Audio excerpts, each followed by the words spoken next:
Good morning and welcome to Snetterton for Event 3 of the 2025 Quit Fit British Touring Car Championship. We're here in Norfolk as well, and we're getting all set for what is going to be a very entertaining weekend at one of the longest touring car races on the calendar. The Snetterton 300 circuit is always a blast. Let's hand over as the green light's on for the first practice session to the world feed.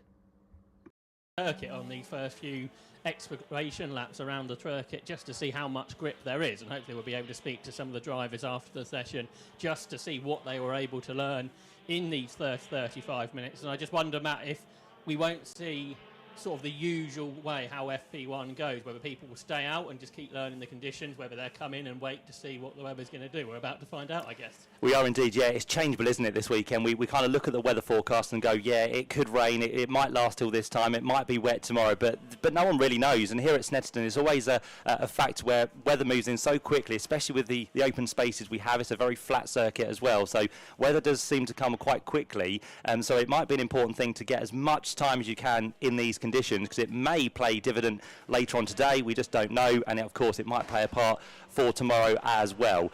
Looking at the circuit in front of us, it doesn't look hugely wet. Of course, on the straight lines it will clear a lot quicker. Through the corners where they're going slower, it will take a little bit more time to clear its water off the circuit. But yeah, in front of us it almost looks like not a drying line, but there are patches of the track which do seem a little bit drier than others. So we'll see how that affects the times and what sort of times we do get from this session as well. Max Hall makes his way onto the circuit. He's kind of the last car, I think, to leave the pit lane, just as Jake Hill comes through to start his first flying lap, which it should be. And in tow behind him, he'll have the likes of Tom Chilton and teammate Darryl de Leon, who head their way up towards the first corner at Ritchie's. And if you are here at Snetterton, maybe for the first time, you don't know how the circuit kind of works its way round. Well, it is a 2.99 mile circuit. It's quite a long one of the longest we go to on the British Touring Car calendar. So all the drivers will head their way through the first corner at Ritchie's. They have a dab of the brakes before they get to that corner, and through there it's kind of a double apex right-hander. From then it leads yourself up towards the hairpin, which is the Wilson hairpin. Through there, the tight right-hander, they then head back towards us, in towards the next left-hander, which is down at Palmer.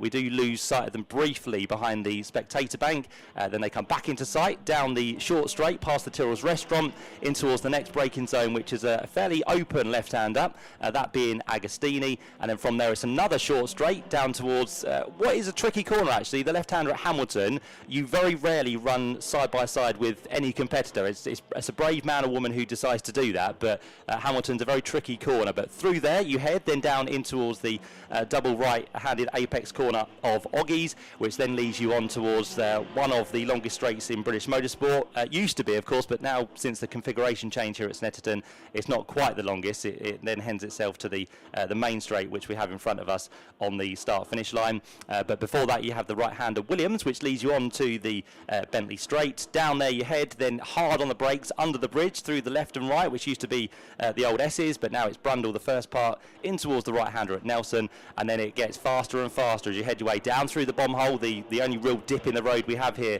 at Snetterton, and then down towards the final long right-hander, which is Coram, and then back to the left. The final corner on the circuit, which is Murray's, and that leads them back to complete a lap here here at Snetterton on towards the centre straight, and that is just under 3 miles of this Norfolk circuit, which in recent years has delivered plenty of great racing, and I think that'll be exactly the same this weekend, as we can hear noise down in the pit lane. So already this morning, Josh Barrett's on hand.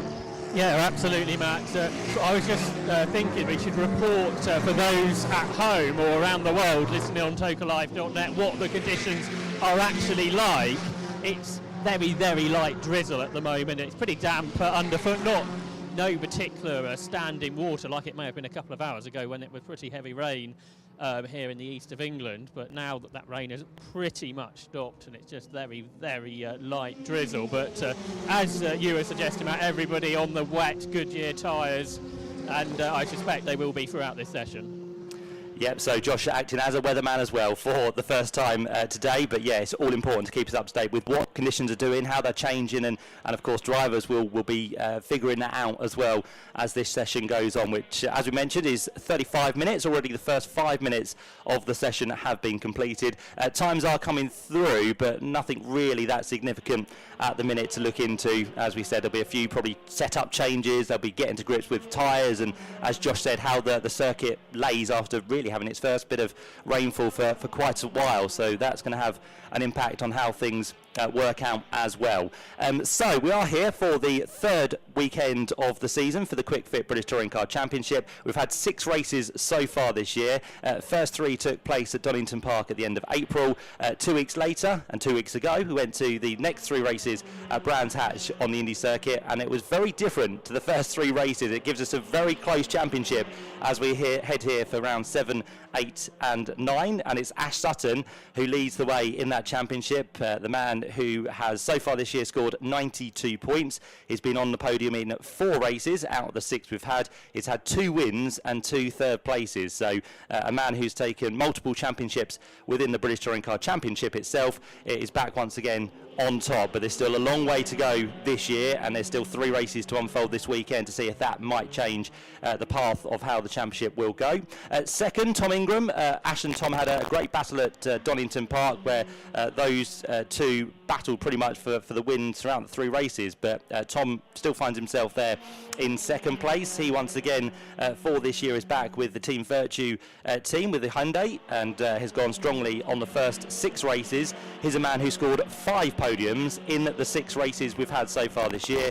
The only one he wasn't on the podium, it was at 11th place at race 2 at Brands Hatch last time out. So Tom Ingram comes here on 87 points, which means there's 5 between the top 2 as it stands. And Jake Hill, who I think it's fair to say had a bit of a slow start to the season with 2 4th places and a 10th place in race number 3, but at Brands Hatch, his home circuit, he very much turned that around with a win, first win of the season in race number 1, and picked up a 2nd place in race number 3. But Jake Hill, as I said, really did turn things around and comes here now on 80 points, which is just 12 adrift of Ash Sutton. And then behind that, another man who's had a strong start to the season is Tom Chilton, who is teammate to Tom Ingram in that Team Virtue Hyundai. And Tom Chilton so far this year has just had the 1 win. It was a reversal of the grid which took him to victory in race number 3 at Donington Park. But again, he's been very consistent. He's been in the points all bar 1 race, which was the first one at Brands Hatch last time out. So Tom Chilton definitely one to watch this weekend. And to round out the top 5 in the championship, another man who switches to Team Virtue for this season, that being Adam Morgan. And Adam so far this year has had a best of a 2nd place. That came in race 2 at Brands Hatch last time out. But again, for him, it's been very consistent across the course of the year, apart for the non-finish, which came at Donington Park in race number 1. But all bar, Adam Morgan with his new team is doing a really, really good job, and definitely another man to watch out for this weekend. So we'll see how that goes, but that kind of gives you the story of the top 5 of the championship. Other winners this year, just to say, well, Charles Rainford, who for the first time races with Team BMW for this season picked up a win at Brands Hatch, and also great to see that Darryl De Leon picked up a win as well in race 2 at Brands Hatch last time out. So he was definitely on form, and the smile he gave at the end of that second race was just incredible. And it was great to see that Darryl, who moves of course from his year last year with the Cupra, first time with Team BMW as well, as kind of a new lineup apart from Jake Hill at Team BMW, and it does show that he has got plenty of strength this year, and another man to watch out for. And I think it's one of those seasons where anything can really happen. At the start of the season there was no kind of real standout apart from those who have taken championships, the likes of Ash Sutton, Tom Ingram and Jake Hill. You kind of always expect them to do well, but there's such a kind of new talent spread working its way in towards the championship this season, and all of them seem to be very quick indeed. So it's an interesting year already, and it's the top 5 covered by 40 points, but it's the top 3 in the championship who are covered by 12 points, and it just shows that one weekend, if it goes wrong, you can really lose a handful of those points. So everything to play for as we come here to Snetterton for this weekend. As it stands, with 10 minutes of the session completed, the best time so far we have is from last year's champion, the man who wears the number 1 on his car, Jake Hill, with the Laser Tools livery. He so far has done a 2:10.420, which is about 1.3 seconds quicker than Ash Sutton, who sits there in second. Ash's teammate Dan Rowbottom is next up in third place. That is the number 32 machine. Dan's quickest time is a 2:12.413. And then 0.4 of a second behind that is where you'll find Aaron Taylor-Smith, and Aaron in the number 40 machine, who for this year races with the Toyota Gazoo Racing machine in the Toyota Corolla. He is there at the minute, again, shown sporadic form this year, but he's always a great character to have within the paddock is Aaron. He's been in the points on 3 occasions this year, but he did start the season with 2 non-finishes, unfortunately. Yeah, the Toyota drivers were telling us at Brands Hatch they were sort of struggling with straight line speed, and something that they obviously wanted to sort out for this weekend at Snetterton. And be interesting to see if that is the case. As I think you were saying, Jake Hill, the fastest driver in the session, makes his way down into the pit lane in the Laser Tools liveried West Surrey Racing Run BMW. Thanks, Josh. Yeah, so lots of action this morning. It's kind of normally through these free practice sessions, we don't really read too much into them because there is a lot of things that are going on, but maybe today there might be a different approach to that. There's certainly a lot less pit visitors than we had at Brands Hatch for the equivalent session 2 weeks ago, so certainly the weather is playing a role in how this session is running differently to usual. Certainly is, yeah. So as you said, Jake Hill into the pit lane. We've got James Dorlin in there as well. You've got Adam Morgan and also Stephen Jelly, who for this year is back with One Motorsport, or back in the British Touring Car Championship. First time with One Motorsport and that Honda Civic Type R, as he teams up with Josh Cook. A couple of those that I just mentioned now back out onto the circuit. So there goes Adam Morgan, and there goes James Dorlin in his Toyota Corolla. So he heads back out to the circuit. Currently down in James Dorlin is just outside the top 10, actually. 13th position is where we currently find him. First bit of kind of real brightness coming through as well. So the sun trying to peek through just to dry the conditions up. But that does mean the time should get a little bit quicker as well. Adam promised us sun, didn't he? And he delivers. He does, yeah, definitely. Thank you so much. So we have screens now. Thank you to our circuit manager for getting us some cameras around the circuit, but there's nothing to worry about at the minute. Everyone looks good. We've had no real issues out there on circuit. I think all 25 drivers have made their way out onto the circuit and have kind of completed, well, yeah, some reasonable laps actually. 4.5 is what we've had so far. In terms of laps, and considering lap times here over 2 minutes, that's probably about right. So you're absolutely correct, Josh, that most of the people have not spent much time in the pit lane. They're all very eager to get as much time on circuit as they possibly can, and of course with the conditions ever changing, we've got more and more now out onto the circuit. And of course one driver who we will want to be doing, I struggle to talk, will want to be doing as many laps as possible is Ryan Bensley, who's having his first weekend in the Quick Fit British Touring Car Championship this weekend for Team Virtue. the 2008 Stock Catch champion with Ryan Bensley, 2 years before somebody we know very well won that championship as well, Josh Cook. But it's been a long time coming for Ryan, and he's sort of got his long life dream of racing in the BTCC at his local circuit, and it'll be very interesting to see how he gets on.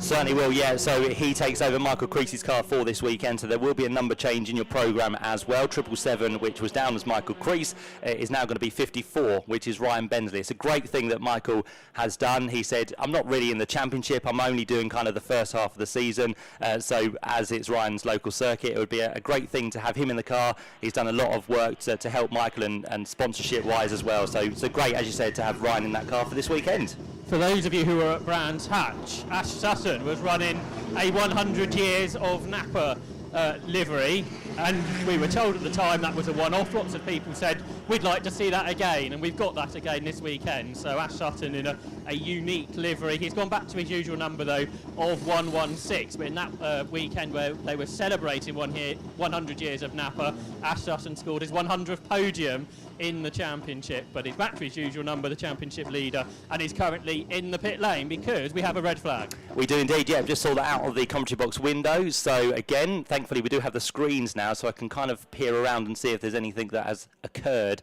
or a car that has possibly stopped. As of yet, I can't really see anything, so we'll look out the box. We can't see a huge amount, unfortunately, mainly because there's lots of vehicles in the paddock, which kind of obscures our view. We've got a bit of rain on the window as well, which doesn't massively help. And we have Armco barriers, which kind of hides the car from sight as well. It's probably something very obvious that I can just not pick up, but at the minute I can't see what the reason might be. Of course, the first indication we'll get is when possibly a single car doesn't come back into the pit lane.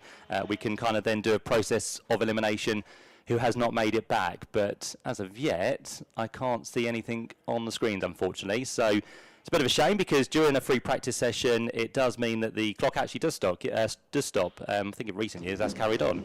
Yeah, it's changed, I think, for this season, Matt. We had that at Brands Hatch last time out as well, when there was an incident in FP1. The session was able to sort of continue the full length, which is very helpful, obviously, for all the teams and competitors. So everyone's making their way back down into the pit lane at the moment, so we'll wait till they all have done that, and then I'll let you know, and you can tell me who hasn't made it back. Yes, thanks Josh. So a bit of an interruption to this session, but again it does allow, with no precipitation falling, the track to dry even further. And we did actually just have a quick chat, me and Josh, this morning just before we got underway, that yeah, it might be a bit of a wet weekend here and there, but to be fair, it is still quite mild. It's quite muggy. There's a bit of a wind, as always at Snetterton. I think any time of year you come here, there is always a bit of a breeze blowing. But and in the terms ground of needs the rain, Matt. do you know what? I was in the pub last night and farmers were coming in going, oh, we need that rain. He said, you don't need it, but I need it. Yeah, we do need it, don't we? I saw the amount of farms that were having to water their fields yesterday when I was driving up, and so they definitely need a bit of rain, that's for sure. And do you know what, Alan? When I arrived in the car park this morning, the grass is very yellow. Yeah, isn't it? Yeah, dusty Yeah. it was yesterday. As anyone was going into the car park, the dust was being kicked up. Felt so sorry for the poor steward, the marshal that was on the gate, because every time a car was turning up, he was getting absolutely covered in dust, a bit like the crowd at Paddock Hill Bend. Yeah, the last car's made its way down into the pit lane, Matt, but there is a car missing at your end of the pit, which is Tom Ingram. I don't think Tom Ingram has made it back.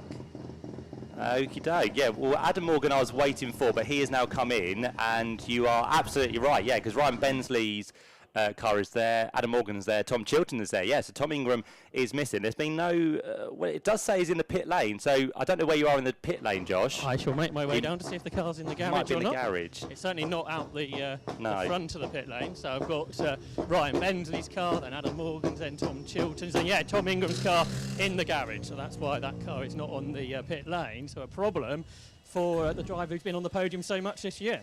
Indeed, yeah. So in the garage, Tom Ingram finds himself in the order in car number 80, down in 13th place. So not really where we'd usually see him, but as we said, we don't always read too much into these free practice sessions, but I'm sure Josh will be on hand to try and find out if there might be an issue with one of the Team Virtue cars, which means on our screen everyone has come back into the pit lane, so there might be another reason why we have this red flag. It might be a technical issue with some of the boards, it might be something that's been dropped onto the circuit, but as I said, I think all the cars have made their way back into the pit lane. So unsure why we have the red flag, but we do have one for the time being. Just under 20 minutes left on the clock. Just to run you through how things currently look, well, it's Jake Hill who still remains as the quickest driver, 2:10.420, so that time has not changed from when we last gave it to you. Second place is his BMW teammate, which is Charles Rainford, and maybe some news from the pits now with Josh. It might just be a setup change for Tom Ingram because they're changing the dampers on the front end of the car, so an important setup. Perhaps it's easier just to change from one to another. So they're doing that on both sides. So maybe it's just a simple setup change, which again adds to why this red flag might be out. Yes, so that's the news from the pits with Josh. So the top two, as we just said to you, Jake Hill, Charles Rainford. Charles' time at 2:11.0, so he's about just over half a second back from his teammate. First of the non-BMWs in third place, which is the 116 car of Ash Sutton. He has done a 2:11.308 as his best time. Next up in fourth is Ash's teammate, which is Dan Rowbottom. A little bit under the weather at Brands Hatch, but hopefully back on form this weekend is Dan, and showing the pace already in fourth position with a 2:11.600. Fifth place for number 66, which is Josh Cook. So far this year, a best place of sixth in a race. In fact, he's had 3 sixth places, so he's equalled that 3 times so far this year. Be hoping for better things here at Snetterton this weekend, but currently in 5th place on a 2:11.764. Dan Camish comes next in the third of our Napa Racing Ford Focuses. Dan's time at 2:11.828. Then about 4 tenths back to our next car, which is another BMW in the form of Darryl De Leon. Then we find Aaron Taylor-Smith in 8th position, so the first of the Toyota Corollas. He sits there at the minute on a 2:12.647. Aidan Moffat next up, another BMW in 9th position. That's car number 16.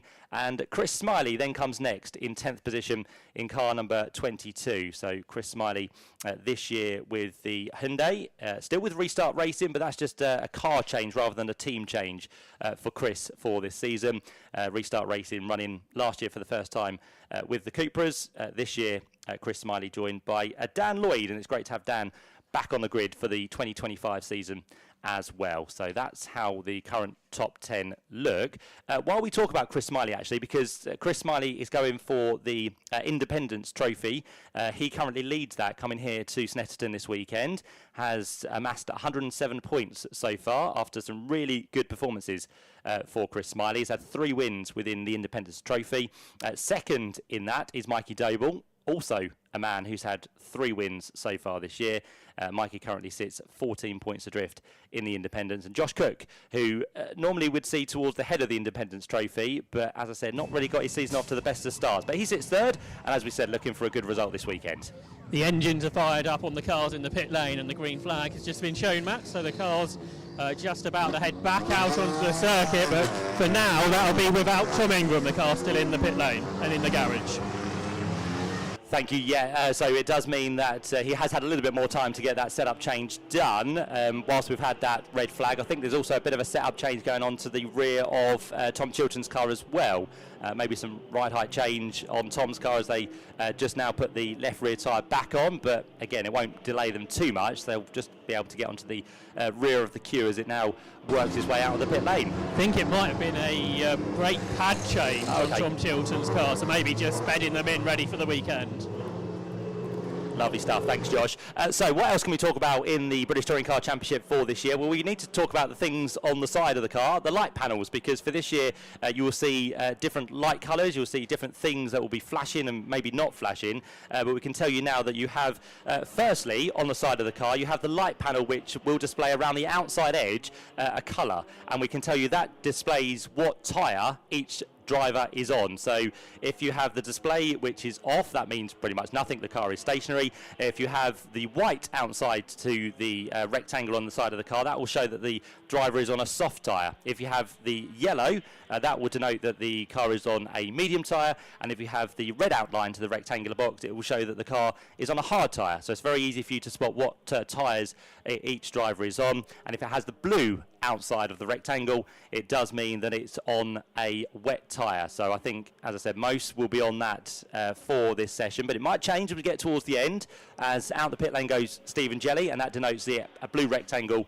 is on a wet tyre. So that's the tyre indication. And then what you'll also see as well is a flashing light within inside that rectangle, and that gives you the indication of the Toka Turbo Boost, which is new for this year, as we said. So if that flashes green, it means that the boost is being used. If the whole box is white, it means that the boost has been depleted for either the time amount or the lap that they're on. So if it goes white, they've used it out. That will come into effect mainly through qualifying and for the races tomorrow. And then we have a red box as well, which will denote that the boost has been depleted completely. So they've got none left whatsoever. So that is when you'll see a red box. But yeah, green flashing is when they're on it.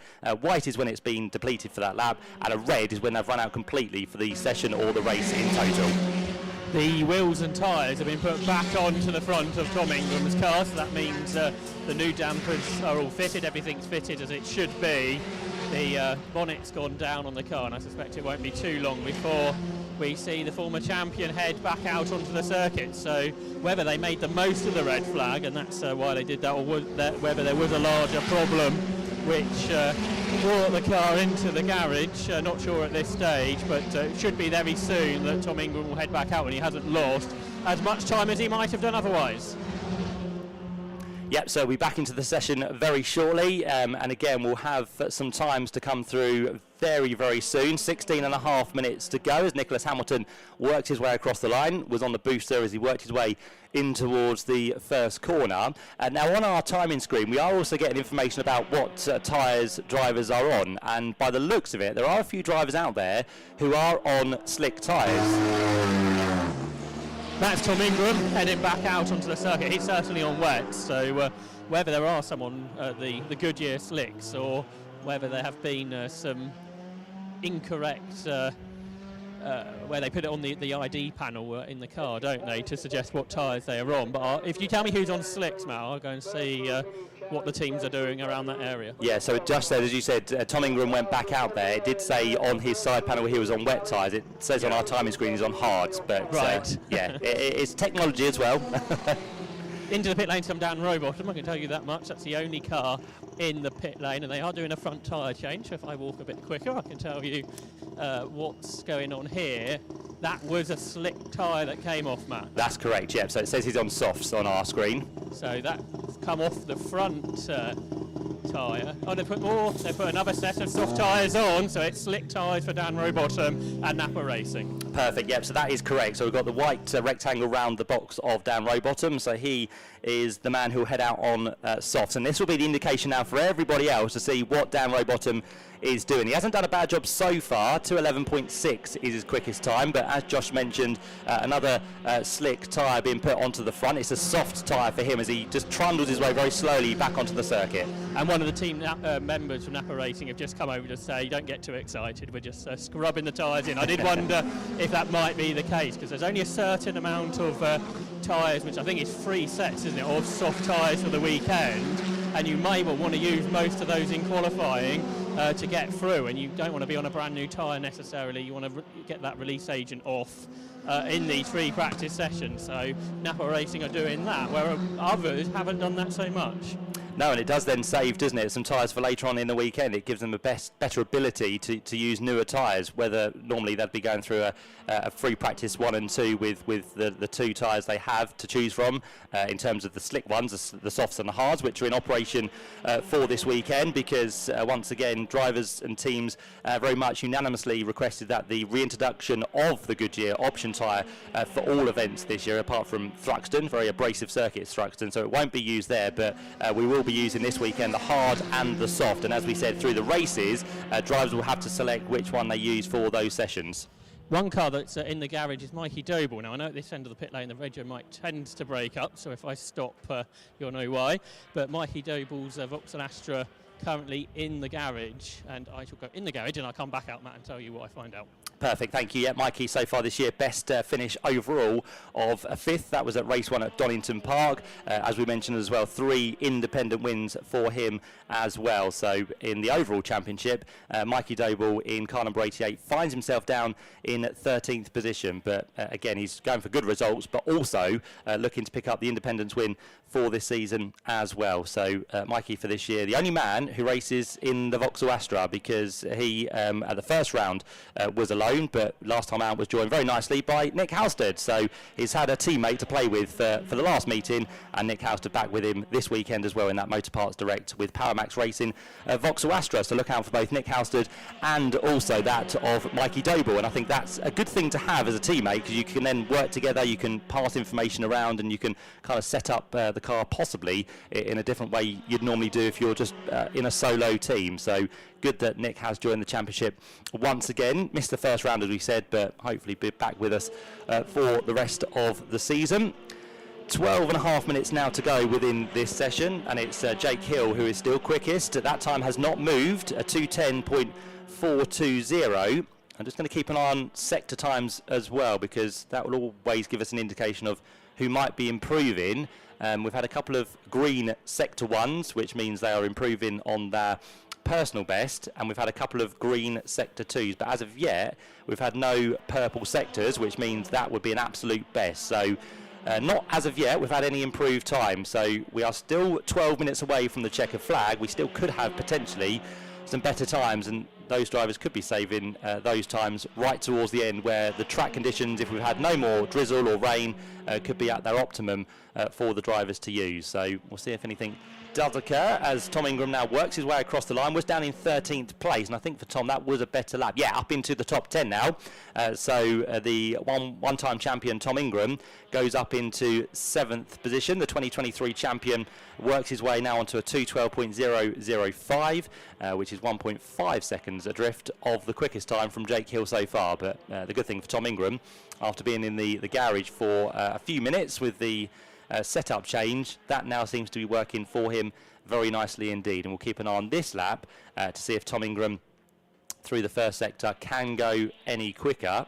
They're quite even sectors here actually. The first sector around about 41 seconds, the second sector around about 45 seconds, and the third sector is about 43. So it's very evenly split in terms of the sector times we had here at Snetterton. Of course they are wet times effectively, but we should have a few more later on, which should be quicker if the track continues to dry up, because the qualifying lap record here at Snetterton is with Ash Sutton, which was set back in 2023, and it sits on a 1:54.5, which at the minute is about 16 seconds away from that time that we currently have on the screen. We might well be seeing Mikey Doble back into the session in just a moment. The team have been working under the bonnet. They've done that now. The bonnet's been shut. They've got to take the air jacks down, which happens now. And the Powermax Racing Vauxhall Astra of Mikey Doble, who's been one of the men to beat in the independence category this year, is about to head back out onto the circuit.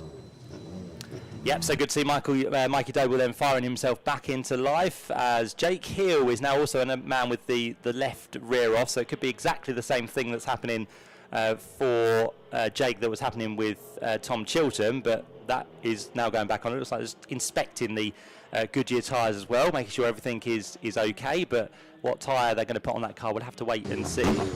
Slick tyres going on for Gordon Shedden, so I suspect again this is scrubbing tyres in at the end of the session. So it depends who sort of stays out on good tyres really and pushing on, if we're going to see those improvements, Matt, or whether we're just going to see everyone doing preparation ready for the rest of the weekend. Yeah, the Dan Rowbottom that you mentioned, just scrubbing the tyres, he's pretty much doing that. He's not going very quick at all. He's done a 48 second in the first sector, he's done a 55 second in the second sector, so just taking it very easy at the minute. And as you mentioned, he parks right next to me, does Dan Rowbottom, so he's scrubbed in that set of Goodyear slick racing tyres, but there's another set to go on, so another set of slick tyres to scrub in for Dan Rowbottom. Let's have a look what's going on with Jake Hill's BMW. I can tell you there's one mechanic working under the bonnet, and yeah, that the left rear is now being seen to as well, but it seems for Jake Hill, again, in fact, some setup changes for West Surrey Racing at this stage.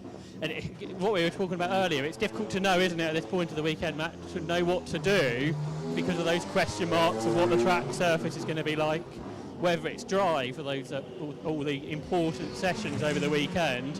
What can you learn in this first session? Yeah, most drivers tend to keep things to themselves through free practice 1 and free practice 2, and we don't really know until we get to qualifying what pace many people have got. But yeah, people will be doing lots of different things. They'll be trying things out, seeing what works. They'll be coming back in to try a different setup possibly on the car. But yeah, this added element of the wet weather we have this morning is just playing another factor into the rest of the day as well. Dan Lloyd heads back out then in his Hyundai. We've got Stephen Jelly heading back out in the Honda Civic. We've got Dexter Patterson heading back out in the Cooper. So all of those now with just under 8 minutes to go might decide to keep themselves out there and just end the session on track. Still no improvement towards the top. So this time from Jake Hill came very early on in the session, back on lap number 4 for Jake, and by the looks of it, he's one of those drivers who's done the least number of laps actually, because he's only completed 8 within this free practice session. Still remains down there in the pit lane at the minute, but everything looking good. Dick Bennett's just having a walk around the car as well, the team manager of Team BMW and WSR, as Sam Osborne was a little bit slow across the line, but I think he was just trying to stay out of the way of the car which was overtaking him on the run towards Richie's corner. But Sam Osborne now pushes on, currently down in what's going to be 23rd position out of the 25 cars we've had out there on circuit. I think he's another one as well who's just scrubbing in some soft tyres, because it now displays on our screen, and it was the white rectangle around the car that we had as well for Sam Osborne.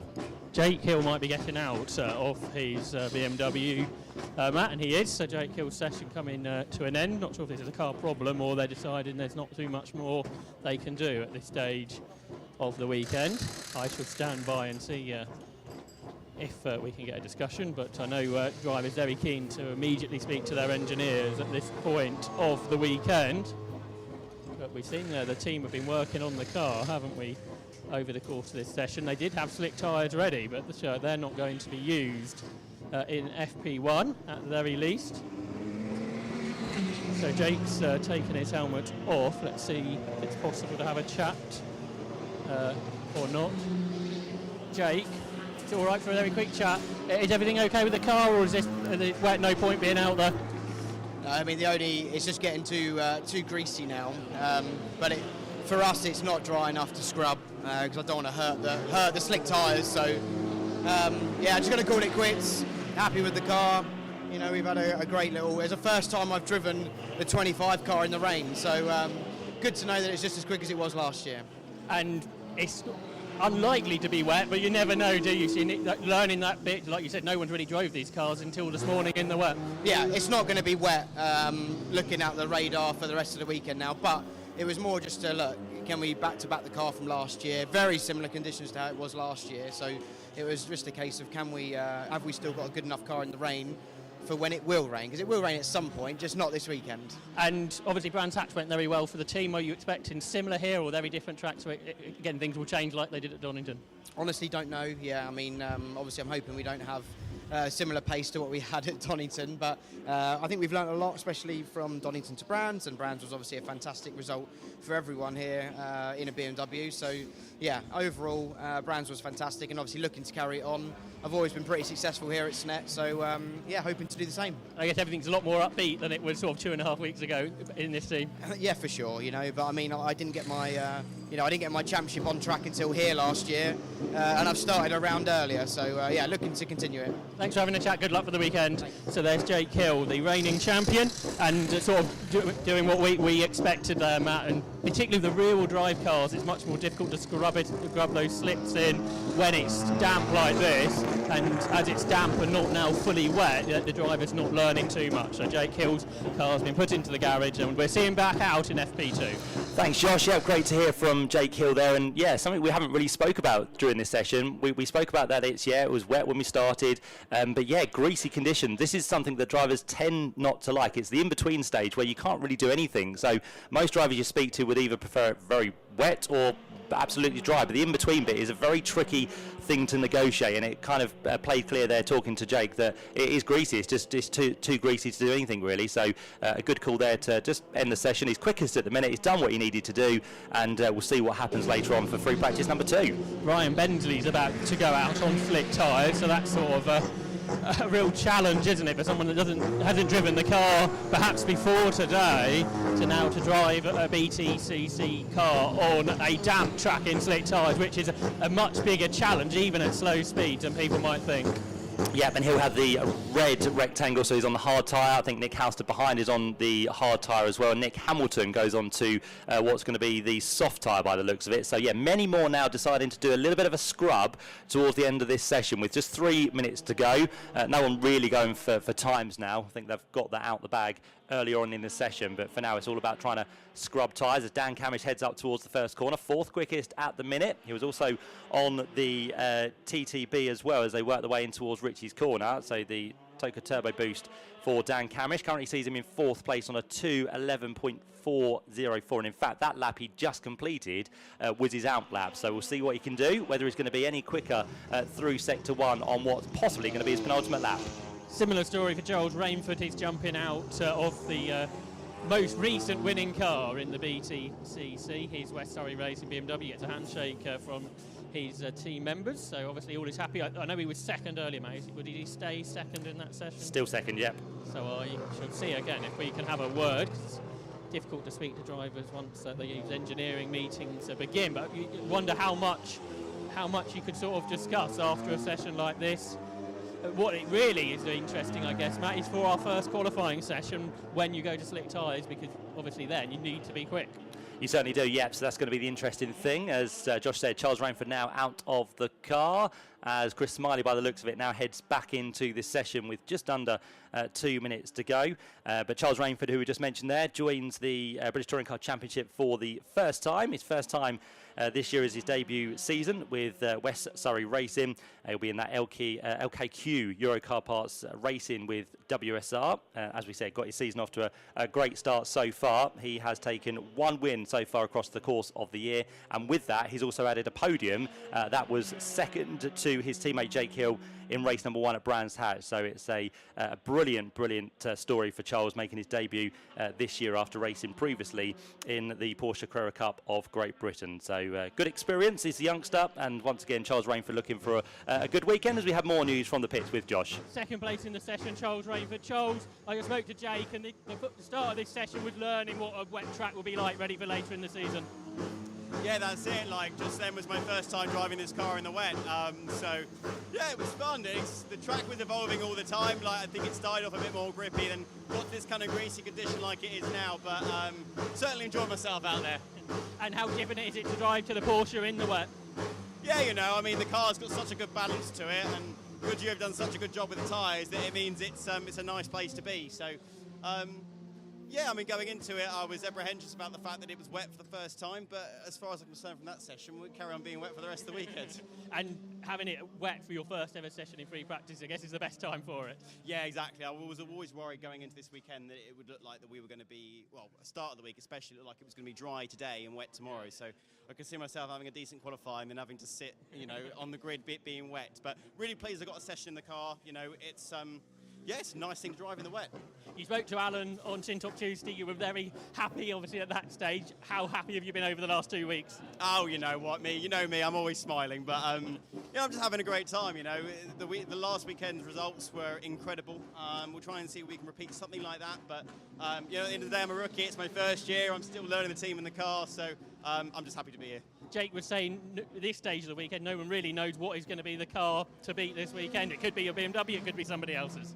Yeah, you know, we had a strong session there, but obviously the conditions are going to change all through the weekend. So we'll see what happens through the rest of the weekend. But certainly looking forward to it. You know, racing around here is going to be great fun, isn't it? Absolutely. It's a circuit I think you were telling Alan you enjoy.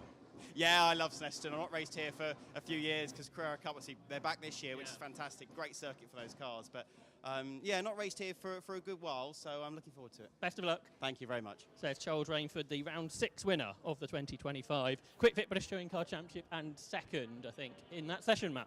Yeah, indeed. Yeah, he still stays there, which is good. Yeah, the man who raced within the Porsche Carrera Cup of Great Britain for many seasons back in 2022, made his debut and took what was a great Pro-Am victory on his absolute debut within that category.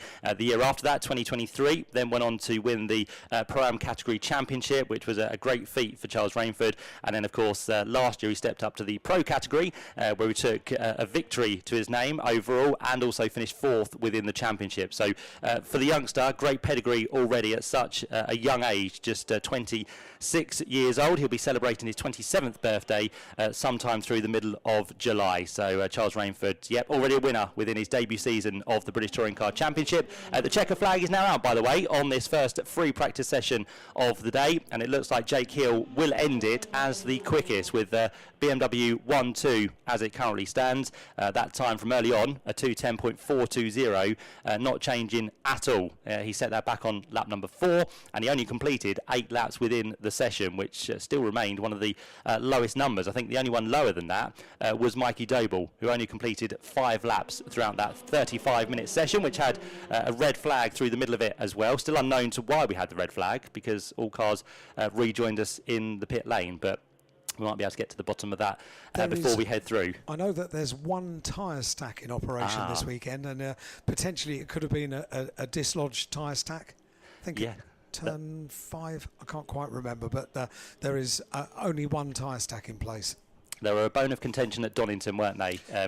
When they weren't there and when they were there. Yes, and they always will be. They will be, yes. Yeah, so that could be the reason. Thanks, Al. Right, what we'll do very quickly is the checker flag is now out. Run you through the times we've had in that first free practice session. Jake Hill quickest on a 2:10.420. Second place his teammate, number 99, Charles Rainford. His time was a 2:10.829. Third place went the way of Dan Camish, car number 27. First of the Napa Racing Ford Focuses. He did a 2:11.197. And fourth place went the way of number 2. So Darryl De Leon making progress towards the end to jump him up into the top 4, making it 3 BMWs inside those 4 places. So a great job there for Darryl, 2:11.241. Fifth place then for the number 116 machine of Ash Sutton. His time was a 2:11.308, and then behind that we had number 40, which was Aaron Taylor-Smith, first of the Toyota Corollas. He did a 2:11.526. Seventh place for number 32 was Dan Rowbottom, so second of the Napa Racing Ford Focuses, in fact the third of the Ford Focuses, because got Camish and Sutton ahead. So Rowbottom there in 7th place, a 2:11.600. Josh Cook then came next in 8th place, first of the Honda Civics, there with a 2:11.764. And then 9th place for Tom Ingram, who spent a few minutes in the pit garage having a tweak to the setup, but still managed to get himself through inside the top 10, 2:12.005 for him. And then 10th place was number 16, which was Aidan Moffat on a 2:12.115. The rest of the order, Dan Lloyd in 11th, 12th place for Ronan Pearson, 13th place was Adam Morgan. Behind that we had Chris Smiley and Tom Chilton. Mikey Doble next up with Gordon Shedden, Stephen Jelly, James Dorlin, and Ryan Bensley in his first BTCC session was in 20th place. So well done to him, getting used to that car very quickly this morning. Behind that, Max Hall in 21st place. 22nd was Dexter Patterson. Then we had Sam Osborne, Nick Halstead, and Nicholas Hamilton, who completed the 25 that we had out on circuit for FP1 here at Snetterton today. Coming up very shortly, we'll have the Virtue Mini Challenge qualifying session. The next time we'll see the British Touring Car Championship out on circuit will be for FP2. That will be at 12:20 this afternoon. We'll have qualifying to look forward to very shortly. For now, though, let's head back to Alan Hyde at the Toka Live studio. Thanks very much indeed to Matt and to Josh on the first session of the weekend for the Quick Fit British Touring Car Championship. If you are just arriving here at Snetterton, a very good morning to you. Welcome along to the third meeting of the year here at Snetterton 300 circuit for the Quick Fit British Touring Car Championship and support races as well. As Matt says, qualifying is coming up at 10:10, just a few minutes away for the Virtue Mini Challenge. Those cars coming out on circuit any moment now. Expert commentary, interviews and behind-the-scenes insights. This is the sound of the BTCC weekend. Toka Live. A chance to say a very good morning to Andy, Hoppers, Darryl and Jen. Good morning, Al and the team. Made it to Snetterton, just about to get into the seat at the grandstand here for the weekend, which is great news. Welcome, guys. Andy does a BTCC video blog, a vlog for Hoppers. It's not just BTCC, it's motorsport in general, but BTCC features regularly for Andy and the team. So great to have you here, guys. Great to have you here at Snetterton. Snetterton this weekend. If you want to get in touch with us, if you're here with someone, if you're celebrating a birthday or an anniversary or any of those kind of things, all you have to do to get in touch with us is to WhatsApp us. So on WhatsApp, add the number 07482 877 877 as a contact. Name it Toka Live, and that will be live for the whole of the season. It's your way to get in touch with us on the Toka Live team. Your message and your first name to 07482 877 877, or you can email us studio@tokalive.net. What's coming up later on today? As we said, we've got qualifying over half an hour for the Virtue Mini Challenge. We move on just before 11 o'clock to the Vera Tools F4 British Championship, certified by FIA. Very exciting time for the F4 British Championship. Just announced in the last couple of weeks that they will be featuring as part of the support package at the Grand Prix at Silverstone, the British Grand Prix for the Formula One World Championship. They'll have a non-championship round open to entrants that are part of the championship entry, and what an opportunity it is. Apparently the first time we've ever had F4, F3, F2 and F1 all competing on the same calendar, and that's at the British Grand Prix at Silverstone in July, so that's something for them to look forward to. We've also got qualifying, of course, for the Porsche Carrera Cup. Amazing cars and around this circuit where they can really stretch their legs. That's going to be something to look forward to.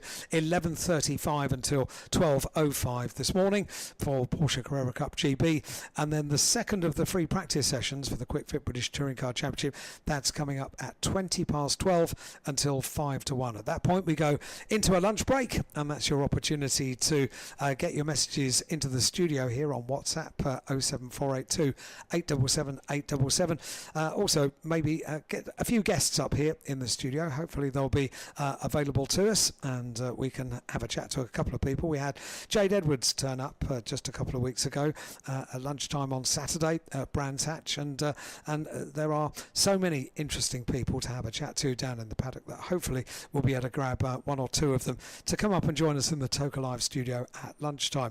This afternoon gets back underway with a race for the Virtue Mini Challenge at 5 to 2, a race for the Vera Tools F4 British Championship certified by FIA, 20 minutes around the Snetterton 300 circuit at 25 to 3, and then of course we've got the 3-segment qualifying to look forward to for the Quick Fit British Touring Car Championship at 3 this afternoon. 1 hour is the designated time, and of course we'll have interviews afterwards. We go all the way through to Q3, if you like, the quick 6, and we'll get them all in Parc Fermé to have a chat to following qualifying this afternoon. That is everything to look forward to here at Snetterton. In the meantime, we are very soon about to welcome onto the circuit the Virtue Mini Challenge qualifying cars out onto the track. We've got messages coming in on WhatsApp, which is great. Thanks very much indeed for joining us via WhatsApp. This is from, it says, good morning, Toka. What lovely weather here on the Bentley Straight, from Tom Webb and from Suzanne as well. The weather is going to get better today from 10 o'clock, which we've just passed. It's going to be brightening up over the course of the day. I don't think we're going to have any more rain over the course of this weekend. So that's done its damage on the tarmac, and we're doing our best to dry it out with the cars out on circuit. So that won't take too long. The ambient temperature is pretty good, and hopefully it's going to be dry for the rest of the year. Loads of messages coming in, including some great photographs as well. And this one says, hi, it's a Julian Stag weekend, and we're going to be celebrating for sure with many drinks. Yes, of course you will. That's from Matt, Ant, Kai, Owen and Jackson, and some pictures to prove it, all set up down in the campsite. The campsite looks a little bit sunny. That wasn't taken today, was it?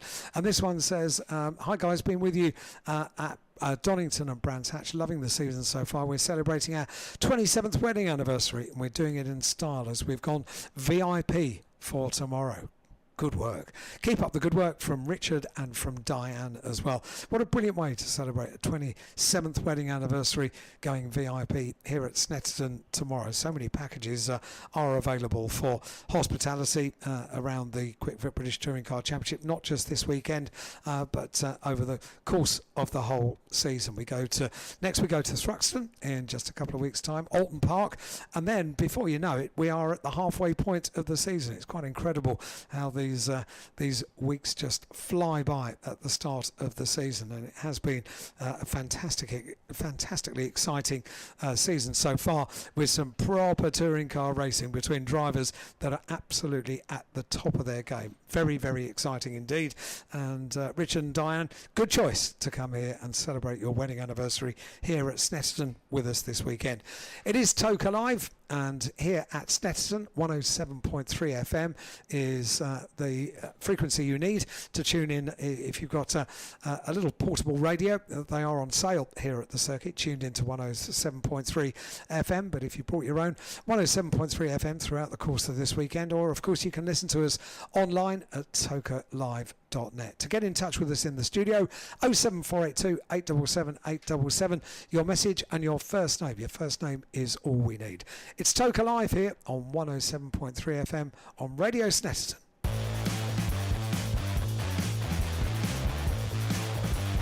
With all the latest news, views and interviews, this is Toker Live. Right, we've got the Virtue Mini Challenge cars about to take to the circuit. Half an hour of qualifying in prospect. Let's get back up to the commentary box and rejoin Matt Suckling. Matt, I miss looking at you across the table. It's not right, is it?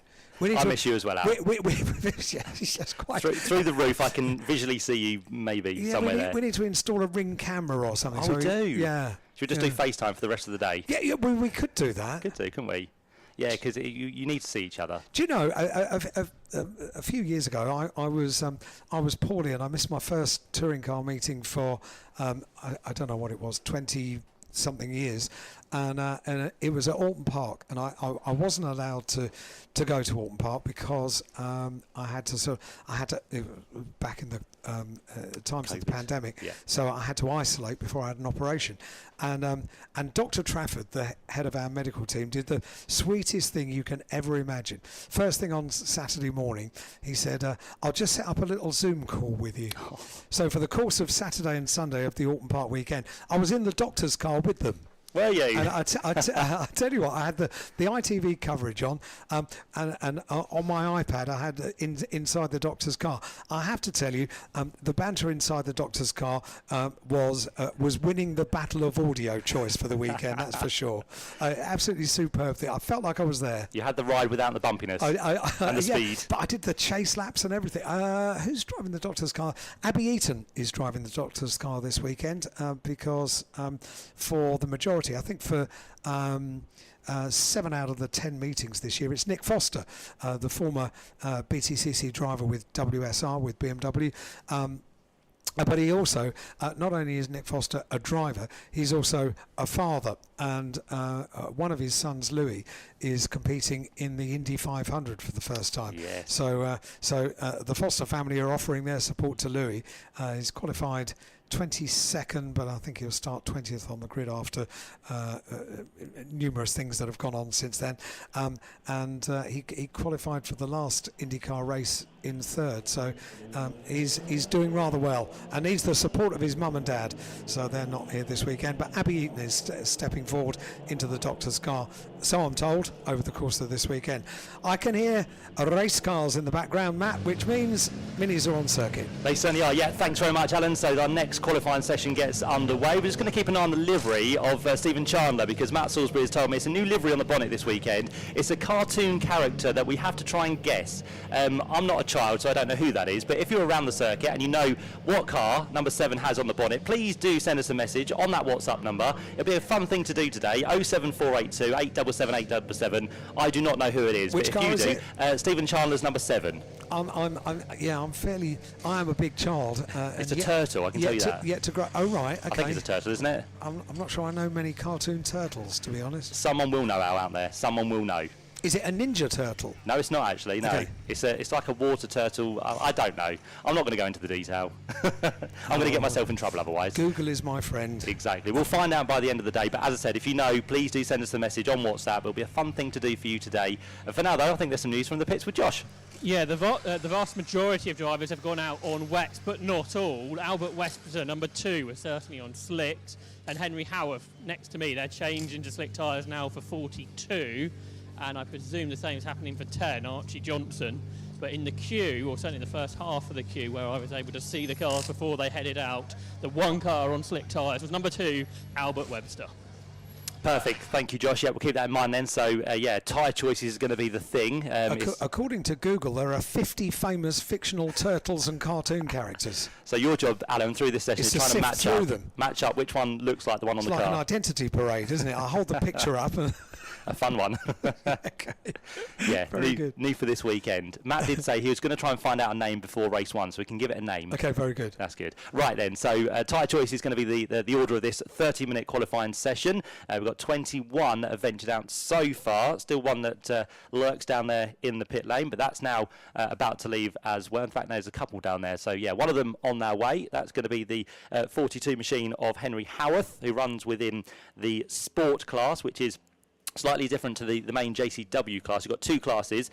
We've got the main class, which is the top rung on the mini challenge ladder, as always widely regarded as the closest thing to a full-blown touring car. So you will see many of these competitors one day try to move into the main British Touring Car Championship. The current car we have, the JCW, has been with us since 2015, based on the 3rd generation F56 model, and it's designed specifically for use in the mini challenge. It's one of the most powerful models to have ever been used within the series. We've got one off already. That's one of the Napa cars, isn't it? So that is taking a bit of a wide berth through Ritchie's. On our camera it will rejoin eventually, but which Napa car we'll have to wait and see.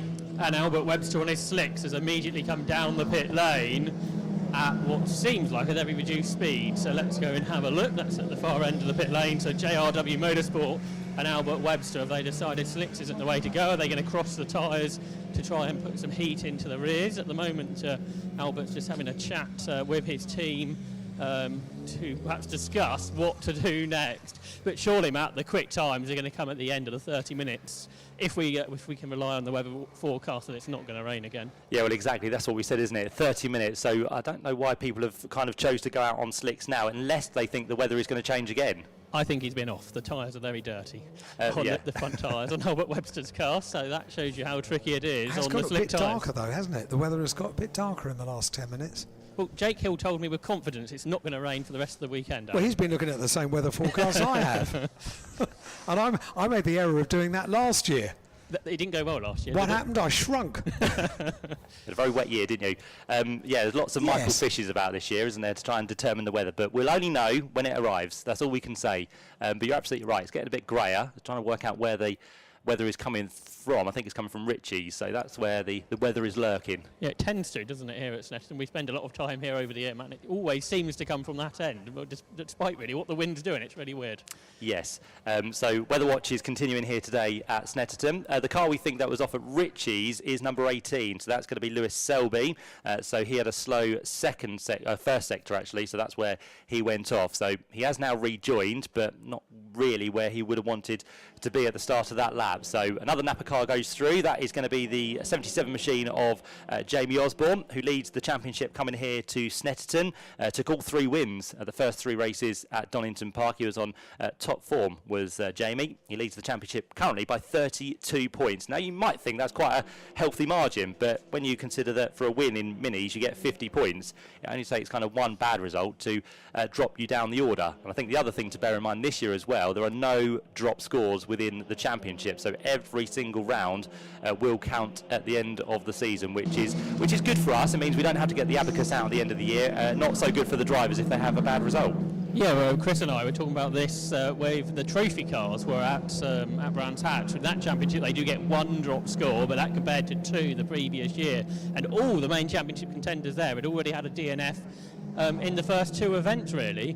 And as you say, being consistent, making sure you finish races are so important in these championships where there is a big difference between finishing a race and non-finishing, and when you can't drop those points. Meanwhile, Albert Webster's car staying down here, so I think they're just staying where they were on their slick tyres and just waiting for some of this session to go. Let everybody else try the track off a bit, and then they'll probably come in and put slick tyres on, and he can go off and do a lap time. Yeah, it's almost like you just want to follow the other person, don't you? See what they do. If it works, then go for it. If it doesn't, then you stay on what you're on. So. Yeah, the two other cars, Matt, I think were on slicks, were 10 Archie Johnson and 42 Henry Howarth. They haven't come back in, so they might be ones to watch. And one of those cars just crossing the line now, actually, Archie Johnson. They're both cars from the sport class.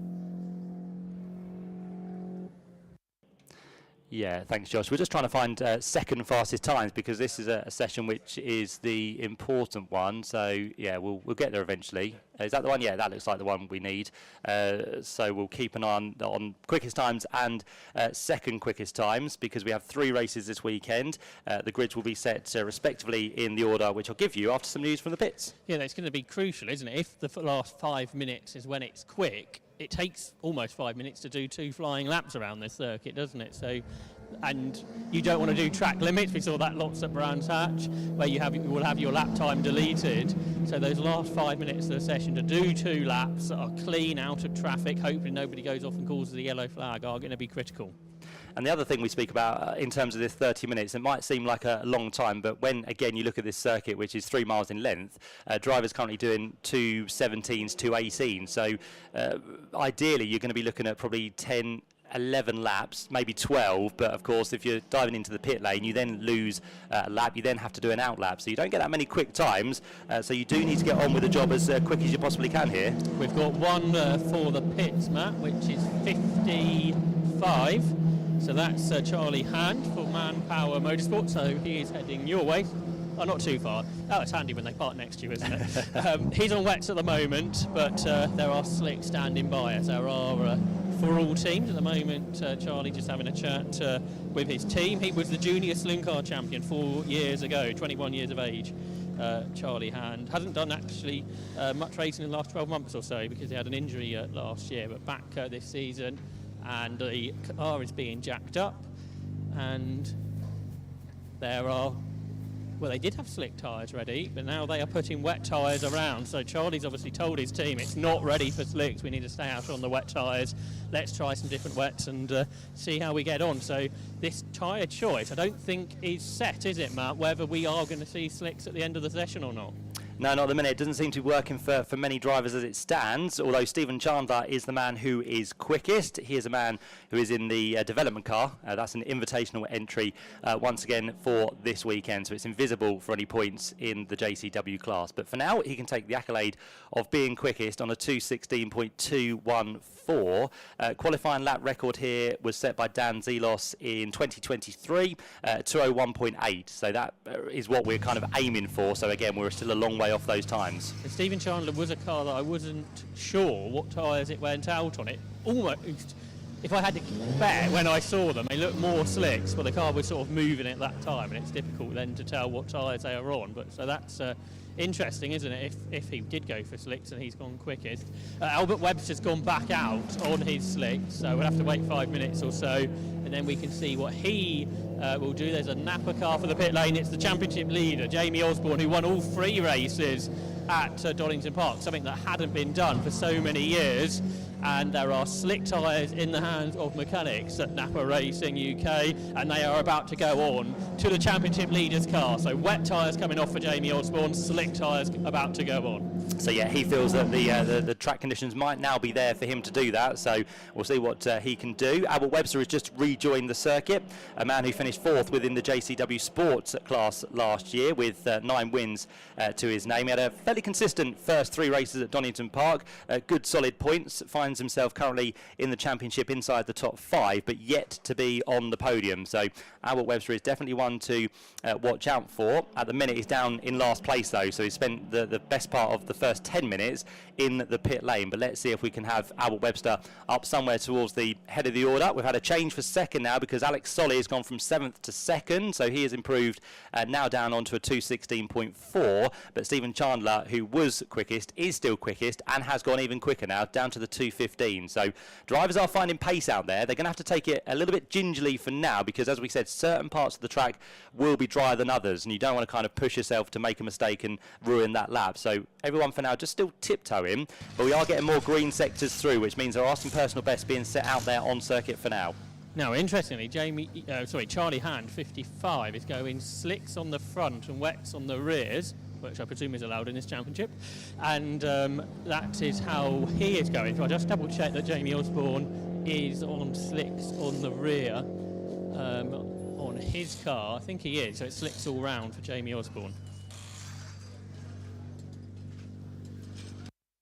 Archie Johnson just had a moment at Nelson, so he has recovered and works his way back towards us to complete a lap. And that's one on slicks, so suggesting again it's quite tricky, but you're about to see what Jamie Osborne can do on those slick tyres. There's not many at this stage on the dry weather Goodyear tyres.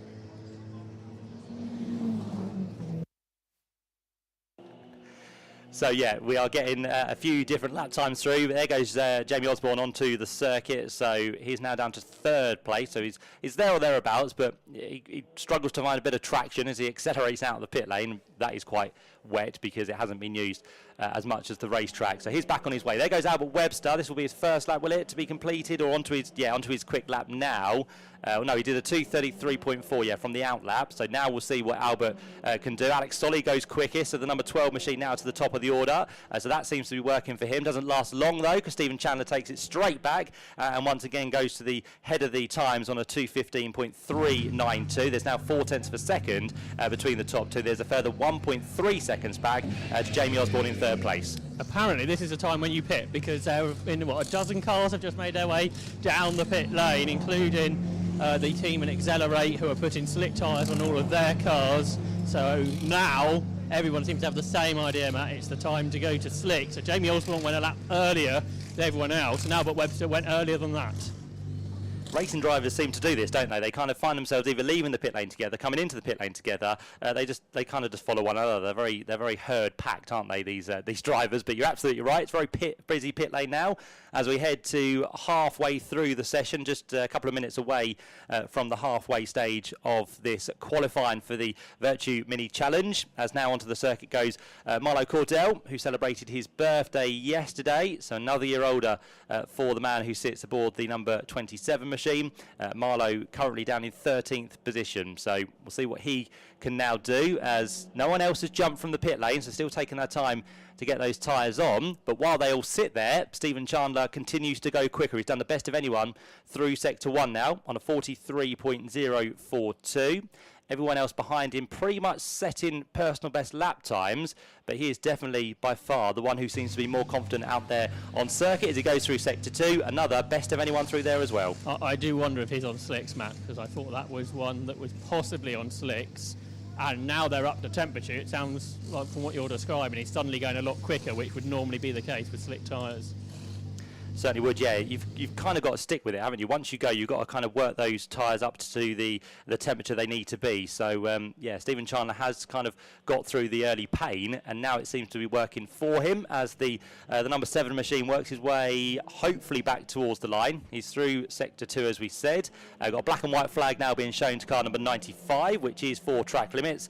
So Jacob Hodgkiss has got a warning so far within this qualifying session. Here comes the Turtle car across the line, and Alex Solly briefly went to the top and has remained there, because through the final sector it looks like Stephen Chandler lost the best part of 3 seconds. So whether it was a mistake on those slick tyres or whether he got caught in some traffic, he has now dropped to 2nd as Alex Solly has linked the final sector together and goes just a 1/10 of a second quicker than the number 7 machine.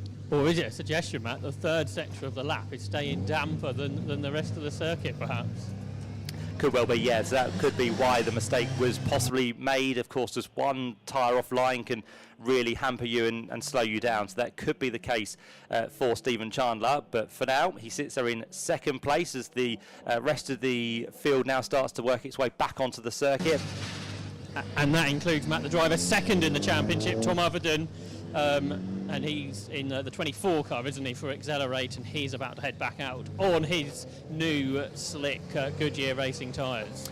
Yeah, Tom, who took the first pole position of the season for 2025, didn't really go his way, did it? He had a raft of problems, but he did make his way back through in that third and final race up into second place, and he did also get a third position in race number 2. So he does come here second in the championship, as you said, but yeah, looking for a much better result this weekend. Currently, Tom, in this session, is he down the order? Let's have a look. Yeah, 12th position for him so far. So Tom Ovenden has got some work to do, but he's now back out there, hopefully on the right tyre, to try and make some progress. Yeah, just having a closer look at the track, Matt. So down the centre straight, it's still damp pretty much across the circuit, but it's probably more the corners that dry out quicker. But it certainly makes it tricky, doesn't it, to get the tyres up to temperature. Good job it's not a cold day. It's a pretty warm day, so therefore it won't take as long as it could do, but I think it'll take a few laps, won't it, before we see those quicker lap times come in. Certainly will, yep. So Jacob Hodgkiss now back out to the circuit in car number 95. One of the Napa cars being pushed back by the looks of it on brand new slick tyres as well. And up into third place has gone one of our JCW Sport machines, the number 10 machine. So Archie Johnson is in that car doing very well. It might just last for a few minutes, but if you can take that glory while it lasts, then Archie Johnson is definitely doing that for now.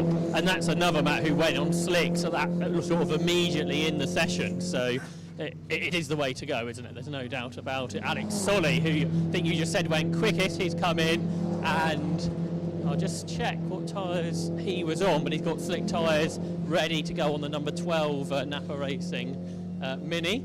And yeah, it was wet tyres that Alex Solly was on to go quickest a few moments ago. Charlie Hand has just gone from the back of the grid to the front of it. A very good lap there for him at 2:11.189. So whatever tyre he is on is definitely making it work, because he's gone 2.2 seconds quicker than the number 2 machine now, which is in second place of Albert Webster. Yeah, he went slicks on the front at least, that's for sure. But when I left that car, it still had wets on the rear, but that doesn't mean they didn't change the tyres, of course, after that. We just mentioned as well Archie Johnson, who went inside the top 5. He still remains there at the minute, but as we said, he is in the JCW Sport class. And if you don't know what that is, it debuted last year in this main championship, and it features a car which is visually similar to the main JCW, but there are some slight differences in terms of they run a little bit less power in the engine and also have a H-pattern gearbox as well, which makes that class a very ideal stepping stone up to the main JCW class. It's a great initiative that Mini have introduced over the last couple of seasons, and it seems to be working really well, and all the racing we've seen so far this year has been top notch as well. But for now, as we said, Archie Johnson is making his way. He was trying to hang on. It might not last, as I said, for long, but he's done a great job to get himself up there with about 11.5 minutes still to go on the clock, so still time to him to improve. Let's see if he can hold on. For now, though, the main thing for him, he is the pole sitter within the sport class, so he heads that for now. Second is the number 42 machine, which is going to be Henry Howarth, and third within the sports, down in 19th place, is going to be that of Nicky Gauci in car number 22. So that's how the sport runners currently look. Still no change at the top. Charlie Hand is quickest on this lap, though, doing the best of anyone in sector 1 and sector 2. We'll still wait for sector 3 as Albert Webster goes through and does go quickest now at 2:11.055. So we're very much getting closer to Dan Zelos's quickest qualifying lap record, but we are still 10 seconds away from that at the minute. Charlie Hand's in the pits, Matt. I think you said he'd done 2 purple sectors, but he's into the pit lane because he's on those wet rear tyres, I presume. Therefore, they're going to change those, I suspect. So with slicks fronts for Hand, but wet rears, and I presume they're going to change the rears to match everybody else and have 4 slick Goodyear tyres. Henry Howarth, he was on the same strategy. He was slicks on the front, wets on the rears. So they're presumably, yes indeed, they are going to change those rear tyres to have slicks all round.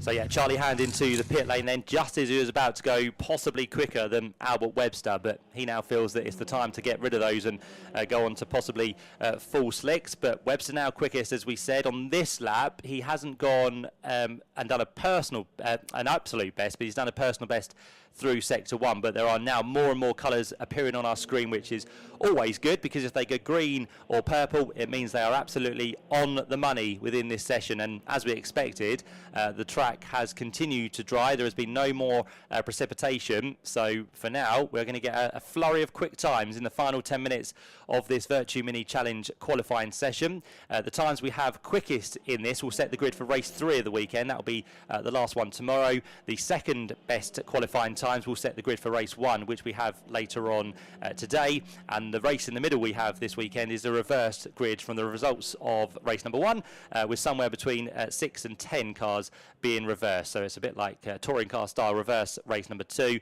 but it's the quickest times, which will be the final race of the weekend. And we'll keep an eye on those and also what happens with the second quickest times, just to give you an indication of how things are standing. But for now, Albert Webster, we said quickest, a tenth of a second ahead of now Charlie Hand, who still remains in the pit lane. He's just about to leave. I can see the orange car on the move once again. So Charlie Hand is about to rejoin with 8 minutes and 45 seconds left on the clock. So by the time you get round, it'll be about 6.5 minutes, which should give him about 3 of the laps he needs. Just reading some regulations. Okay, so the competitor has the choice to run different on the axle, yeah, so that's absolutely confirmed. We didn't really know in the box what the rules were, but that has now been confirmed. You can run different tyres on the car on the different axles. So what you've been reporting, Josh, is absolutely correct. So drivers have read the regulations, which is good. Nice to know that the drivers know what they're doing as well as the teams. And while we've been talking about that, Jamie Osborne has now gone to the top of the times, a 2:08.151. So ever more, we are getting closer and closer to the 2:01s. But whether we'll get there in 8 minutes, that is to be decided. But of course, with more cars out there lapping the circuit, the drier the circuit could well get, as now Henry Howarth heads back out in the 42 machine. Lewis Selby now goes quickest on a 2:07.7. So pretty much every time a car goes by, we're taking a few more tenths of a second out of the quickest time we have recorded. So Lewis Selby now quickest in car number 18. Second, number 77, is going to be Jamie Osborne. This could well change as I read through the order, and it does, because Tom Ovenden now goes third quickest in car number 24. Fourth place at the minute is number 13, which is Harry Campy. Fifth place is number 2, which is Albert Webster. He was briefly on pole position a couple of minutes ago. Sixth place for number 64 is Harry Hickton, hoping for a better weekend here compared to what he had at Donington Park. That's now changed though, because Marlo Cordell goes inside the top 6. That changes again because Max Edmondson now takes that place away and goes 6th. So Marlo Cordell is now down to 7th position. Harry Hickton goes to 8th. 9th place is 55. Charlie Hand, who was, again, one of those who was on provisional pole just a few minutes ago. And Jacob Hodgkiss in car number 95 currently sits in 10th place. So that is the order which has remained, as I've read through it for you. In the sport class, it's still... Is it still Archie who is quickest? No, he's now dropped to 2nd place, because quickest in the sport class has now gone Nicky Gauci, and then behind that you got 2nd, which is going to be Archie Johnson, and 3rd in the sport class is going to be that of Henry Howarth in the 42 machine. So they all find themselves currently just on the fringes of the top 15, but they are 15th, 16th and pretty much 18th at the minute within the overall order. So that gives you the things as it stands. 6.5 minutes now to go. Jamie Osborne quickest on a 2:06.623, so he's taken that away from Lewis Selby. Charlie Hand goes across the line in that orange car, so he's still trying to warm the tyres up, and this could be the lap that he sets a fairly good time. We'll keep an eye on the first sector to see what he does, but for now Charlie Hand has just slipped outside the top 10.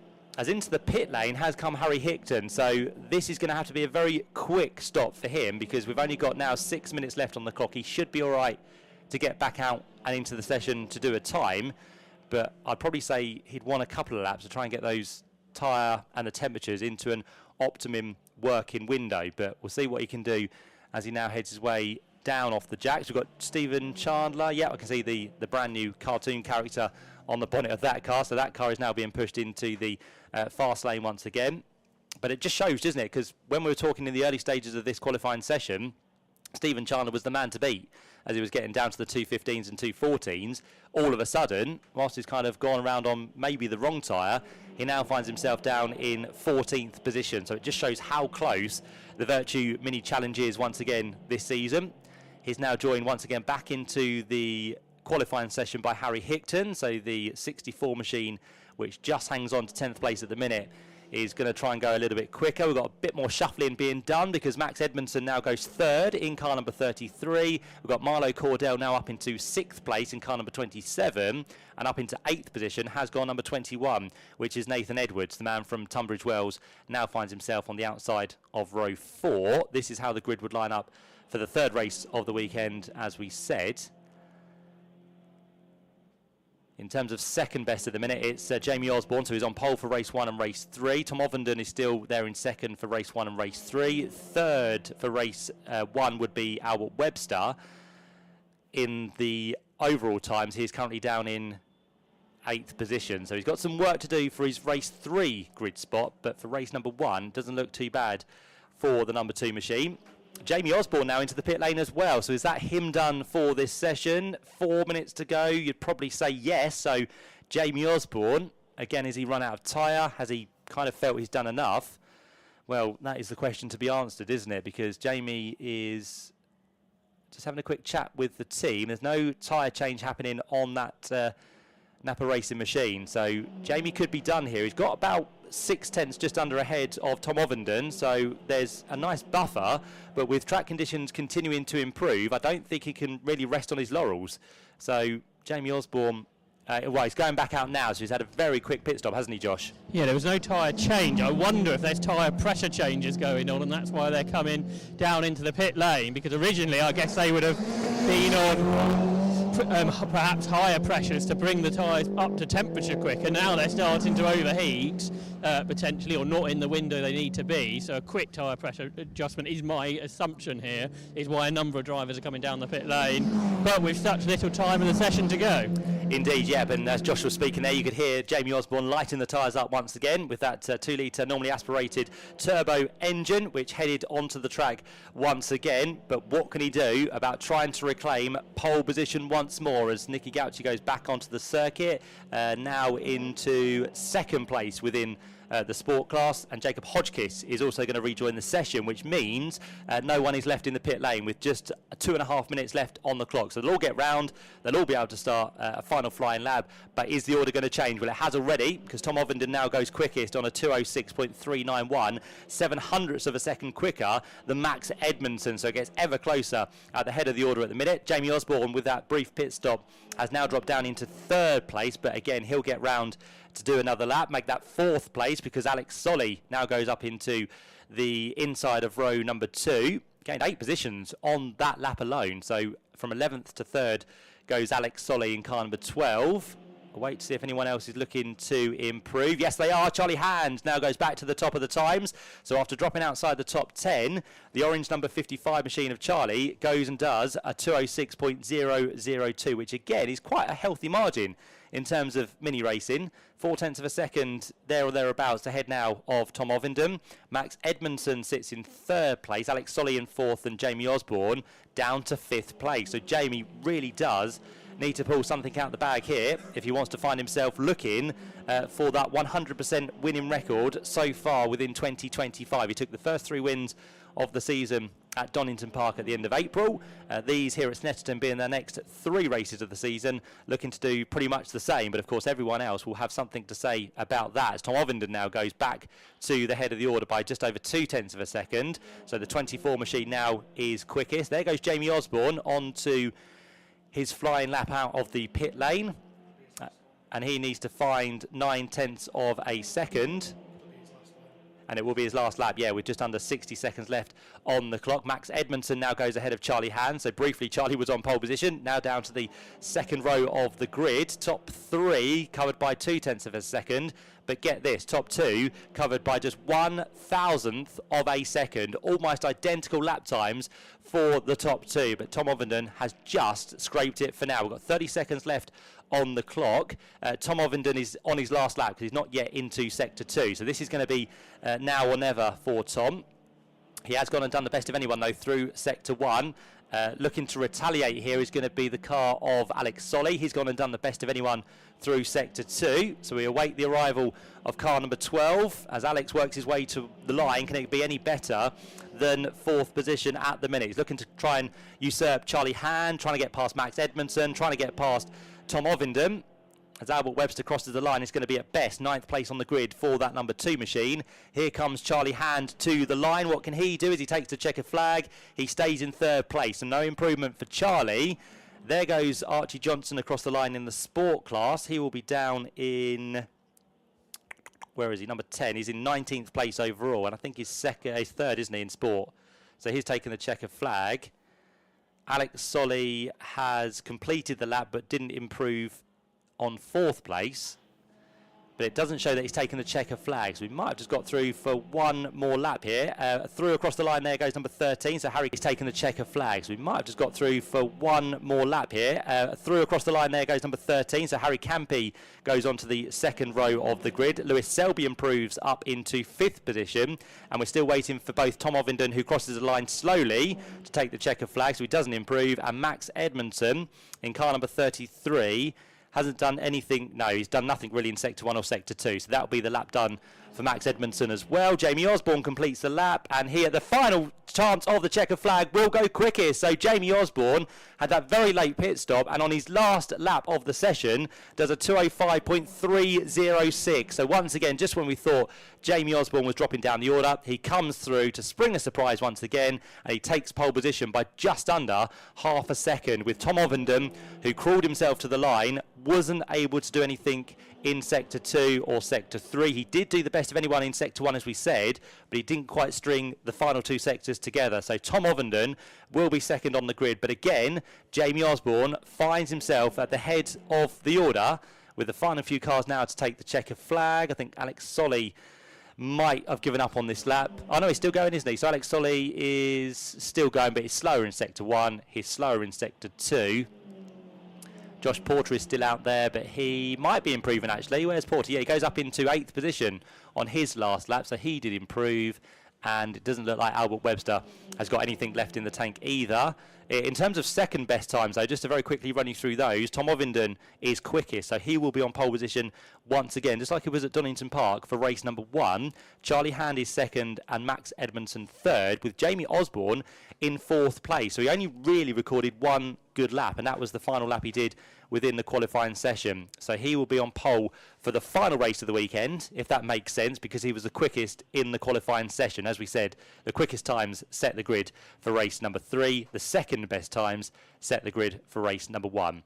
So now, with everyone completing the checker flag or heading for the pit lane, we can give you the times overall for this qualifying session. For the Virtue Mini Challenge, it was Jamie Osborne quickest on a 2:05.306. Second place went the way of number 24, Tom Ovenden, on a 2:05.785. In the end, 0.479 of a second between the top two. Third place went the way of number 33, which was Max Edmondson, a 2:05.786. And fourth place, number 55, was Charlie Hand on a 2:06.002.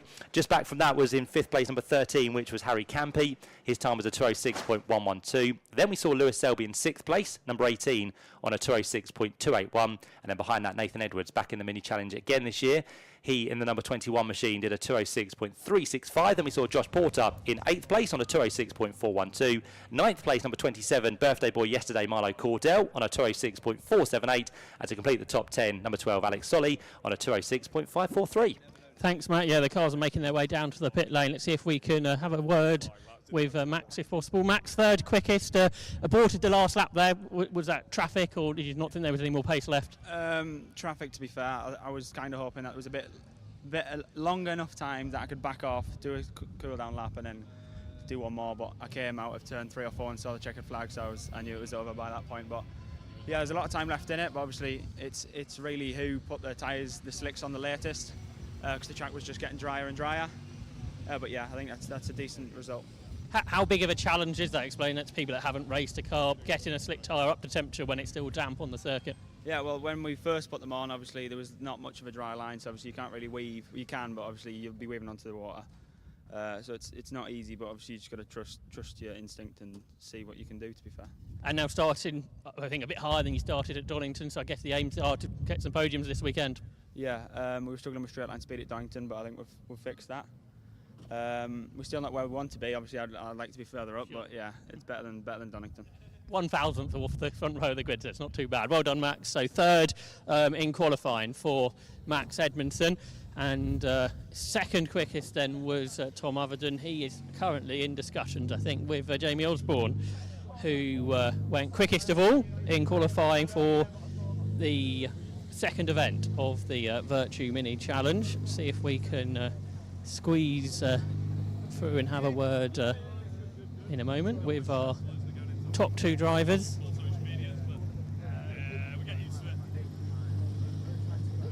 Tom Tommy Wright for a quick chat. Second quickest there, and a really tricky session.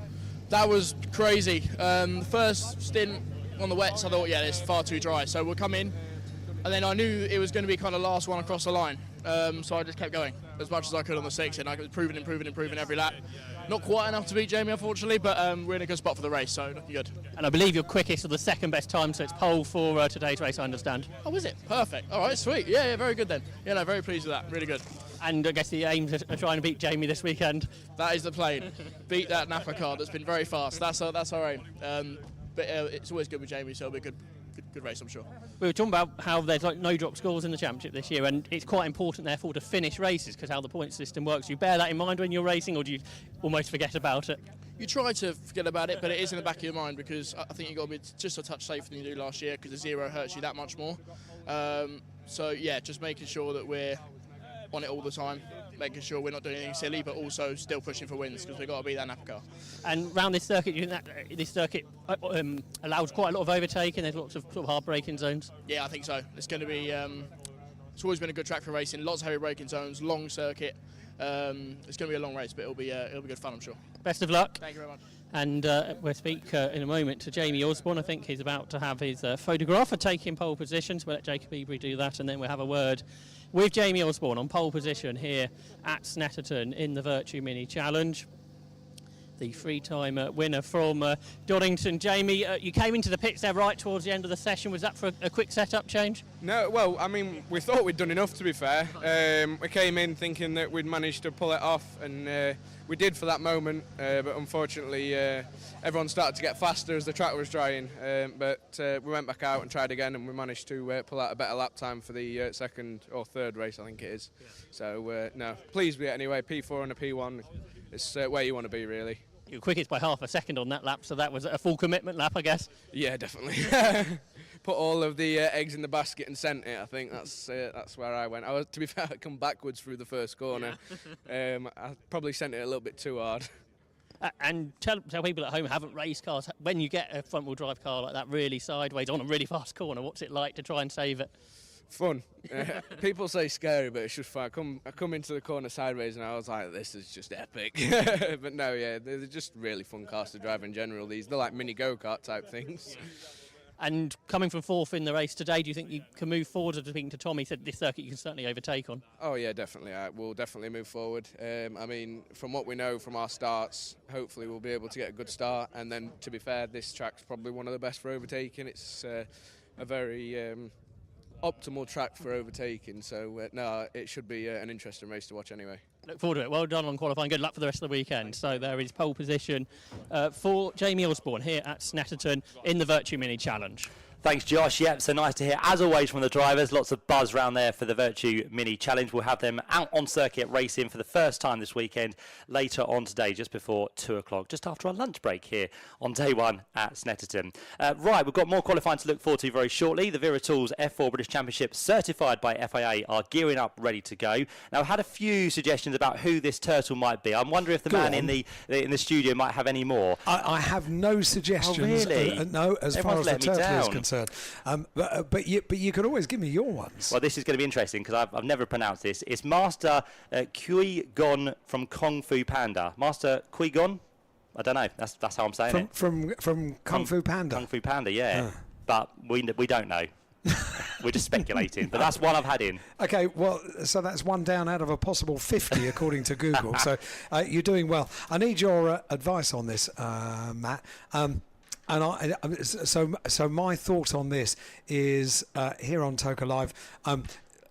So do you respond to a message that says urgent shout out request? So instantly you go to the message, and then it's a proposal of marriage.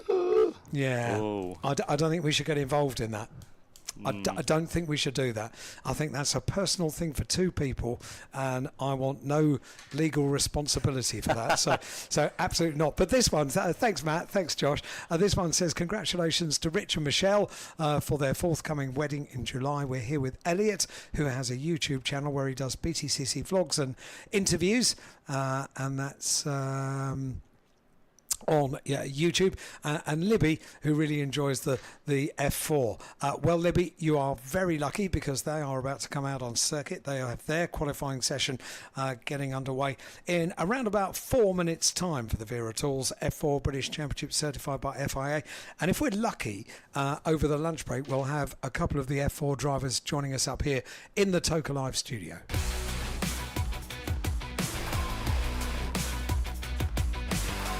This is the sound of the BTCC Toka Live. And you can get in touch with us for a shout out. Certainly not a marriage proposal. I really can't do those on Toka Live. You do that sort of between the two of you, and then send us a message when we've got a positive outcome for it. This one says, "Good morning, Alan and the team. Colin, Heidi, Abby, Sky, and Lisa are here. We are at the Donington. We were at Donington and Brands as well as the great racing as normal. You guys make the atmosphere great. Thanks for being the best." Thank you very much indeed to all of you. Great to have you here at Snetterton. Great to have your company wherever you are. If you're listening at tokalive.net or here at the circuit on the speakers around the circuit or on 107.3 FM. Now, if you want to get in touch with us, all you have to do is to, if you haven't got it already, get the WhatsApp app on your phone. Add the number 07482 877 877 as a contact. Name it Toka Live, and then send us a message with your name, only your first name. That's all we need. We don't do surnames here on air, so just your first name to 07482 877 877, and we'll get you on air. We've got some guests lined up for our lunch break, which is between 5 to 1 and 5 to 2. Racing gets underway at 5 to 2 with the Virtue Mini Challenge, the race that we're about to see qualify. We've got F4 cars coming out on circuit qualifying, and their first race of 3 over the course of the weekend here at Snetterton at 2:35 this afternoon. So if you want to plan your weekend, probably best to get yourself a race weekend programme priced at £8 and available here at Snetterton. It's a full race programme with loads of great articles throughout it about the BTCC and all of the support races that we've got over the course of this weekend. All of it is covered in the race weekend programme. This is from Ellie, Brandon and Ryan. We're sat at the start of the Bentley Straight watching. Can we say hi to Dad and Sharon, who are somewhere else around the track watching? So you've split up, gone your separate ways, and you'll meet up and hopefully have a debrief at the end of today. And this one is a shout out to the Orange Army, especially at post 3.4. And don't forget to put your name on the messages so we can name check you when we read them out. It's all on WhatsApp. Get in touch with us, 07482 877 877. Or you can email us if you've got slightly more to say. You can email us studio@tokalive.net, but certainly the best way of getting in touch with us here in the studio is on WhatsApp. This one is from Kira here at Snetterton to watch the BTCC and British F4. Go Thomas Behrman. Also, happy birthday to Lottie. Happy birthday, Lottie. Great to have you here. And Kira, thank you for writing in. Here this weekend, celebrating my younger sister, hopefully finishing her SATs. That comes from Claire. And it was Phil, Paul and Dennis that were down there at post 3.4. Guys, great to have you here. Thank you for all you do to allow us to go motor racing, and to all of the marshals that are not just out on circuit but in the paddock, in Parc Fermé, in the pit lane. They are everywhere. Poppy's here with Grandad and Grandma Crazy Hair. My first car racing. Well, welcome to the first of many, I can confidently predict. Morning Alan and the team, first time here at Snetterton, absolutely brilliant place. Looking forward to some fab racing. That comes from Sue and Mark. Guys, great to have you here. And this says, hi, shout out to John and Tom, my dad and brother, luckily at Snetterton this weekend. I'll be joining them tomorrow after seeing Tate McRae in Manchester tonight, and that comes from Emily. Enjoy tonight and enjoy Snetterton as well, Emily. Great to have you listening. Thank you very much indeed.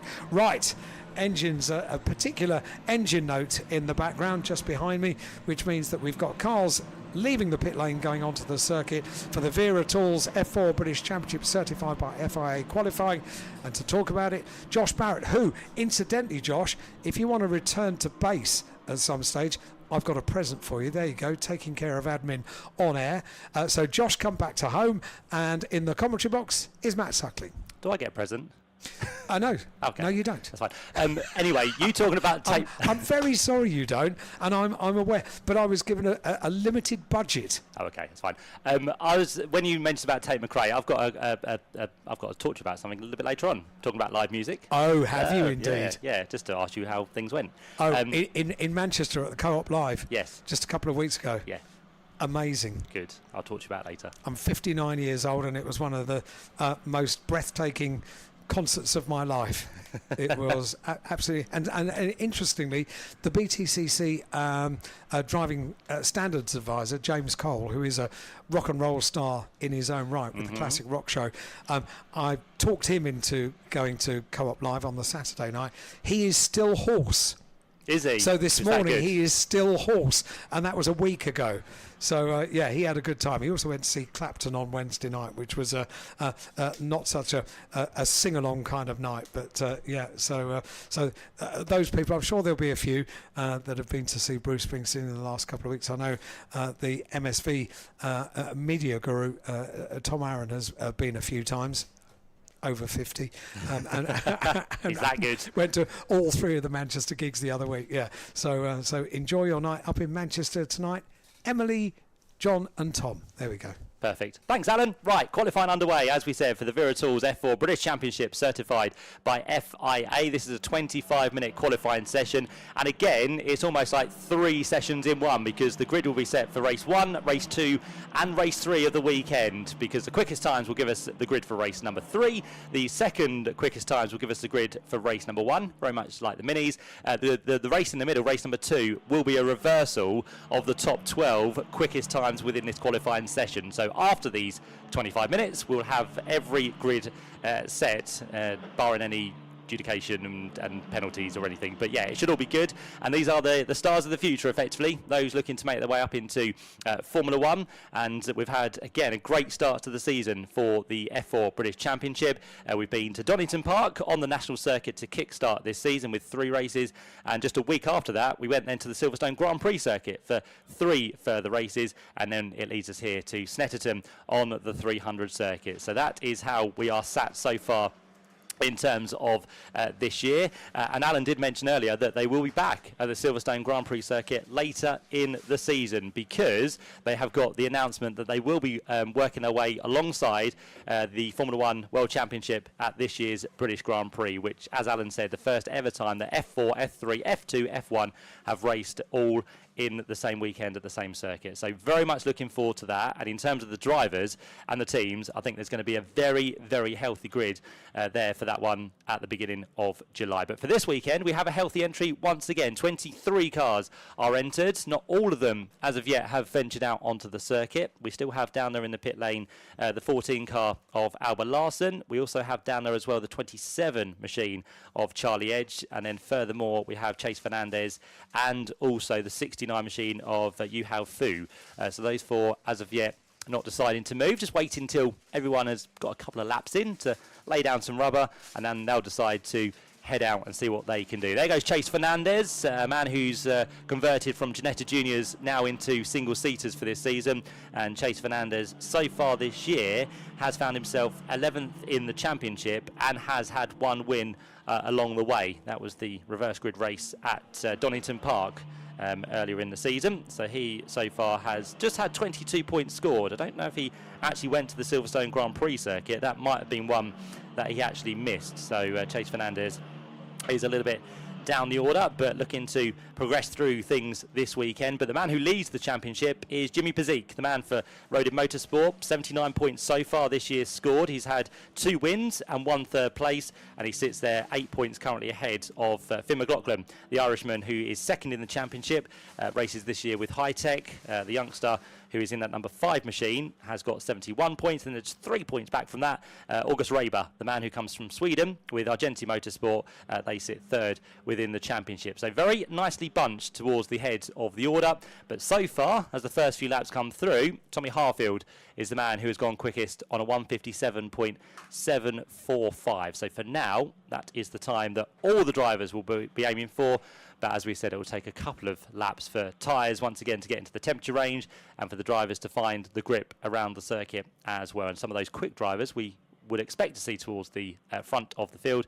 We'll see how they get on as this progresses, with already the first 6 minutes of the session completed, and Josh looking absolutely wonderful in his brand new attire that has just been given to him by Alan Hyde, so he can now wear that proudly as he works his way back into the pit lane to find out news and stories from the drivers down there. And I do believe actually most of the drivers have all gone out on slick tyres, because it seems now that the conditions we have out there are almost dry, not completely. There will be a few patches around the circuit where things still might be a little bit tricky, but by the look of the tyres, everyone predominantly have gone out on brand new slick tyres with the sticker still on them, so sticker slicks as they're known on most of the cars. I don't think all of the sides have got the brand new slicks. I think the 25 machine of Ethan Jeff Hall has got the right front with not a brand new slick, so he's just trying something a little bit different, but majority, as we said, just trying to find their feet in the pit lane. There's a bit of a congestion midway down as well as teams try and go round other teams. But yeah, it's getting a little bit busy already, Josh. Yeah, I can confirm everyone was on slicks when they initially went out for this qualifying session. But it might be a bit more tricky to get these cars up to full working tyre temperature. They are lighter, of course, being single-seater. They're rear-wheel drive as well. And the car directly in front of me, which is 52, which is Esme Kosterman, who's making her Toka racing debut this weekend. She was at Silverstone, though, a few weeks ago. She's going on to some new sticker Pirelli slick tyres at the moment, as I presume quite a number are. Again, perhaps just in that initial part of qualifying, just like we saw from the touring car teams, just bedding in a set of tyres which they will need for the remainder of the weekend. Yeah, and it does feel again like it's getting a little bit warmer, just with a bit of sunlight coming through, again just drying things out and helping those drivers find their feet out on the circuit. There goes August Raber, the man who finds himself third within the championship, yet to really get a competitive lap time into this session. So it's going to take a while, and I think it's going to be a final flurry once again, where we see all those drivers heading for the top of the times. So it could be an all-action final 10 minutes or so for all of them. But for now, it's the number 6 machine of Leo Robinson who is at the top of the order. He joins the squad of High-Tech TGR for this year. That was the team which was last year's Teams Cup winners. So Leo Robinson moving to them for this season. He had an impressive debut last year, and he's partnered this year by the likes of Thomas Bierman, who you might recognise, a younger brother to Ollie, who of course, as we spoke earlier about the Indy 500 this weekend with Louis Foster over there. Well, of course, Ollie Bierman will be taking part in the Monaco Grand Prix, which is also a prestigious event, and it's a very busy weekend across the world and also here in the UK for some big motorsport events. Obviously the place to be is Snetterton. Of course. Where else would we want to be? It's local to home as well, so I don't mind at all. So yeah, definitely there's lots going on this weekend, but again, as we said, Thomas Behrman is a younger brother to Ollie, so he's out there once again continuing his career within F4. The other drivers with that team this year are going to be Red Bull Academy racer Finn McLaughlin. Finn went well at Donington Park and fairly well at Silverstone, although race number 2 he got a non-point scoring finish there, which is not too good, but still finds himself second within the championship, does Finn. And also the Australian prospect Xavier Avramides is also with that team for this year, so it's a good strong team for High-Tech for 2025, and we'll see how they got on within this qualifying session, which now has 15.5 minutes left. And has the sun trying to make a reappearance once more, so if that happens, the track temperature of course will increase, and that will help get the tyres into the operating window sooner if we see any last minute tyre changes like we did in the previous session. Finn McLaughlin is now quickest though. 1:50.312 is the time that has been recorded. A very quick time indeed from the number 5 machine, because Finn currently is 1.2 seconds clear of the next competitive car, which is going to be Joel Bergström, another contender from Sweden, who for this season will be racing with JHR Development. Third place, and now into the pit lane actually, is a returning driver, which is Rowan Campbell-Pillin. That's right, he makes his way down the pit lane, as does Joel Bergström. So the two drivers you mentioned and then Finn McLaughlin comes in. So if you say a name, Matt, that car will come into the pit lane, I think. Who's next? Let's have, so Leo Robinson is next in the order, so the number 6 machine in 4th place, and he's in fact just dropped a position because he was very briefly passed by, I think, Chase Fernandez, but all of a sudden Leo Robinson completes the lap and goes into 3rd place. So times are changing very quickly as we predicted, and now towards the top of the times has gone Thomas Bierman with a 1:50.303. So a great lap there from Thomas. He's only 9,000ths of a second quicker than Finn McLaughlin, who's currently having some new Pirelli tyres put on. They're not sticker tyres, but I think they were basically as new as they could be otherwise, and they're the tyres I suspect that he is hoping will take him to the top. The qualifying record is a 1:47.4, so if we do get ideal conditions, Matt, there is still time to find, but at this stage the track's still damp in places as Finn McLaughlin accelerates his way past me, then he'll pass you and head onto the circuit. Yeah, so this is the smallest gap we've had so far in terms of the sessions, because also the minis are about 10 seconds between them and the quickest time, whereas in this session there's only about 3 seconds before we get to the absolute record for qualifying for these cars. So it does show that conditions are improving and track temperature is making it drier out there. So everything is working in the favour of the sessions as we go through the day. And with 13 minutes to go, we've still got some quick times to come. And on this lap, again, we have got a screen which is almost going completely green here. So quickest first sector's personal best for most of the drivers. Take a deep breath. Yeah, here we go. So we've got an absolute best in sector 2 for Chase Fernandez. So he was one of those who was late into the session. So all of a sudden, he is now starting to come alive, and I'm sure the timing screen, as Alan said, is about to come alive as well. So we're going to have to run through these very quickly. But Thomas Behrman is quickest, and now, as I mentioned him, Josh, into the pit lane. Yeah, you done it again, Matt. What are you doing? He's bringing his high-tech racing teammates in with him as well. So Behrman was in first, then is it Leo Robinson, and presumably Xavier Avramides, because we've already had Finn McLaughlin in, who's not in, of course, the high-tech usual livery. It is in the Red Bull colours, but it's high-tech livery for the remaining 3 drivers at that team. They're all having, as you might guess, some new tyres bolted to their Tatus F4 chassis, and obviously they feel that's important, don't they, Matt? Otherwise they wouldn't abort a very quick lap time. Yes, indeed, and we've got a few track limits now coming through, so a few times are being disallowed as well. One of those being Chase Fernandez, so he drops from 3rd to about 5th position in the order as it stands. A big leap on that lap for Ethan Jeff Hall, the Ginetta Junior champion from last year, now up into 3rd place. Before that lap, he was down in about 17th position, so Ethan has just done a good lap, but it's the 2 rookies who head the order at the minute with Thomas Behrman and Finn McLaughlin on the front row. And as you've mentioned Thomas Behrman's name, that's encouraged him out of the pit lane, Matt, and he's just about to pass you, and then in a couple of minutes' time he'll start pushing for that pole position time with 11 minutes of the session to go. Yeah, see, I can work my magic by welcoming them in and also exiting them as well, so nicely done. Did you know you had this power? Not at all, no. It's a nice power to have, to be fair. So the only one now we need to get back out onto the circuit is Xavier Avramides. And as you mentioned his name, he moves, so Avramides about to head out onto the circuit. One of the Australians on the grid in the F4 British Championship this season, and we have no one left, Matt, so if you're going to use your powers, you'll have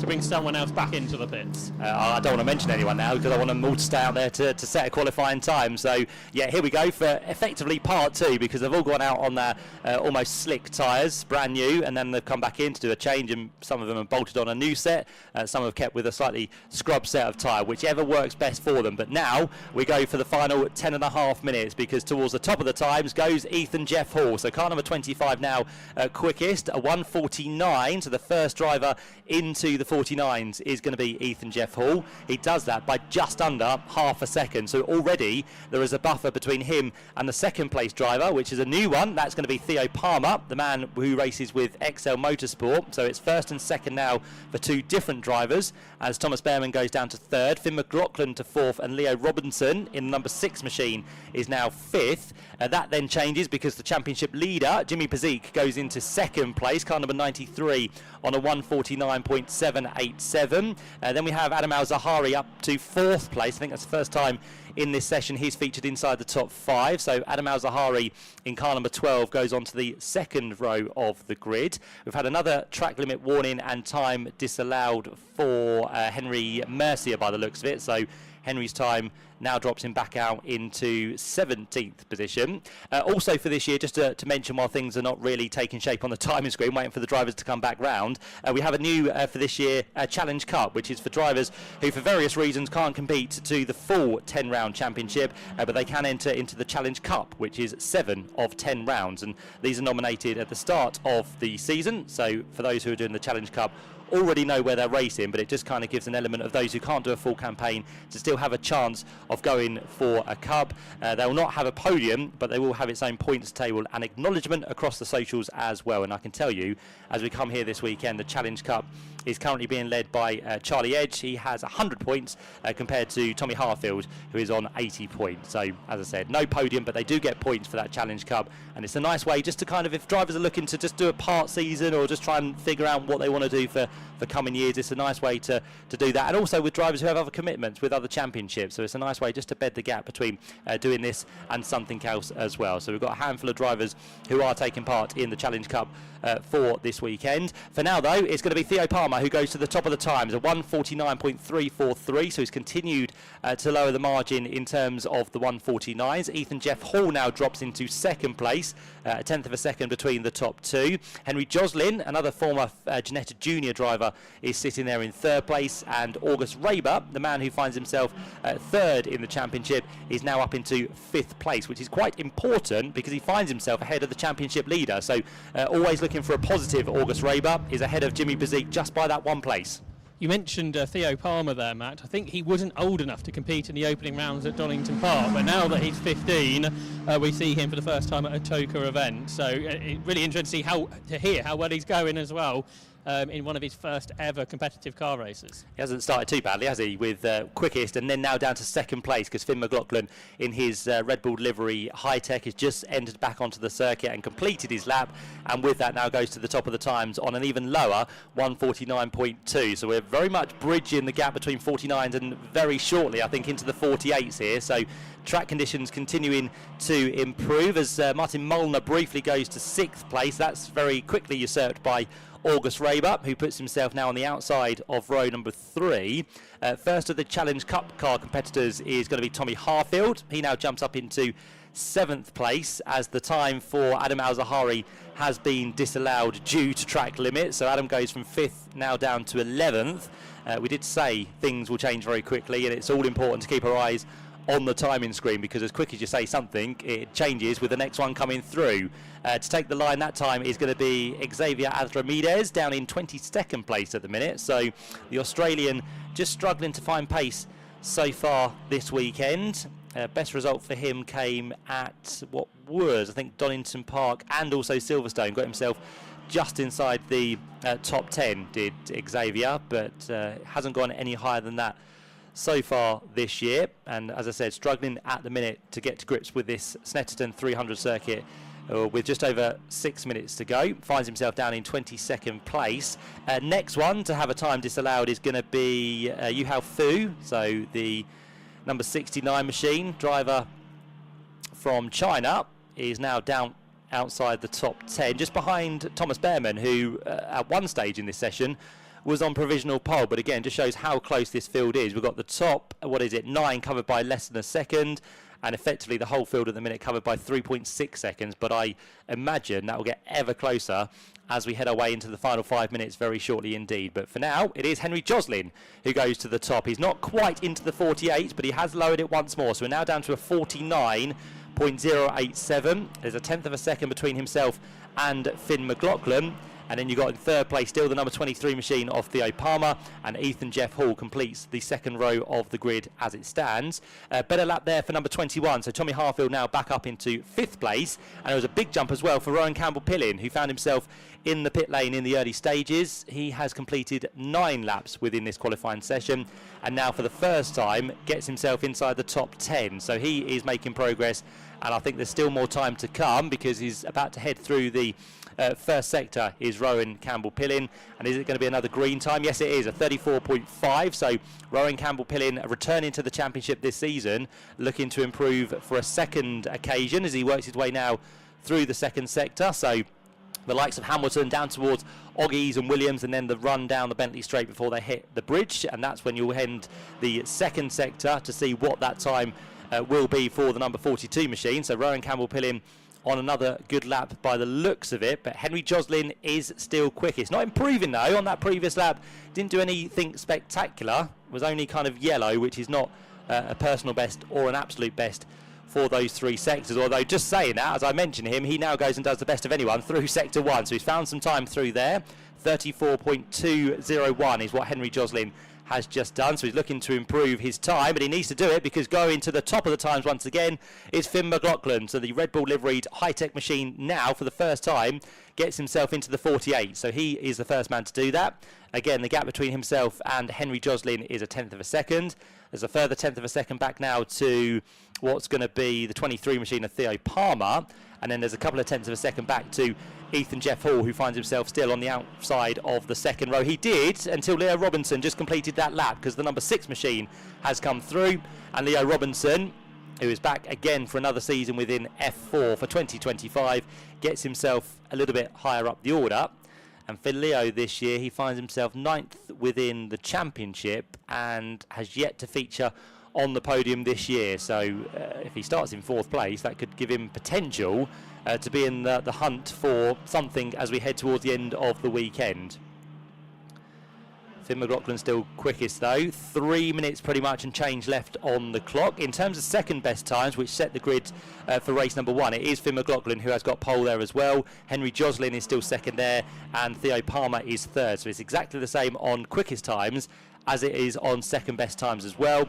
Ethan Jeff Hall is 4th, whereas 5th in quickest time so far. So yeah, all barring a few place changes, most of the second best times are similar to what we've had in terms of the quickest time so far. But Finn McLaughlin on this lap has done a personal best through sector 1. He's just slightly off in sector 2 and is about to head to the line to see if he can improve on his 1:48.949. The Red Bull car comes through now the final corner at Murray's, heads up towards the line, and Finn McLaughlin, has he completed the lap in style? We wait and see as he goes through. Finn McLaughlin in car number 5 does a 49.6. So in fact he lost about 7/10 of a second across the whole entire lap there, did Finn McLaughlin. But for now, he doesn't need to worry. He's still the man on provisional pole as it stands with the quickest time. 2 minutes now left on the clock. As we look through the sector times, there's quite a bunch of people doing absolute best, personal best in sector 1, which include Leo Robinson, includes Adam Al-Zahari, and also includes Joel Bergstrom down in what's going to be 12th place. And in fact, Joel Bergstrom has done the quickest in the speed trap at the end of sector 2 as well. So he is one to watch out for as the 22 machine comes to complete his next lap. And with the time we have left, he will also be on to his last flying lap as well. So he goes through and we'll start another lap very shortly. Still waiting for Joel Bergstrom to come through. Not yet. There goes Chase Fernandez. And there now goes Joel Bergstrom. It was a better lap, 2 places gained. So he gets himself inside the top 10, does Joel Bergstrom. Another improvement on that lap was Martin Molnar. He went up into 3rd place. So here's the cat amongst the pigeons towards the end of this session. So Martin Molnar now on a 1:49.161 goes 3rd in car number 24. But it's still Finn McLaughlin who is quickest. He's about to complete another lap, and he will get one more out of this session as well if he needs it. 60 seconds now left on the clock. Across the line there goes Yuhao Fu, and that's a better lap as well for Yuhao. He goes up into 5th place, so 14 positions gained, and there's still 1 lap to do for Yuhao as he goes up towards the first corner at Ritchie's, a 49.319. And on to another lap goes Yuhao, and let's see if it's going to be an improvement on the 5th place that he currently has. Wait for sector 1 to pop up for that number 69 machine. And to be fair, the timing screen isn't lighting up as much as I thought it would be. I think everyone's got their lap in just before we've got to the end. There's still a few green sectors coming through, but nothing that I don't think is going to challenge Finn McLaughlin. So the rookie as it stands is going to be on pole position as we have the final 10 seconds now approaching before we have the checkered flag. We're going to get a couple more cars through. First of those will be the number 6 machine of Leo Robinson, and I think the next two will also just about scrape through, which will be Martin Molnar and also Rowan Campbell-Pillin. And now the checkered flag does come out. It's Charlie Edge who is the first man to take that checkered flag. So Charlie will not get any more laps in and will start 23rd and last on the grid, unfortunately. Thomas Behrman improves towards the end, goes now up into 14th position. So again, I think Thomas would have been open for a little bit better after the early good pace he set towards the top of the order, but as the session wore on there, things just dropped away for Thomas Behrman. So he'll start 14th at best on the grid. We've got Theo Palmer, who has now taken the checker flag as well, so that's going to be 4th, which is not bad for a debut weekend for the 15-year-old, although Theo did make an impression at Silverstone on the Grand Prix circuit because he wasn't old enough at Donington Park, but the week later he was able to get out on the Grand Prix circuit. So Theo did make an appearance and got a finish for race number 2, but didn't score in race 1 or race number 3. Finn McLaughlin yet to take the checkered flag, but again, doesn't look a lot of times through Sector 1 and Sector 2 are anything to improve on. So I think Finn McLaughlin has done what he needs to do in this third event of the season at the Snetterton 300 circuit. Finn McLaughlin looking good. He's just about to make his way, in fact, into the pit lane. So yeah, Finn knows that he's not going to be challenged and he can't improve on his time. So Finn McLaughlin will take pole position for race 3 of the weekend and will also take pole position for race number 1 because he got the second quickest best time as well. So Finn McLaughlin in overall times does a 1:48.949. Second goes the way of number 26, which is Henry Joslin, on a 1:49.087. Third place for number 24 is going to be Martin Molnar on a 1:49.161. And then behind that we saw Theo Palmer on his second event in the F4 Championship, did a 1:49.193. Then we had You Have Food towards the end, improving quite significantly to go 5th quickest on a 1:49.319. And then Leo Robinson, who returns for a second season, was there in 6th place in car number 6 on a 1:49.363. 7th place for number 25 is Ethan Jeff Hall.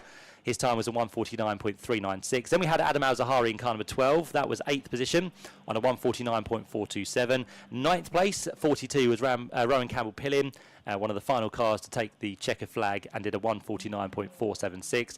And then 10th place and first of our Challenge Cup competitors is Tommy Harfield on a 1:49.486. I'll give you the top 12 because that's quite significant, because Joel Bergstrom and August Raber will be the two to line up on the front row for race number 2. Of course, we reverse the top 12 at the end of qualifying, and the quickest times of those 12 do get reversed. So it'll be August Raber and Joel Bergstrom who'll line up on the reverse grid race number 2, which will come tomorrow. So that's how it gives you the times for the quickest. In terms of the second best, which is grid for race number 1, Finn McLaughlin quickest ahead of Henry Joslin, Theo Palmer and Ethan Jeff Hall, and Adam Al-Zahari and Martin Molnar complete the first 3 rows. And Josh hopefully has some drivers down in Park Fair, mate. Yep, pole position for Finn McLaughlin. Well done, Finn. I guess a challenging session. Is the track fully dried out throughout it? Yeah, definitely. You know, this session was just all about getting the lap together because how slippy it was compared to practice. I just knew just keep it together and do a good job, and that's what I did, and ended up getting pole. We obviously had quite a busy start to the year, then a few weeks off, and in those few weeks, do you do anything like sim time, get ready for this weekend? Yeah, I do some sim time with Red Bull, and I'm at the gym quite a lot as well. So, yeah, I prepared well for this weekend. I'm happy with how I did. It's quite a different circuit to the last two. Do you think it's a circuit which will mean overtaking will be possible? Will you have to defend if people get close?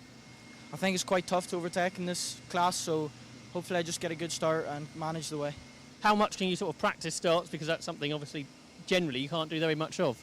No, definitely. You know, obviously I'm not experienced enough with starts, but I've been quite good at it so far, so hopefully I can keep it that way. Well done and good luck for the weekend. So it's pole position for Finn McLaughlin here at Snetterton in British F4. Good stuff. Yeah, great job there for Finn, the youngster, the Irishman, who's going to go off, as I said, pole position for race 1 and race 3 this weekend. So probably got a bit of time to have a chat to a few more of the drivers, Josh, if they are around down at Parc Fermé. Finn was in a different part of Parc Fermé for everyone else as he was on pole, so now I'm in the rest, and unlike the minis, the top 3 don't park together, so I have more of a challenge. And Henry Joslin's car does not have Henry anywhere near him. He's walking in the other direction. Bear with me, Alan, and I'll try and get a driver. we'll stick with Josh for a little bit down there in Parc Fermé. It can be a bit of a mixture of cars down there in Parc Fermé, and drivers instantly go over to have a debrief with the teams, and that's very much what this learning ladder is like in single-seaters, isn't it, Matt? They instantly get out of the car, instantly go over to their engineer, and instantly bring feedback from the meeting. And also the top three have to be weighed, so that's where we are at the moment. You've got Martin? Yep. Martin, third quickest there in qualifying. Are you happy with that? Yeah, I'm quite happy with the result, mainly after FPs. I was on a good lap, but then sadly I couldn't finish it. Got into a bit of traffic, so that would have been a really good lap, but yeah, then I couldn't really repeat it.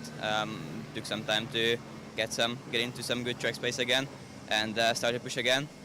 Yeah, I did a bit of a mistake in that last lap, so couldn't improve again, but yeah, we'll see in the races. Obviously, there's been quite a lot of track time for the F4 this week, but the track, is it a bit different? I know it's obviously a bit damp as well, but is it still not as much grip as you had in the week? Yeah, definitely, and mainly when you went off that line, then it was still quite dirty and slippy, so yeah, it's a bit challenging, but I think we did a pretty good job. Well, best of luck for the weekend. Thank you. There's Martin Molnar, third quickest. Henry Jocelyn was here. Oh, he's behind me now. So let's see if we can grab a word with Henry, second quickest in qualifying. Henry, if we just interrupt there, second quickest in qualifying, a good start to the weekend. Yeah, no, definitely. Great to be back on the podium. I know it's just quali, but it's still great to be up there. I just need to put it over the line in the races now.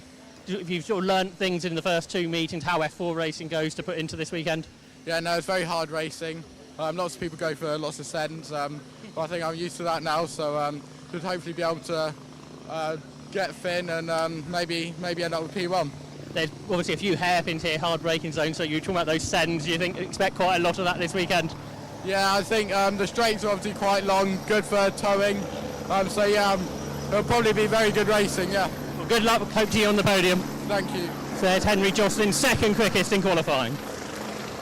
Great stuff, thanks Josh. Yeah, the noise of helicopters arriving at Snetterton on what is a windy day anyway. So I'm still mesmerised by a helicopter. Are you? Yes, in I am. What fashion? How it How lands? they work. I don't know why, but whenever there's a helicopter, you hear it. You look round, and I follow it all the way up into the air, or all the way down to the ground. I don't know. I just find them a fascination of nature. Yeah, like most things in life, to be fair, the more you think about it, the more it amazes you, doesn't it? But, it's our medical helicopter, so Martin tells me. Oh, okay, there you go. Someone who knows what they're talking about. Absolutely, yeah. Martin, I'm part of our safety team. And our safety team, in the lunch break here on Toka Live, are going to be represented as well. So we'll have a chat to one of our safety team, a significant member of our safety team coming up here on Toka Live. Coming up next, we've got the Porsche Carrera Cup Great Britain. Thank you to Matt and to Josh for now. Got a few messages here in the studio and a reminder of how you get in touch.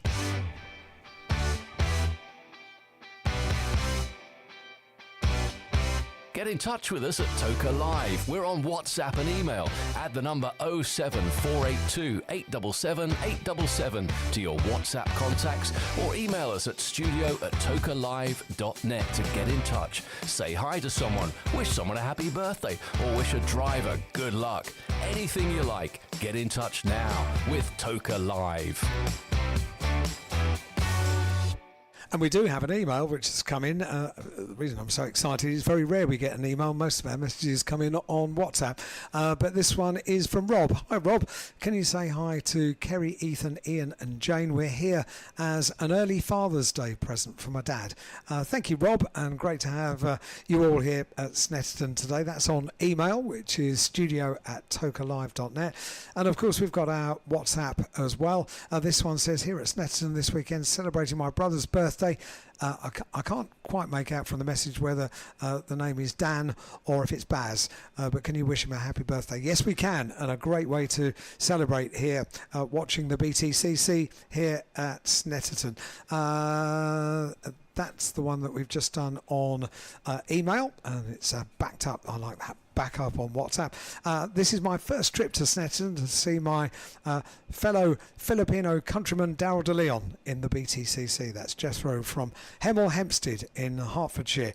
And Daryl de Leon very much one of the stars just a couple of weeks ago in the BTCC, taking his first win in the BTCC, and consequently very proud Filipino on the top step of the podium, hearing his anthem for the first time in the BTCC. And Daryl is a lovely guy and a friend to us here on Toka Live and on Tin Top Tuesday as well. Can we say good day to Fliss and to Monty, who flew in from Australia yesterday, leaving the farm and 100,000 sheep to be at Snetterton this weekend. Well, we've got a fair bit of wildlife for you over here in Norfolk, so if you're getting lonely missing the sheep, I hope they're going to be all right. That's an awful lot of sheep, isn't it?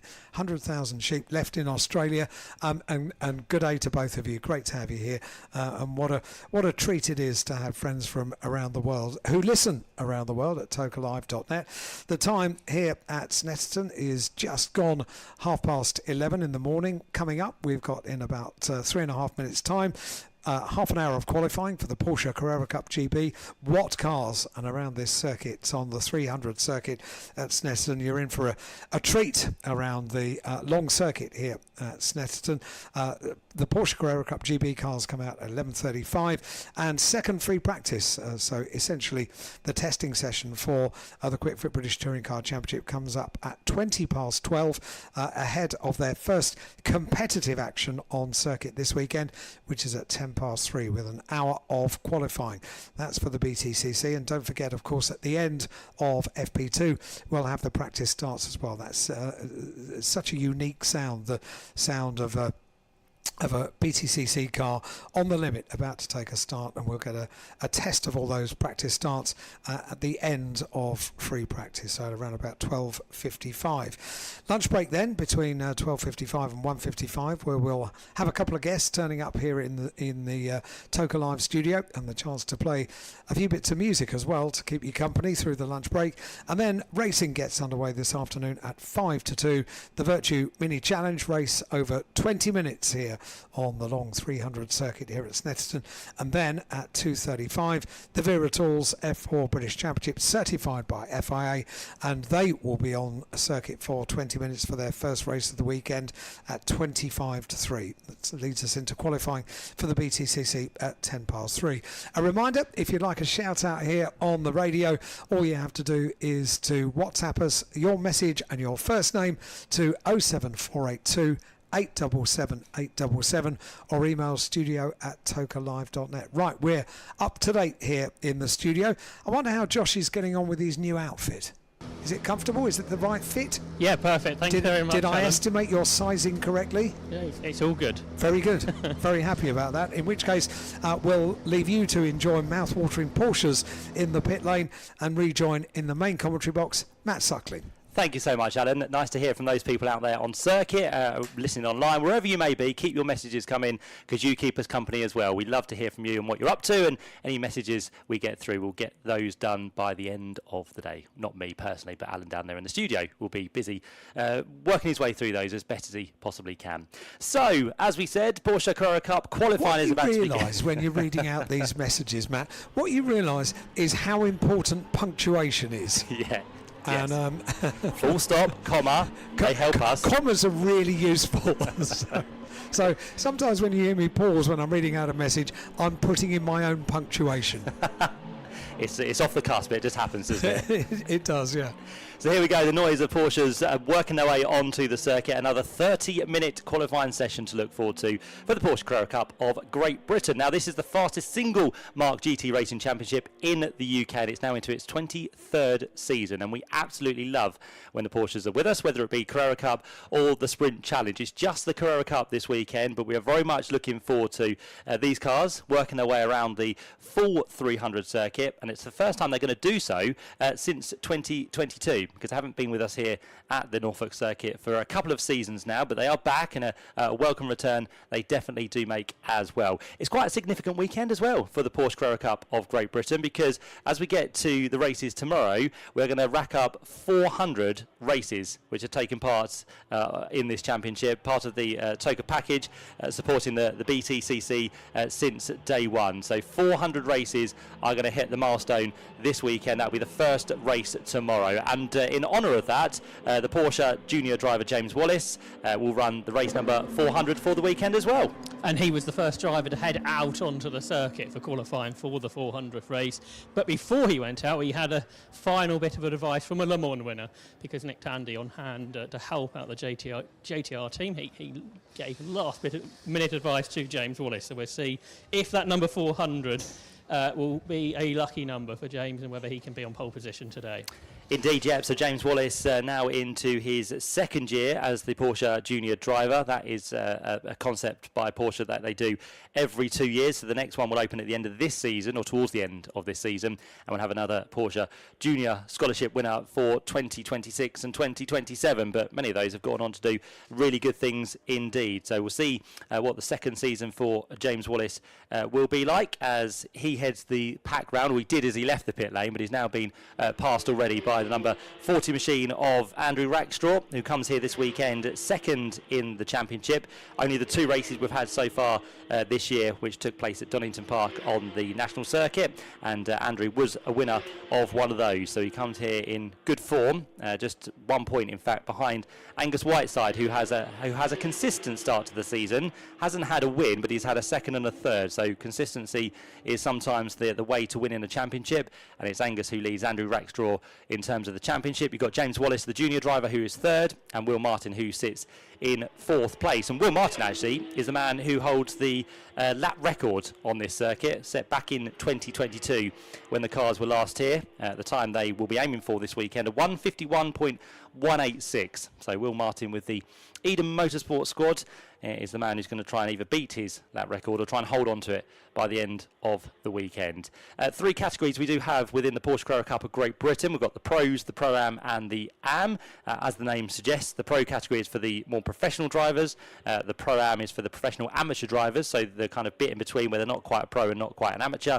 And of course the amateur class, which is for those who haven't quite got the experience as the other 2 classes. So they are the 3 classes we'll have once again in effect this weekend, and I think most people have headed out. I don't think there's any cars down there in the pit lane, are there? That's right, Matt. There was a few that sort of waited back, perhaps for some clear track space, because there is quite a lot of clear track around this 3-mile layout here at Snetterton, but everyone is on circuit, and we tend to see in these sessions, don't we, that everyone does about the first 10 minutes and they come in for about 10 minutes while they change tyres and then head out once more, because it is only the 1 lap time they need, isn't it, in the Porsche Carrera Cup of Great Britain for the first of the 2 races. Tomorrow is the second race. The grid set from a partial reversal of that race 1 result. So just that 1 lap you need, and you'd think how the day's gone so far, those last laps of the session will be crucial once more. I feel sorry for all the Porsche drivers as well, because normally they qualify at the start of the afternoon. They've got an earlier start. This is bright and early in the morning for them at 11:35 in the morning. I need to just very quickly read this message out because otherwise I'll miss the opportunity. This comes from Millard and Milo, and it says, best of luck to Carl Cabers qualifying in the Porsche Carrera Cup today. Millard, Milo, we've done it. We've got it underway just as Carl comes out on circuit. I think he's one of the later cars to join in. Yeah, indeed. Yeah, Carl races within the AM category. As you said, Alan, they've kind of been rattled out of bed this morning very early. They normally get the relaxing time to wait until the afternoon. Well, in fairness, they have a rather spectacular hospitality area, don't they? So I'm sure they enjoy a lengthy breakfast on a qualifying morning. A spa and a jacuzzi and a massage. I wouldn't be surprised if they've got those things in there. It's a pretty amazing thing if you're walking around the paddock to see. I can't remember what they call it now, but it's a spectacular structure. I think this year it's called the Clubhouse, isn't Clubhouse, it? yeah. Clubhouse. German spelling of house. Yeah. Yes, yeah. No, so it's a magnificent building, effectively, as you walk in towards the paddock. It's situated over there just behind kind of Murray. So do have a look around. It's a wonderful bit of hospitality that Porsche do bring along to these meetings. But yeah, Carl Caver's now out there on circuit, and he's done fairly well this season within the AM category. He does, in fact, head the AM Championship on 21 points. So 2 clear so far of Jonathan Beeson, and William Paul, also in that category, sits third and joins us once again for this weekend. Just to wrap up the other championship standings, well, the Pro-Am category currently being led by Ollie White. He sits on 21 points after the 2 wins at Donington Park, and then Josh Stanton in the 59 machine sits second with JTR, joint on points with Max Coates in car number 71. So they are the respective places within the Pro, the Pro-Am and the Am category. As we head to event number 2, rounds 3 and 4 of the Porsche Carrera Cup of Great Britain, and hopefully you're enjoying all these cars so far as they work their way around the circuit. You're getting the best view in the house at these vantage points around the 300 circuit, which we have nowadays. Elevated views of the circuit, which is a great chance for you to see different parts of the circuit as they race their way around a little bit later this weekend. But the car they use is the 510 brake horsepower 911 GT3 Cup car, which was introduced when they last actually raced here at Snetterton back in 2022. So it's a magnificent bit of kit, and as I said, one that you'll probably drool over for the next 23 minutes of this qualifying session. But as it stands, James Wallace is the quickest. The 2 pros are at the head of the order so far, James Wallace and Angus Whiteside. Then we have an AM driver up there in 3rd place, which is pretty good at the minute, Jonathan Beeson, on a 151.745. So Jonathan getting out of the blocks very quickly so far in this session, but we'll see if the quicker drivers in terms of the pros will just nuzzle him back down the order. Waiting for some of them to come through. There goes across the line the number 18 machine, so that's going to be Seb Hopkins on to another lap. That wasn't a bad one. Jumps him up into 8th position, but it's Will Martin now who does go quickest. So 150.641. He's the next man to set the benchmark for everybody else to try and follow. But with that, it knocks James Wallace now down into 2nd place and Angus Whiteside to 3rd. There goes William Paul in his silver and blue liveried Porsche up towards Richie's corner. He's currently 16th out of the 16 we have out there on circuit. And James Wallace responds straight away, actually. So Will Martin took pole position away briefly, but James Wallace is having none of that for this session. First man into the 49s on a 149.697. He's now got a new 2nd place man behind him, because George Gamble, last year's champion, back once again to try and retain that, is the man who now sits himself into 2nd position. And these lap times, Matt, quicker than we've seen one of these cars ever go around this circuit in competitive form. I think you mentioned the lap record was a 151, the pole record a 1 minute 49.9, and so the track conditions now good and the cars are going quicker than they ever have around this circuit.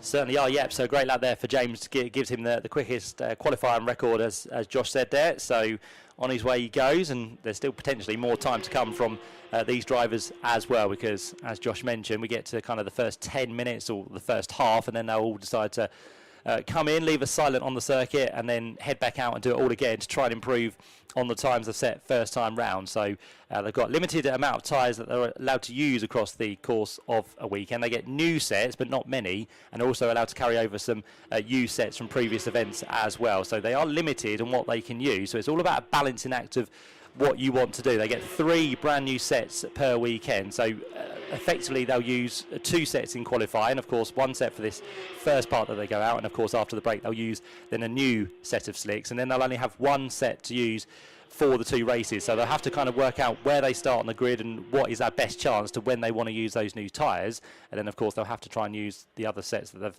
had available across the course of the weekend at some other point as well. So it's a fine balancing act, but it's a great way to keep costs down as well. And yeah, as I said, most of them will use the 2 sets during this qualifying session that we have. James Wallace still quickest, now by 0.333 of a second. Well, it was. Now Andrew Rackstraw jumps up into 2nd place, so he gets himself back onto the front row of the grid, finds himself at the minute ahead of his championship rival, even at this early stage, is ahead of Angus Whiteside, who is down there in the number 52 machine in 6th position. So Rackstraw ahead of Whiteside in terms of how they sit in the championship in this qualifying session, but George Gamble has gone back to the head of the times now, so another quicker lap on a 149.528, so he continues to lower the margin in terms of the qualifying lap record as well. And that's good news for George Gamble, isn't it? Because he really didn't have the weekend he was expecting at Donington Park, so had some catching up to do in the points race for the driver who won the championship 1 year ago.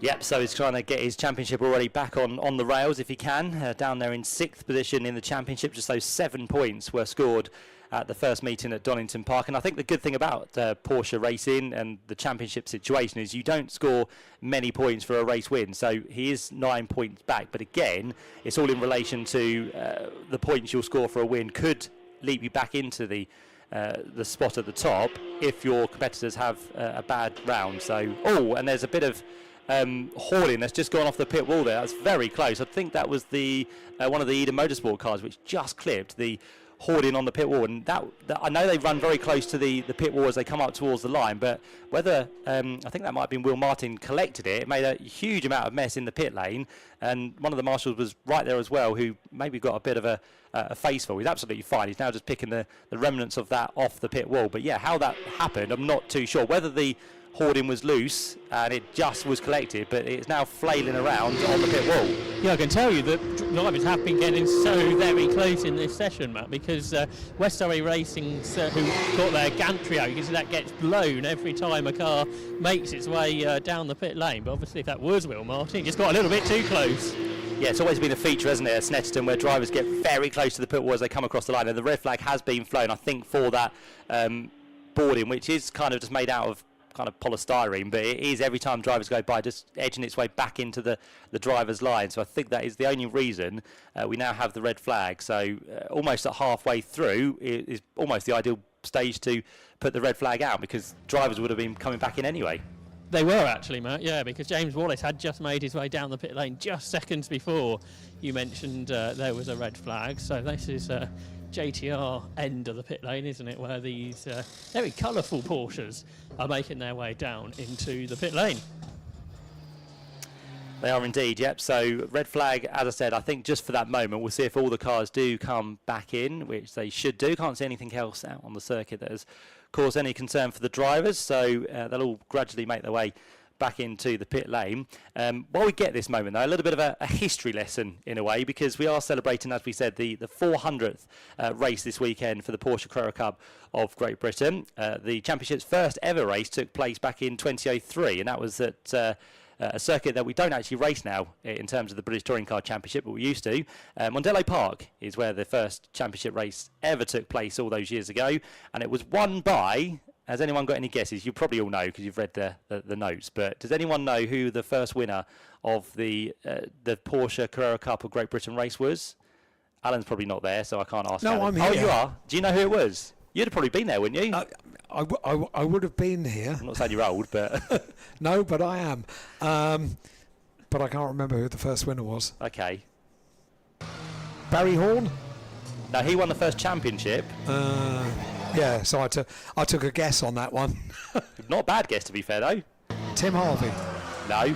Does Josh know? Josh well, probably I knows. was going to suggest Tim because he's standing about 20 metres from me, but obviously that's not the answer. Wasn't Damien Faulkner? It was indeed. It was. Oh, yeah, it? Damien Faulkner. So yeah, he was the first winner of the first ever race for Porsche Carrera Cup Great Britain.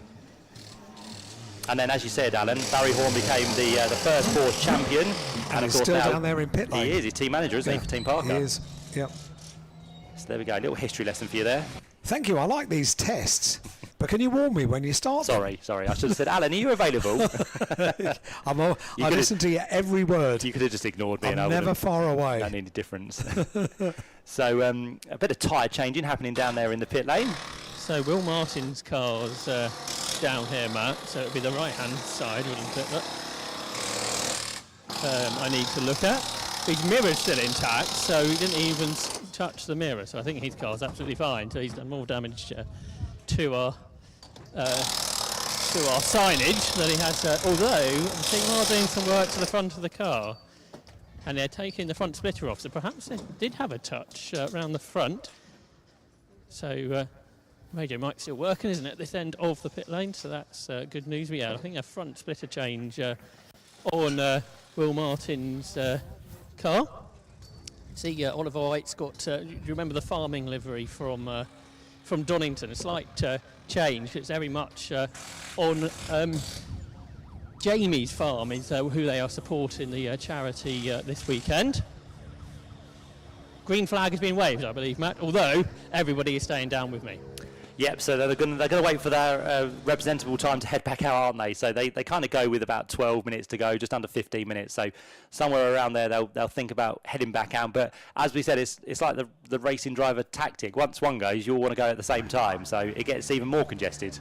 Alan had a shout out for Cole Cavers, didn't he, earlier on? He's also supporting a charity, Solving Kids Cancer, on the side of Cole Cavers' car, so a very good cause to be racing for.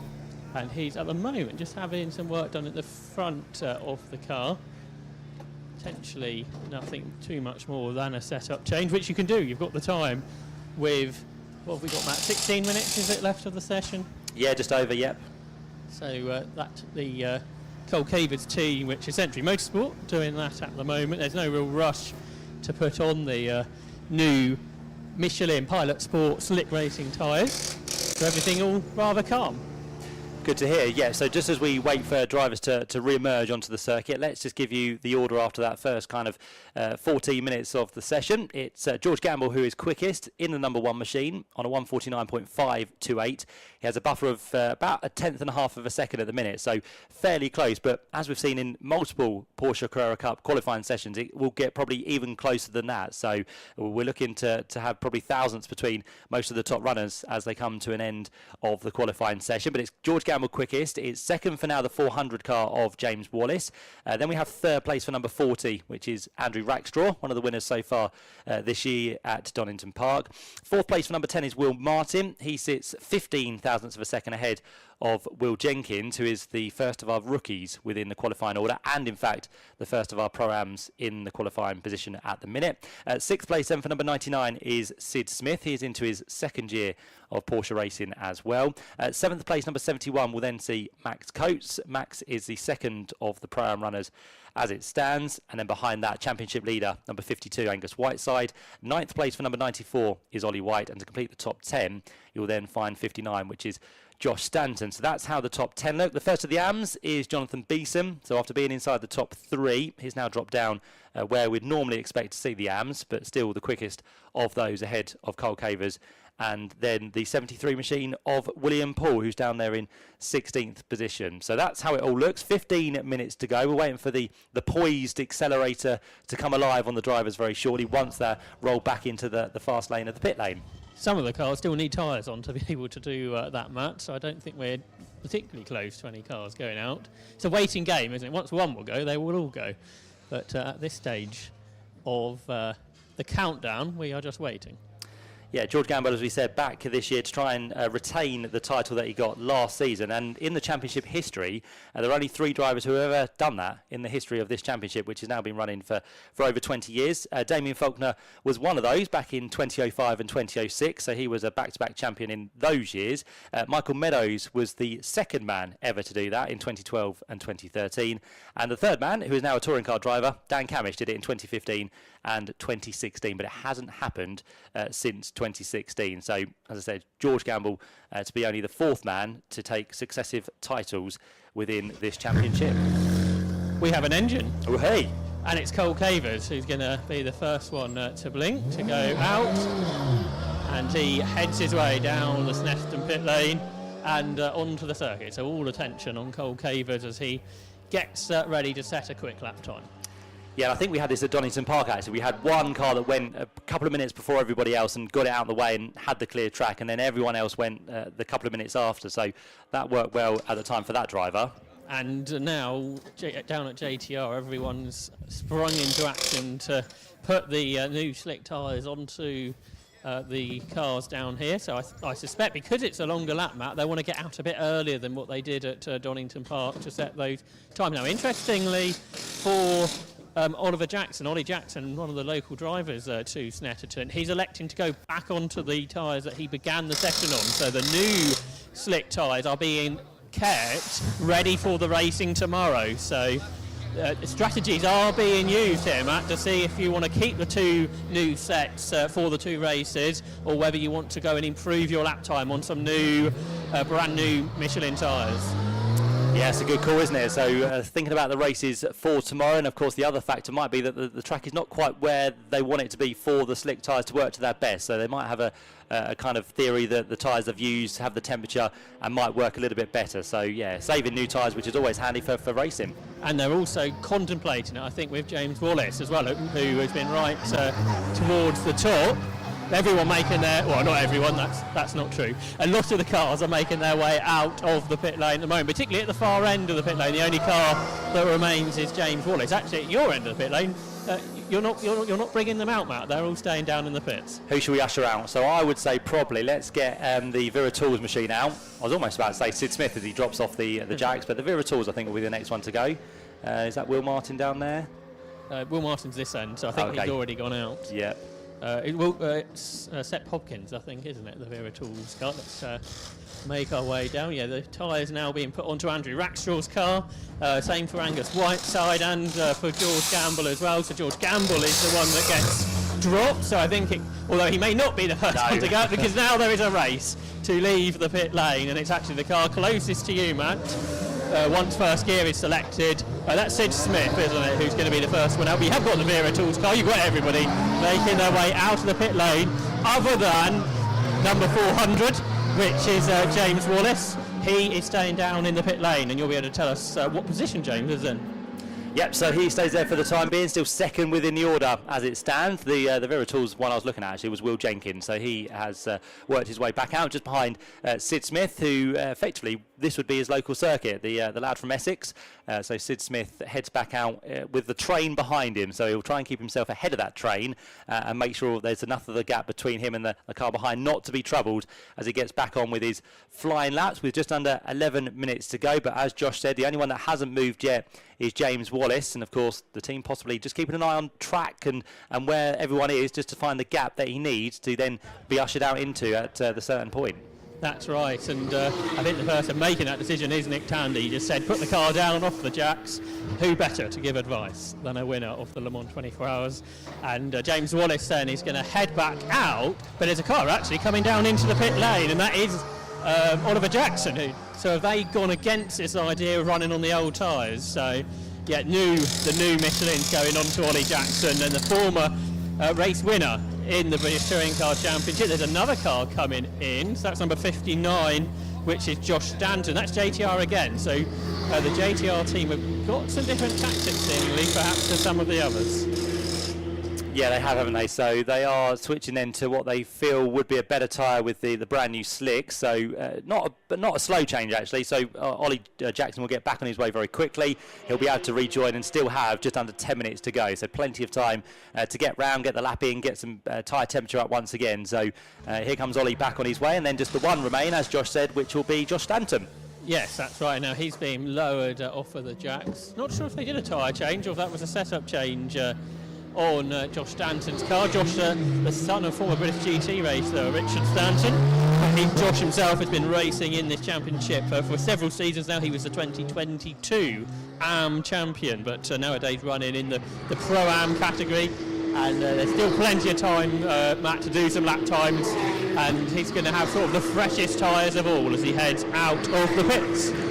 Certainly does, yeah. He's going to find himself in that long queue, though, that left the pit lane altogether. So he'll just have to make sure he stays out of the way, which he does. He breaks up towards Ritchie's. Now he'll accelerate through the corner and make sure he leaves another gap on the run towards the Wilson hairpin. So I think he'll gradually drop himself to the back of the queue. But as you said, he'll have the freshest tyres towards the end of this session to be able to use. So we're still waiting for the times to come in. Most of them now just coming up to complete their out lap. They'll go on to a quick lap, and we'll see who's going to be the first one to light up our timing screens. The first to do so actually is going to be Cole Cavers. Of course, he was the first man out on his own, so already through Sector 1 he's making those tyres work for him. He's gone and done a personal best for himself, which is a 36.3, so he is looking to potentially move himself maybe closer to Jonathan Beeson to start with, but of course he'd love to overhaul him and take Am Pole for the first race of the weekend, which will come tomorrow. But for now, doing what he needs to do through the first sector as we look to the second sector, and again he's done a personal best. So Cole Cavers for now is on for an improvement. He'd previously done a 2:02.5 1:51.564. So how much lower can he go? Can he get onto what would be? Sorry, he's done a 1:51.3. The time I was looking at was his previous lap. So 1:51.351 for Cole Cavers to beat. Jonathan Beeson's pole time in the AM is a 1:50.959. So he needs to find the best part of 0.4 of a second, does Cole Cavers. So let's see now if he can achieve that as he works his way down towards the final corner. He's negotiated Murray's, he's up towards the line, and Cole Cavers goes through. A 1:51.3 to beat. It's a 1:56.1. I think he's got a transponder issue actually, so we'll wait for that to update, and he could go quicker, but I'll keep you posted. We have some very impressive AM drivers this year, don't we, Matt? Because they're getting sort of stuck in the overall order. With Jonathan Beeson, as you mentioned earlier, just over a second off of overall pole, which is probably just about as close as we've ever had a AM driver to the pro driver. So very impressive indeed. Certainly is, yeah. Cole Cavers has experience, of course, within British GT, so he's raced there as well. He's done other championships on the TOCA support bill also, mainly the Sprint Challenge. So Cole Cavers definitely getting to grips with the Porsche Carrera Cup of Great Britain for this season, and his time didn't actually flick up as a quicker time. So as I said, there's a transponder issue there for Cole, so we'll have to wait for his time possibly to emerge at some point, but he's definitely going quicker through the sectors and continues to do so. On this lap, Sid Smith is good through sector 1. He's done a personal best through there, and Jonathan Beeson is also doing a personal best through sector 1 and also sector 2. Barring that, everybody else is still just waiting for their tyres to come into the temperature range with 6.5 minutes to go. George Gamble still the quickest on a 1:49.528. A 1/10.5 of a second quicker than James Wallace in the number 400 machine. If you can't spot the 400, you'll definitely spot the pink car that James Wallace is racing for this year. So he's on his way now towards the end of the lap, and in fact just about to come up towards the line to complete it. But this is not going to be a quick one for James Wallace by the looks of it. Still in the 2 minutes, 2-minute 1.6. So now he'll go on to what should be a quick lap, just as those tyres start to get into the range they need to be. So watch out for James Wallace through sector 1. George Gamble has already gone through there, and so has Will Martin. So Will Martin, he's gone and done another personal best, but we're not getting absolute bests at the minute. So George Gamble still able to hold on to the quickest time because no one seems to be challenging him as it stands. Although Sid Smith does a good lap, he does personal best in sector 1 and sector 3, which now lifts him onto the second row of the grid. So the lad from Essex goes now third on a 1:49, which is deleted straight away. So a track limit warning and time disallowed for Sid Smith. So it lasted the best part of 10 seconds. And he now drops himself back down into 6th position. George Gamble about to complete the lap. He is through the second sector. So we look for the number 1 machine, which is on its way out of Murray's. It's got one of the Napa Racing cars behind it, but sorry, the Duckham's car behind it. So that's going to be across the line for Max Coates. Does George Gamble improve? No, that is still a slow lap in the 2 minutes. So he is still building his tyre temperature. Max Coates did benefit, though, from a tow across the line. So Max Coates jumps up 1 place into 6th position. So moves himself ahead of Sid Smith.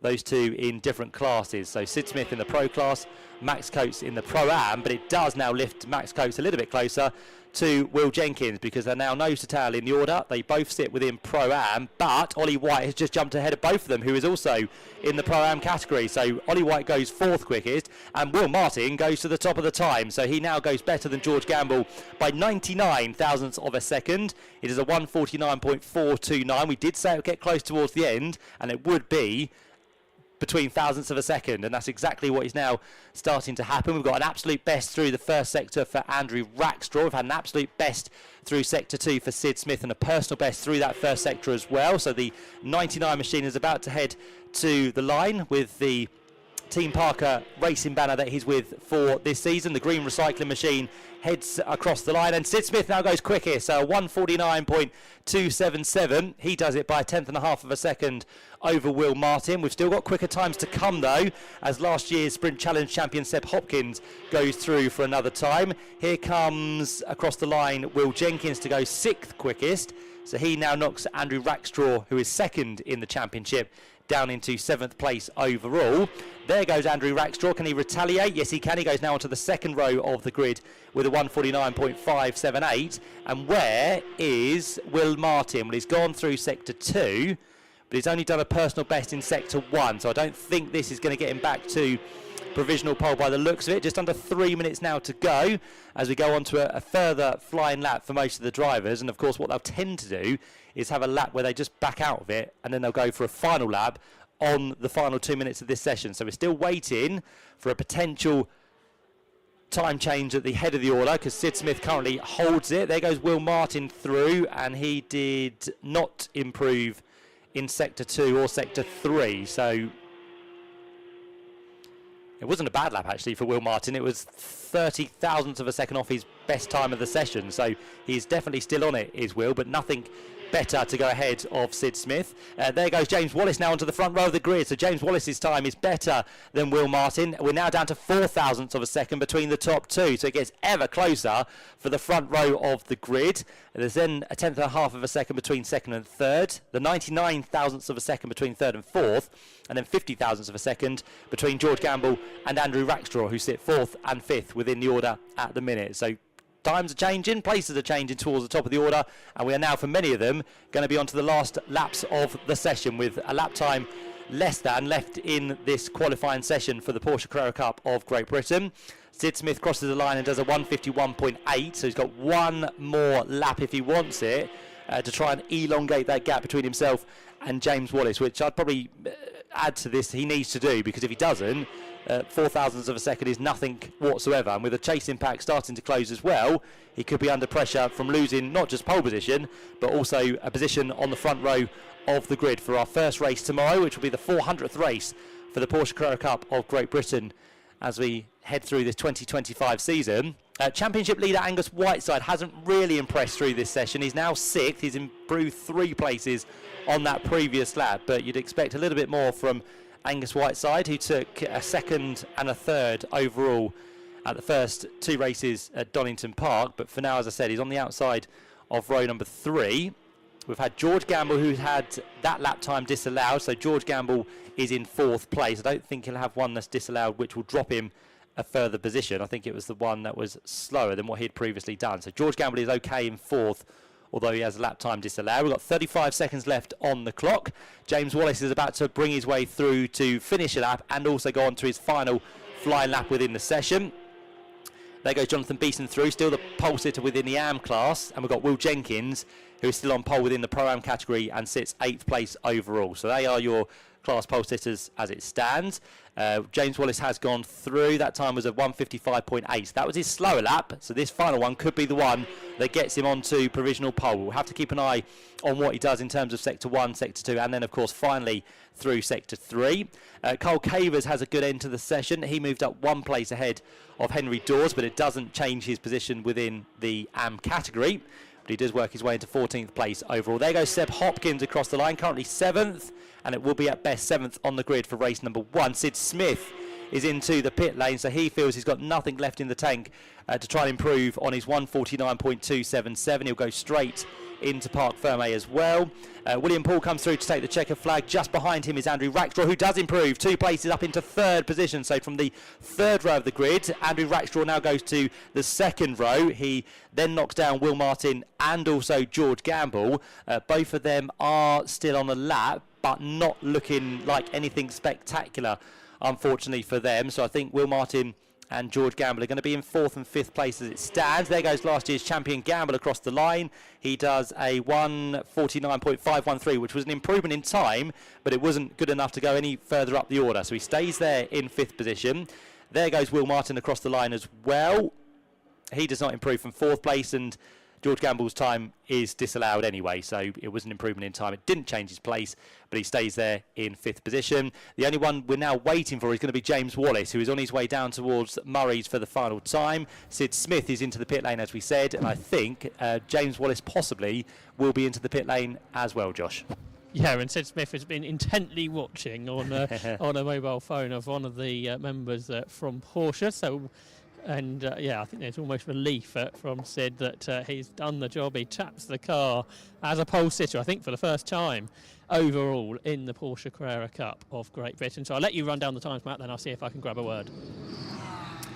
Thank you very much, Josh. Yeah, just looking at the all-time stats, and I think you could be absolutely right. Sid Smith, this will be his first pole position within the Porsche Carrera Cup of Great Britain. So yeah, can't see him on the list, so that's why he's quite excited, because it's his first pole. So well done to the Essex lad. We'll get to him very shortly with a word, but he is the quickest, and he will start for the 400th race for the Porsche Carrera Cup of Great Britain from pole position tomorrow. 1:49.277. He was 0.04 of a second quicker than James Wallace. I did say it would be close by thousandths of a second, and the drivers didn't prove me wrong, thankfully. So it's Smith and Wallace on the front row of the grid. Row 2 will then line up with Andrew Rackstraw, car number 40, on a 1:49.389, and 40 thousandths of a second behind him was Will Martin in car 10, who did a 1:49.429. Fifth place in the order is going to be number 1, which is George Gamble, a 1:49.528 for him. And then the championship leader will go from 6th on the grid, Angus Whiteside, who did a 1:49.621. 17 thousandths of a second behind that was then the next of our cars, the Sprint Challenge champion from last year, Seb Hopkins.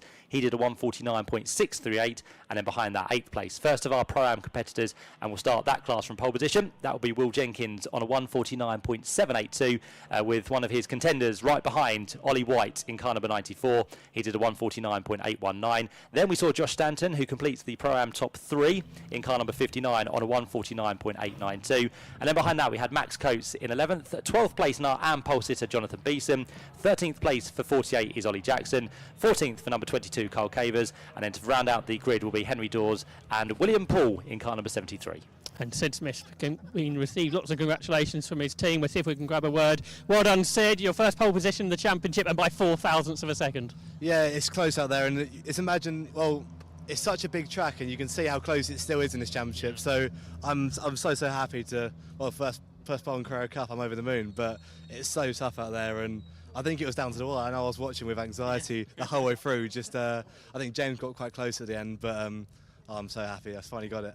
There's obviously been quite a lot of track time this week, but then it's rained early on this morning. How is the track now? It's dry, but is there as much grip as there was in the week? Yeah, I would say it's pretty similar to how it was in testing, but you're kind of going out there, you can see all the damp patches around, a bit of dirt on track here and there, so you got to tell yourself that it's still fully dry, if you know what I mean. But all the testing we've been doing all week, Porsche have organised it all really well, so it's great to finally put it all together in qualifying, and all the results speak for itself, isn't it? I'm so happy, so thank you. Because it's so close, every single corner has to be perfect, really. You can't afford any mistakes. Yeah, it's that's what I say to people. It's quite interesting about Carrera Cup GB, the fact that we go to Brands Indy, for example, which is 4 corners, and then we come to here as well. It's such a wide range of tracks. But yeah, I'm so happy. And now I guess the next thing is tomorrow, making a good start and then trying to hold everyone back. Yeah, I think the weather's holding off for tomorrow. So far the racing's been great this year. But our aim obviously is just to get our head down, get going and see what happens really. But that's not something you can plan. But this is the first milestone. I'm so happy. Well, best of luck tomorrow. Well done today. Thank you. Sid Smith on pole, second place for James Wallace, and he's about to congratulate Sid. James, so close, but the front row a good place to start tomorrow. Yeah, I mean, I've been here before on the outside on the front row, probably with Sid actually back in the Fiesta days. So, yeah, I think we've had some close racing here before. Obviously, the weather was a bit kind of uncertain today, so it's nice that we did end up on a dry track after a load of dry testing. And yeah, the team have done a great job all week. We had a lot of learning to do on Wednesday. I felt like we're on the back foot. But yeah, the second's a nice spot to be, and obviously on the front row. You mentioned there how you've sort of raced with Sid now for several years, coming from something like Fiestas now into full GT cars with the Porsches. What's that like, knowing someone for so long? Yeah, you know, it's obviously nice to see quite a few familiar faces, even in the minis. You see a lot of drivers who I race with as well, and it's nice to see us all, especially to be on the front row Fiesta lookout. So Fiestas are clearly doing something right, you know, and breeding a different breed, I guess. But no, overall good day, and yeah, let's see what tomorrow brings. Will you sort of look over the data overnight to see how you can perhaps get past get past Sid early on in the race? Obviously, we can look at theoreticals and stuff, but at the end of the day, quali's done now. You've got to look on to tomorrow, and yeah, full focus ahead. Best of luck. Thank you. So there's James Wallace, who was second. Then third quickest, I think, was Andrew Rackstraw, wasn't it? Let's see. Andrew's over here, so I'll just pop in and then we'll speak to our top three. Andrew, quick chat if we can. Third quickest, you happy with that? Yeah, I think I think it's good to be top three. You always that's where you want to aim for. I think the team did an amazing job. I think it wasn't representative of the team's work. I think we definitely could have had pole, but always could have, should have, but I didn't. So just got a bit of work to do tomorrow, but I think we'll be there and it'll be great fun. And this circuit, is it a circuit you think these cars can overtake on? I'm not actually sure. I've never been to this circuit in a Cup car, only in testing, so I've never raced here. But you know me, I'll always try find a gap where there is one and make the most of every race, so that's the plan. This championship is so close and the times are so tight. We're saying to the other guys, hey, you can't really make one small error, otherwise you'll be way back in the pack. No, agreed. I think everyone's super talented. That, like you said, the lap times are so close, so it's just putting the people in front of you under pressure and hopefully they make a mistake. And I think the smartest people always come out on top, no matter how hard it is to overtake. So that's what we're planning to do tomorrow. Century and Rosengold will give us an amazing car, so I'm not worried about that at all. Just a good night's rest, maybe a burger, and then come back fighting tomorrow. Best of luck tomorrow. Appreciate it. Thank you. So there's Andrew Rackshaw, third quickest in qualifying for the Porsche Carrera Cup of Great Britain here at Snetterton. Thanks, Josh. Yep, again, great to hear from those top three. Seem all right, don't they? Seem like they're going to be looking forward to 2 races tomorrow. As we said, we celebrate the landmark 400th race for the Porsche Carrera Cup of Great Britain. One not to be missed because we always enjoy qualifying and we very much enjoy the races as well. Right then, we've got one more session to come before the lunch break. That's going to be for the second practice of the Quick Fit British Touring Car Championship. So I will hand very nicely back to the Toka Live studio and Alan Hyde.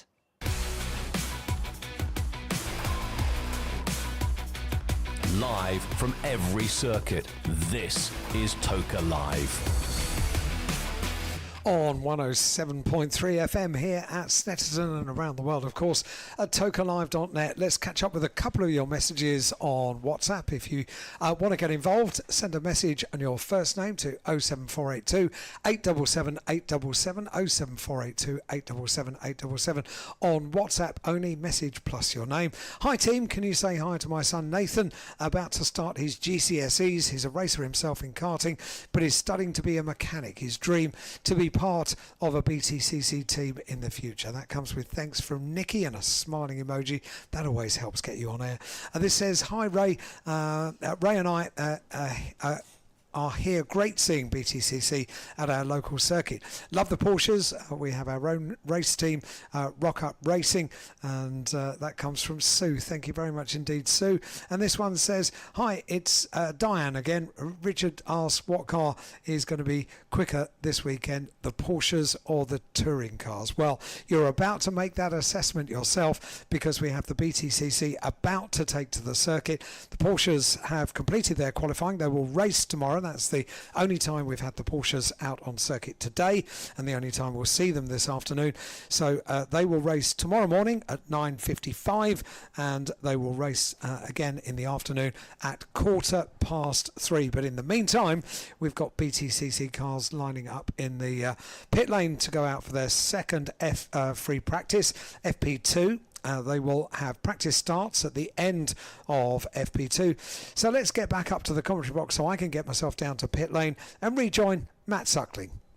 Thanks, Alan. Yeah, so it's all chop and change because Alan's about to work his way down to the pit lane for the first time today to see what happened through this second free practice session for the British Touring Car Championship. Not too long until they get ushered onto the pit lane with the 2-minute board now being held aloft. So all teams standing by. And just to mention this weekend, we do sometimes have reverse garages at these events, and Snetterton is a very open paddock. So this weekend it does also work because you're more than welcome to come in. The garages, I believe, will be open for you to have a look round, and the team awnings and the team trailers are all there where the teams and drivers kind of vacate after each session. So if you want to come and have a look in the paddock, you're more than welcome.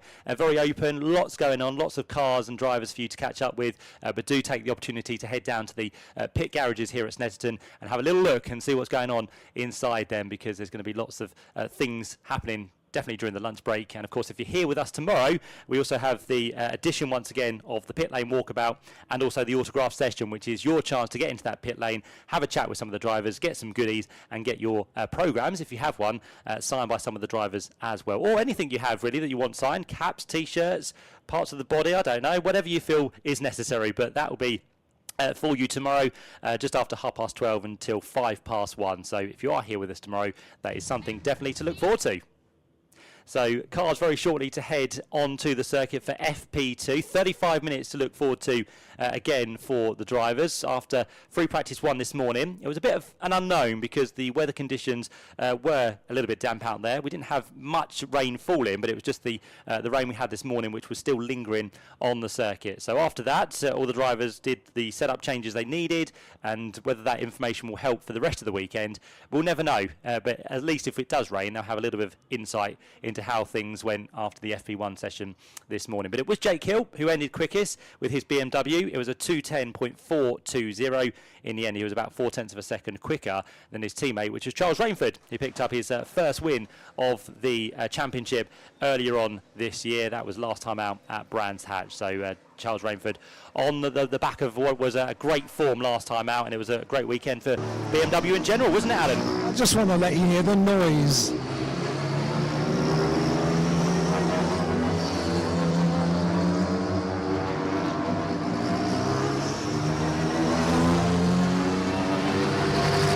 And I shall do the same when they do their practice starts as well.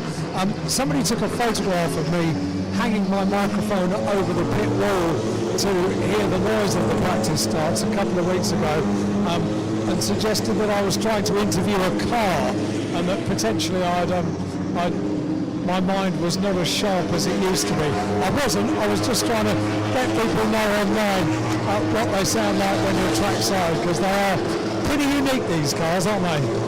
Certainly are, yeah. So Alan has not gone insane just yet. He was literally doing something so everyone else could hear what the noise was. But yeah, Alan on duty down there, just listening to the magnificent sound of all these cars heading out for, as we said, FP2. And let's see how this one shapes up. It's quite an important one as well, because at the end of this, we'll decide which cars and which drivers go into which part of the Quick 6 qualifying session later on today. So it'll be odds and evens. That is how they get separated for the qualifying session. So that is an important part to decide what group you go into. It doesn't really matter, it just depends who you're going to be up against, and you can't really change that when everyone else is going for some quick times as well. But I think all 25 cars have ventured from the pit lane, so we are all clear, and everyone out there straight away to get some good knowledge into their cars and into their stats to see how this all works out. But off they go, and there'll be a few that decide to come back in and change over tyres and just set up changes and all the rest of it, because again, track conditions have very much changed from what we had earlier on this morning. But what I think I can safely say is that all drivers have gone out on slick tyres rather than any wets. So I think that's the good news, that all of the drivers feel that everything is now hunky-dory around the circuit, no real wet patches to deal with, and they've all gone out on a combination of either soft or hard tyres. And just to say, if you weren't with us first thing, there are now indications that you can pick out what tyres drivers are on, because on the side of the car you'll see a rectangle, and that rectangle has an outline of a colour, and the colours will be as follows. If it's white, it means they're on a soft tyre. If it's yellow, a medium tyre. We haven't got the medium tyre this weekend, so you don't have to worry about yellow. You have the red outline, which means drivers are on a hard tyre, and you then have the blue outline, which means drivers are on a wet tyre. But for this session, we predominantly think that it will either be the white or the red, but that's how you can identify what cars are on what tyre. So a very, very handy guide for this year. And the other thing you'll be able to pick out as well is a flashing light or a stable light on the side of that car as well, because if it goes green, it means the drivers are using their boost. If it goes white, it means that boost has been depleted for that lap, and if it goes red, it means the boost has been depleted completely for that session or the race. So red is they've got none left at all, white is when it's gone for that lap, and the flashing green is when it's gone for them to be using it. So that's the details you need on boost, and also the tyre graphic on the side of the car as well. So rumbles down in the pit lane, which means, as we expected, most of the drivers have decided to come back in, barring 4, I think. Darryl De Leon, Aidan Moffat, Sam Osborne and James Dorlin have all remained out there. Well, if FP1 was greasy and wet, and they were on the majority out on wet tyres, they've got a bit of housekeeping to do, a bit of homework to do, as in scrubbing slick tyres and that kind of stuff. So this is going to be a fairly frantic free practice session, I reckon. Yeah, because in a way, FP1 is almost wasted, isn't it? Because the things that you said they normally Pretty do, much. yeah, they've got to do now. So old Robo, who was scooting around scrubbing tyres on a wet circuit, that would have been hard work to do, but well worth doing. Yeah, and we heard from Jake Hill, he didn't think it was the right thing to do, was it? So he didn't do it, but other drivers did. So yeah, if they haven't done it, they'll then definitely want to do it this time round in FP2. Other thing to say, if you weren't with us first thing when FP1 got underway, which I'm sure you were, but Ryan Bensley joins us this weekend. It's different from your programme if you have one. It would have been Michael Crease in the 777 car, but for this weekend, Michael Crease has been very kind and allowed a good friend, Ryan Bensley, to jump into that car for his home event. So it's at 54 now, which is the 777 machine in your car, and Ryan Bensley got himself into the top 20 at the end of FP1, so a good start to his BTCC campaign, and we'll see what he can do this time around, as well as all the cars decide to head back out, apart from, by the looks of it, Jake Hill still waiting for the gap in the pit lane, which he now gets. So the Laser Tools BMW, which took his first win at Brands Hatch last time out, took victory in race number 1, and it was the first time that BMW had locked out the podium in quite a few years, but they did it with Jake Hill, Charles Rainford and Daryl De Leon. So it was a momentous occasion for the team at Brands Hatch 2 weeks ago, and they're riding the west of the riding the crest of the wave at the minute, and making sure that everything goes well for this weekend. But we'll only know once we get out of qualifying and how things shape up on the grid for race number 1 tomorrow. But for now, Jake Hill heads back onto the circuit, one-time race winner so far this year, and he'll try and do his best to get a good time out of this session, just like he did in FP1 with the quickest time. But these times now are definitely going to be beaten, because we had a 2:10.420.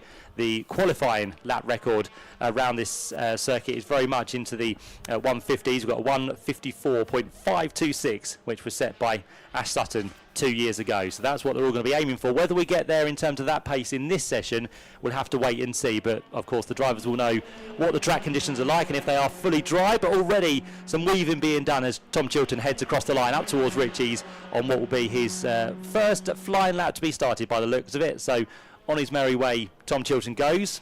Another man who's taken a win so far this year as well, Josh. Yeah, interestingly, nobody on this grid has ever been on pole position at Snetterton twice. Because Colin Turkington has done so much of the pole sitting over the years here at Snetterton. So we had Jake Hill on pole last year, Ash Sutton on pole in 2023, Tom Ingram on pole in 2019, and I think Tom Chilton and Gordon Shedden have both been on pole in the past. But nobody who's on the grid currently has had more than at one pole position. So whether it will be one of those 5 drivers who get pole later on today, or it will be a first-time Snetterton pole sitter, that'll be interesting to find out. Yeah, interesting fact there. So everyone going for a second, or some going for a second pole position here, but majority looking for that first. The man who has had pretty much most wins around here is the man you mentioned, Colin Turkington. He's taken 10 wins, but of course Colin not on the grid for this season. The next best, effectively, with wins around here is Ash Sutton. So he's probably definitely one to watch out for going into qualifying, and also when we get to the races tomorrow. But yeah, 7 times a winner around the Snetterton circuit. Yeah, that's right. He didn't win last year, but won twice back in 2023, did Ash Sutton. In one of the Ford Focus cars. So is that going to be the car to have, or is it going to be a BMW? Is it going to be one of the Hyundais or something else? We spoke to Jake Hill earlier on today, and he said, well, we're not sure at the moment. We've not had a dry session yet. So this session is going to be very important, not just to do all those things with tyres like we've mentioned that perhaps they couldn't do in the first session, but to get a qualifying preparation and get a race set up as well. It's such an important session and not huge amounts of time to do it, Matt. Exactly, and yeah, Jake Hill did well here last year with 2 wins, but we know things are different this year with the boost and cars being lighter and heavier. So Jake's right to say he doesn't really know how things are going to go this weekend, but on the form we had in FP1, which again is not really anything to read into, the BMWs did look good because 3 of them featured inside the top 4, but we know that was on a wet track. This is now going to be completely different, and as we always say, we never read too much into free practice, but on recent form you say that Jake Hill possibly has a chance, but he just doesn't really know, does he? No, that's right. And for those of you who listened to Autoglym Tin Top Tuesday, 11 days ago it would have been, Dick Bennett was talking about how much work the whole team had to do between Donington Park and Brands Hatch to get the cars dialed in where the drivers were happy, and they certainly were happy at Brands Hatch. There's no doubt about that. When Jake Hill got pole and won for the first race, Daryl De Leon took his first ever win, and Charles Rainford won only in his 6th ever BTCC race. So they were very happy drivers. But the question mark is, Snetterton is a different circuit, so is that going to change things again? And we'll only really know, as you were saying, Matt, when we get to qualifying later on, because we can get a guide from this free practice 2 session, but we certainly can't make any predictions after it. We can't, no, not at all. Alan? I might see if I can have a word with Michael Crease, because he's down here with a headset on and not in a car. And he's never one to miss the opportunity to say good morning or good afternoon. Creasy, you're not in the car. How painful is that? I feel like Colin Turkington. I'm standing. Oh yeah. No, it's a bit sweet for me. Great to give Ryan the opportunity to jump in the car for this weekend, as he's been a big help for me over the years. And he only lives in Norfolk, and it was a lifelong dream of his to race here at Snetterton. And I'm only doing half a season anyway. So I just thought, financially, commercially, everything stays the same with the car, and it's a good opportunity for him to jump in, and he's looking to do this in the future. So it's a great opportunity for him to... So essentially you're Father Christmas, that's what you're saying? Pretty much, that's how I feel. But, no, you know, and it's mega for me to come along and help engineer with him and do all of the stuff that I'm doing, which and see it from this side. I was going to say, it's a very different world from this side, isn't it, with the headset on? Yeah, I'm quite enjoying it, to be fair, because I feel like, yes, I'm missing that driving aspect, but I feel like I'm still really part of the team, and I'm looking at all these sector times, and I'm really like enjoying that side of it. And I'm 41 now, mate, so I ain't got long until I'm having to find a role in. You're still very young indeed in terms of being a driver, that's for sure. Well, good for you, but you'll be out next time, will you? Yes, Thruxton and Alton Park at the moment is what we're looking at. So that's where we're at, yeah. Unless you decide to gift a drive to another friend of yours. Well, we'll see. Top man, Creasy. Thank you very much indeed. So that's Michael Crease, ever smiling down in pit lane. Yeah, where can people apply for these drives from Michael Crease? That would be a lovely thing, wouldn't it? Yeah, so he essentially is everyone's friend at the moment, isn't he? He'll be inundated. His inbox will be absolutely full of people saying, Creasy, do you remember me? Yeah, that one day I saw you. Yeah, very nice though from Michael Crease to do that. And as I said, Ryan Bensley went very well in FP1 to get himself into 20th position. So we'll see what he can do this time around. We've had a few times in, and times much quicker than we had earlier on, which is no real surprise, but it's Jake Hill who is currently the quickest down there. So again, towards the top of the order, he finds himself on that 155.4, just 31 thousandths of a second quicker than Tom Chilton, who's got a few laps in already. So they are your top two, with Adam Morgan and Darryl De Leon, who finds himself there in 4th position, racked up his 50th BTCC start at Brands Hatch in race number 2, and it was quite a good landmark race, wasn't it, because he got his first podium and his first victory as well, Josh. Yeah, that's right, and it almost came as a bit of a surprise, because he only started, I think, 7th on the grid after he finished 7th in race 1, which was his previous best result, a 7th place. But the strategy is so important between the soft and the hard tyres, and the top 3 from race 1 have to run the harder compound. And Darryl De Leon was on the softs, and he was able to make a good start. He got himself into a good position, and then the safety car came out. He was behind his teammate Jake Hill, but no team orders whatsoever at West Surrey Racing, and he made a great restart, did Darryl De Leon, dived up the inside into Paddock Hill Bend, and very good move, and then he was just able to drive off while the others battled for 2nd position.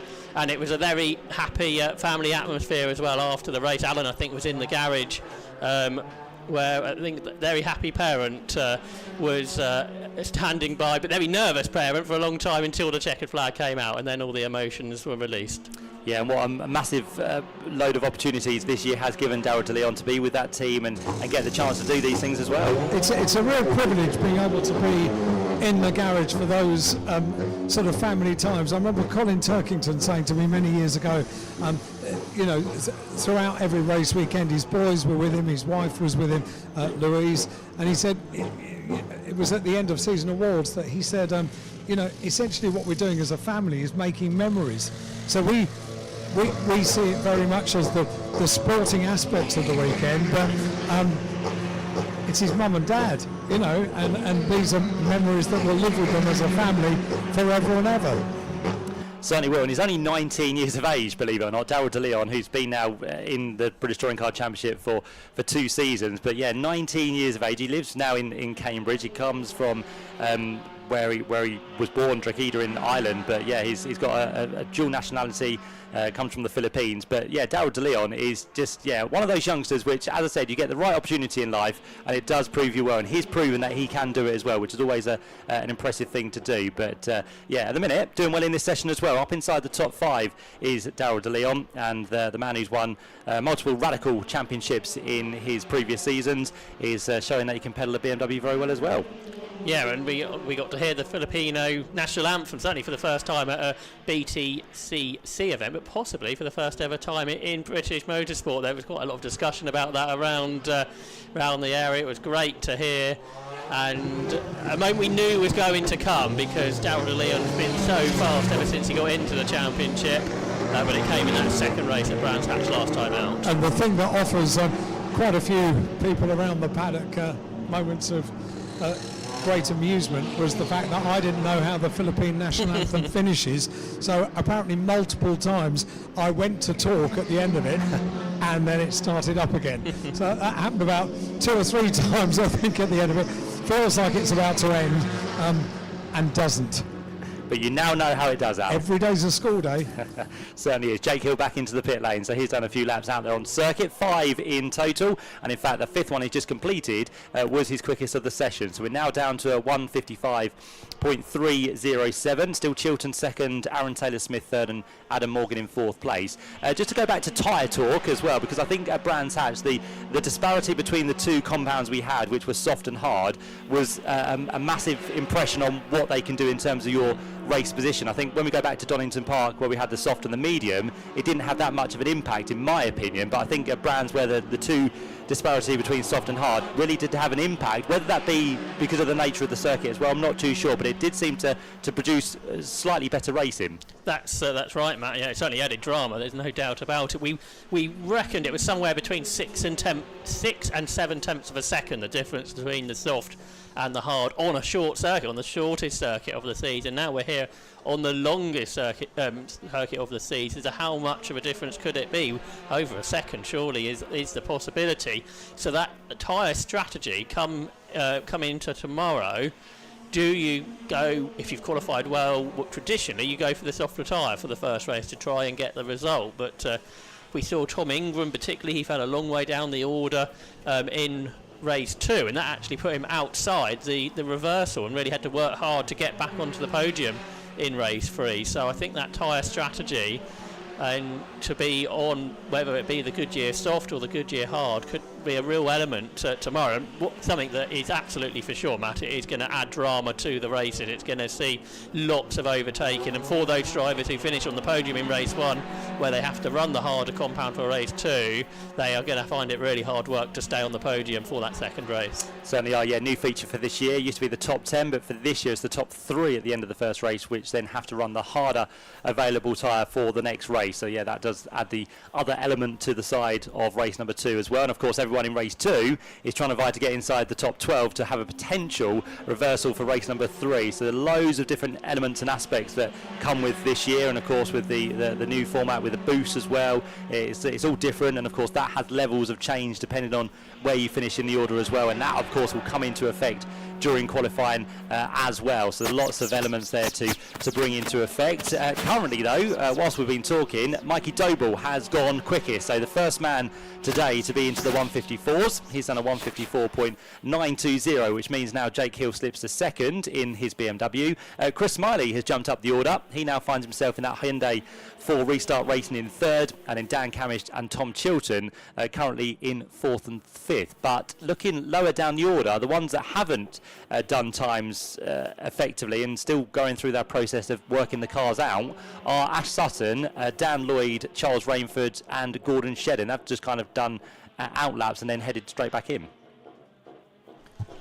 That Toka Turbo Boost that you were mentioning a moment ago, Matt, that could be crucial as well, particularly for the high drivers in qualifying, because they won't be able to use that. And with sort of slower corners and long straights here at Snetterton, that could really be a factor.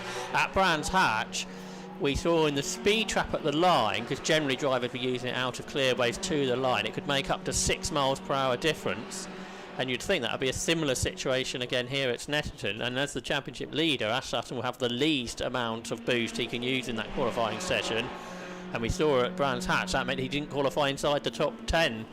And that could well be a challenge that he's got to face again this weekend.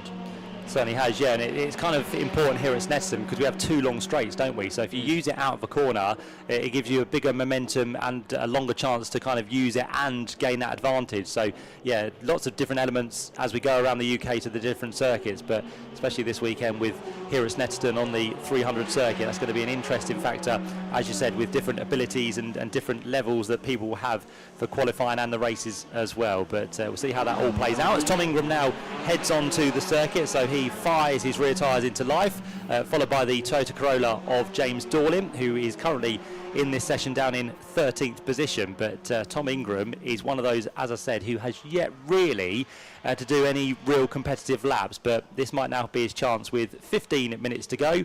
He heads himself out with Charles Rainford being the only one that hasn't really got into his stride within this FP2 session as of yet. But we are now starting to see, Josh, once again, a few track limit warnings, so they're all kind of getting prepared for what might come later on in qualifying.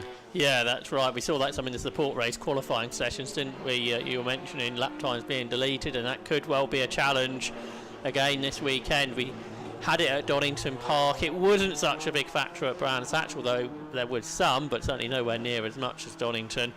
And hopefully it won't be a talking factor over the course of the remainder of the weekend, but it could well be. You mentioned Tom Ingram a moment ago, man. It's sort of a surprise he hasn't yet won a race this season, but he's been on the podium more than anybody else. He's had 5 podiums, he's had 3 second places and a couple of thirds, but yet to have that race win. Well, he did coin the phrase pointsy. That's right. And that's exactly what he's been doing, racking up multiple points. I can't imagine it'll be too much longer though, Al, until you call him onto the top step of the podium this year. I wouldn't have thought so, no. He likes points, but race wins are pretty good too. I will remind people, as so often I do, Colin Turkington won the championship in 2018, having won only 1 race. I was just about to make that point as you said it, because you're absolutely well, I'm right. very pleased I made it first, because it made me sound more intelligent, didn't it? But you're right though, and this is what we say all the time. Yeah, it's good to have wins and good to have this and good to have that, but sometimes a championship is put together by the consistency that you need, and if you have a consistent season, you might not win a race, but as long as you find yourself in the points, towards the top of the points, that is all that matters come the final race of the year. Yeah, that's right, and that is absolutely what Tom Ingram is building up over the course of this season. Only 2 drivers have been in the top 10 in every race, and they have been Ash Sutton and Jake Hill. Tom Ingram had that race 2 at Brands Hatch where he just fell outside the top 10, but then recovered so very impressively in race 3 to be back onto the podium. We had a really excellent battle between he and Jake Hill in the final laps of the final race of the weekend at Brands Hatch, which Jake Hill just about came out on top of. But as you were mentioning earlier on, Matt, it's those 3 drivers, Sutton, Ingram and Hill, because they've been consistently scoring points, they've just got a small margin over the rest in the championship at this early stage. And that's the thing, isn't it? It comes with experience as well. Kind of some of the youngsters moving in go for the moves that some of the more experienced drivers don't tend to go for, because they know that could end your race in disaster. So yeah, Jake Hill, who's been around in this championship now since 2013, he's had some 12 years experience of learning the trade. He's still very young, but bear in mind he has been around for a long time. You've got the likes of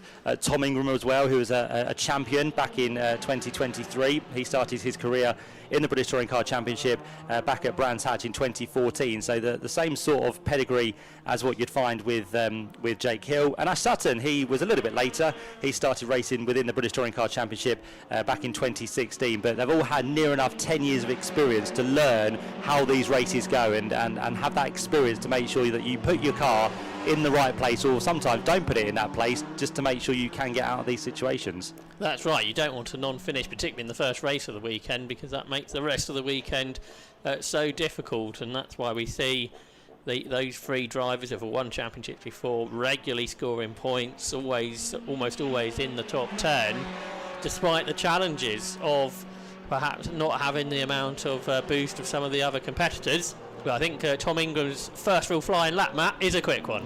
It certainly is, yeah. 154.803 now lifts him to the top of the order within FP2, so he has got himself pretty much straight out of the blocks there after a few changes, a few visits into the pit lane, but straight away he goes ahead of Mikey Doble by just over a tenth of a second. So they are your two now at the head of the order with just under 11 minutes to go.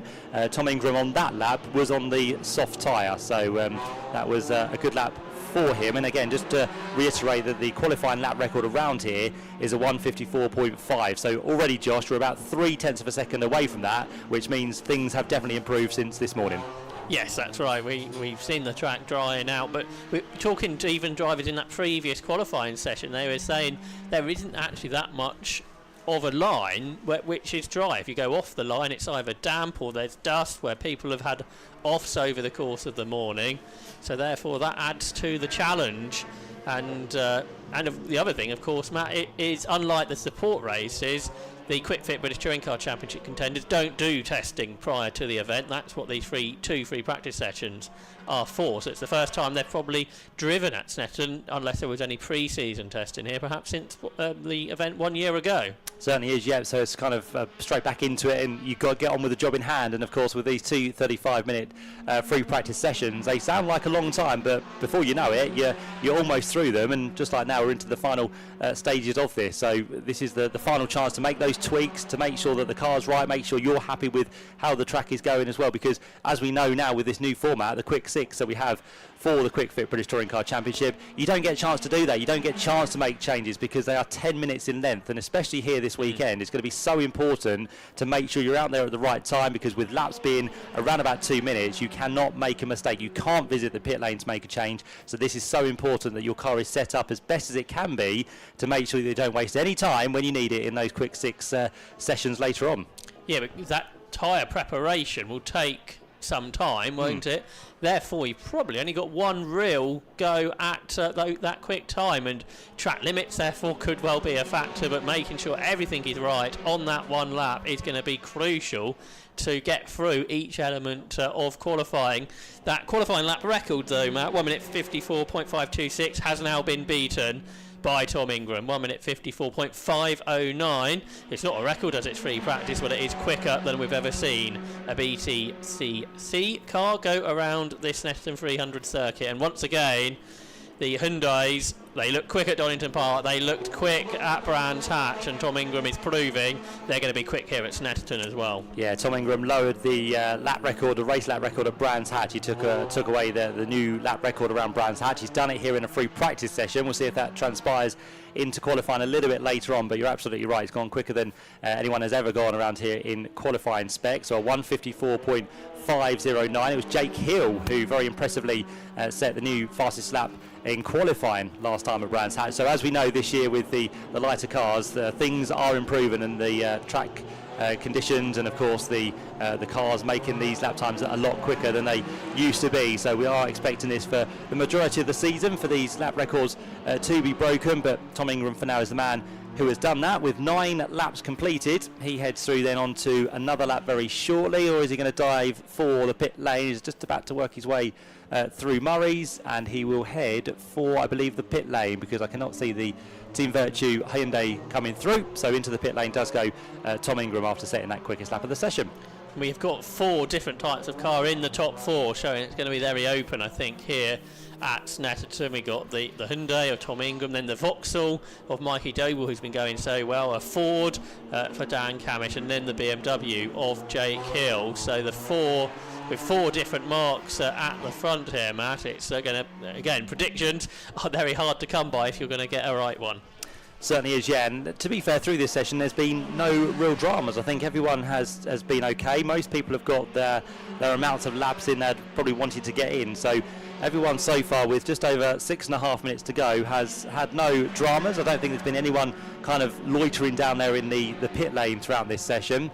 Tom Ingram just having a bit of a check over the car, but again, nothing major to worry about. I think the team from Goodyear just having a look at those tyres and doing their respectable checks just to make sure the tyres are all good. But yeah, Tom happy, sits in the car, and whether he decides to venture back out, we'll have to wait and see. But if he's all happy, all good, sets the quickest time, he'll be the man that leads into the qualifying session as the best of the drivers so far. And of course, as we said, the groups get split after this, so we have the even numbered positions being split into one group, and we'll have the odd ones in the other. So drivers will know at the end of this who they're going to be up against come qualifying this afternoon.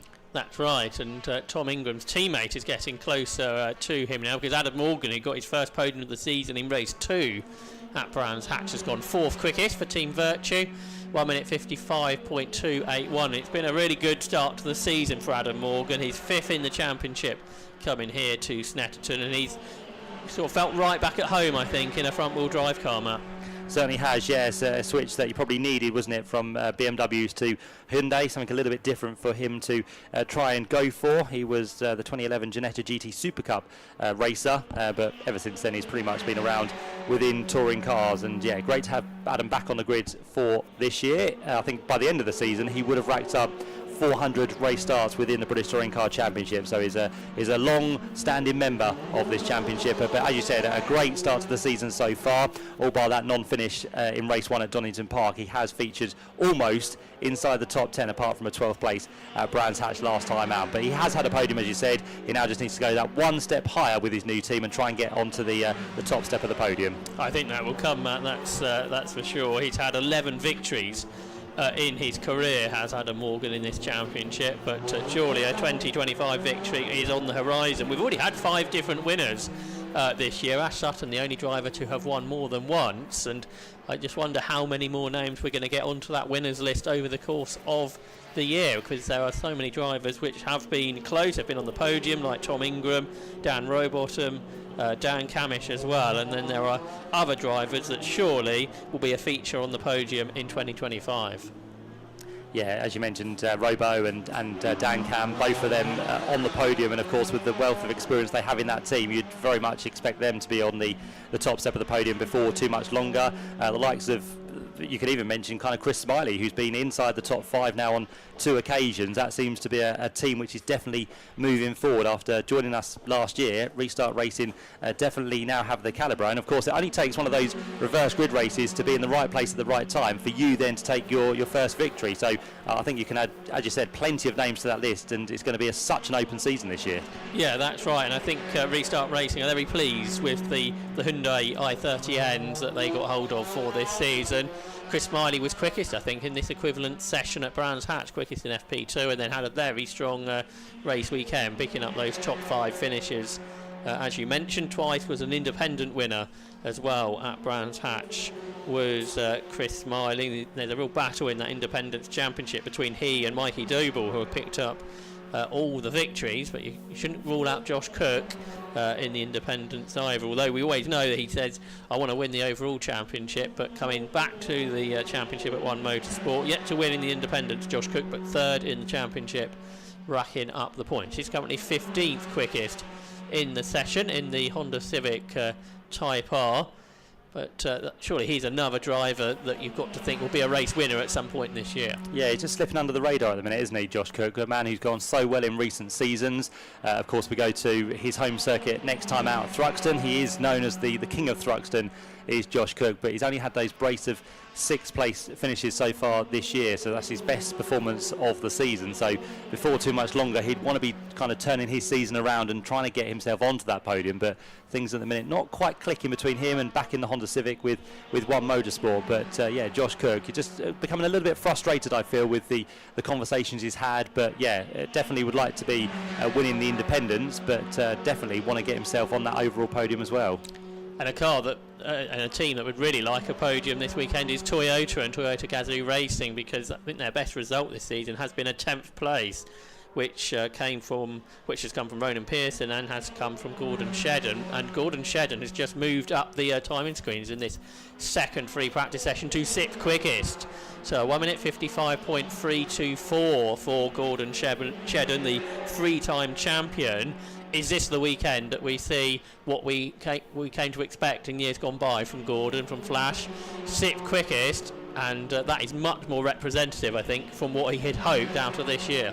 Certainly is, yep, and Toyota won here last year, didn't they, in race 3 with Rob Huff, so again a car which does well around this circuit in the right setup, so that could be another omen this weekend for the Toyota Gazoo Racing team. But you're right, Gordon Shedden now inside the top 6 for the first time for this weekend, just moved ahead of Chris Smiley, and Aaron Taylor-Smith also has had a good lap there to jump him up into what briefly was 8th position. But we've had another big leaper, that comes from Dan Lloyd, so the 1-2-3 machine for Restart Racing, having a good run once again in this FP2 session. Hopefully that time will stand. We've had a few more track limit warnings and times disallowed, but a great lap there for Dan Lloyd. Now sees him 0.4 of a second behind Tom Ingram, who has gone back out into this session with just less than 60 seconds to go, but all of a sudden, Josh, times are just starting to tumble again. Yeah, I guess these are more than likely to be qualifying simulations. We've said how quick Tom Ingram's lap time was, so now others doing a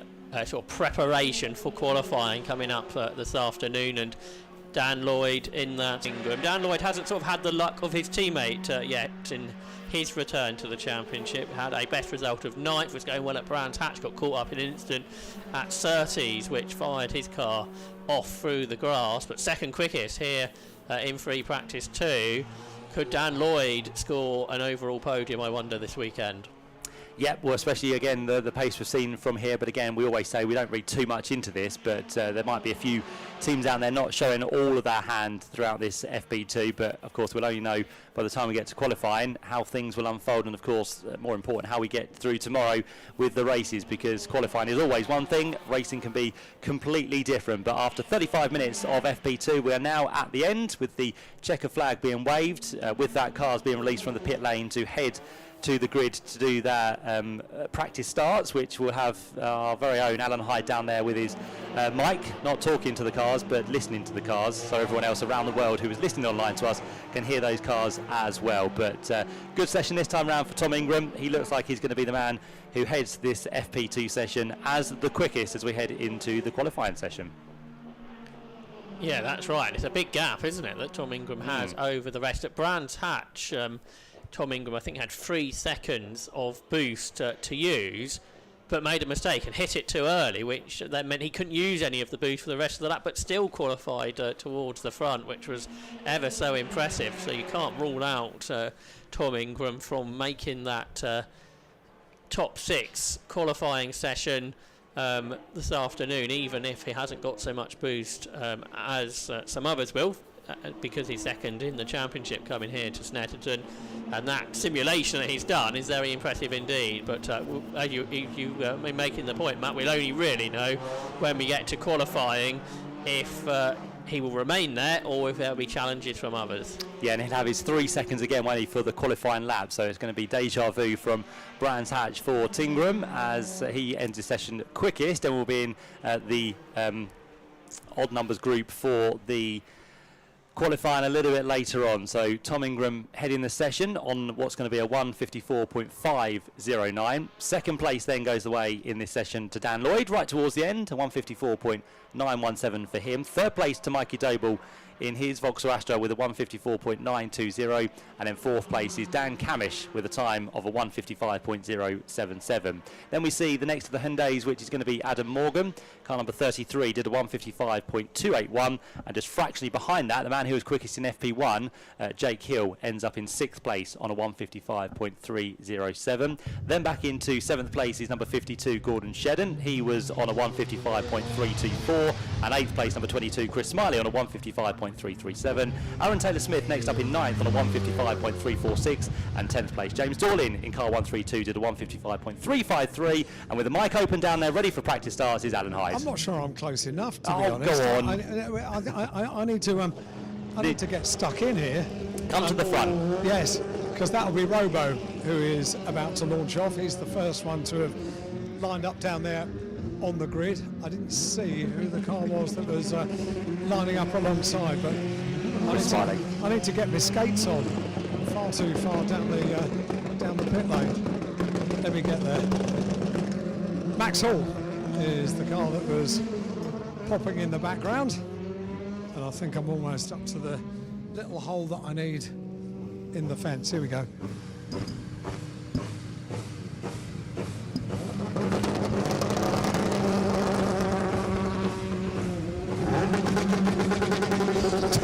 Didn't see who that was. That one's Adam Morgan as he sets off on his way, and I'm quite pleased to report that the Track surface absolutely completely dry now. Daryl De Leon is next.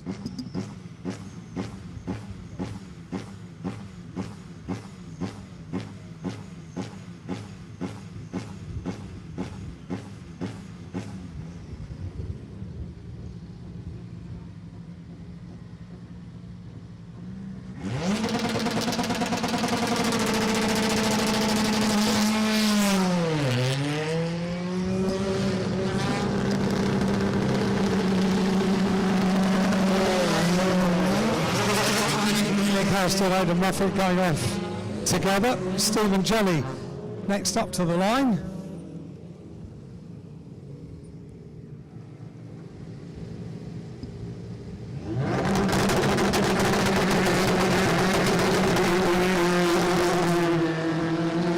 Stephen Jelly, Tom Chilton together.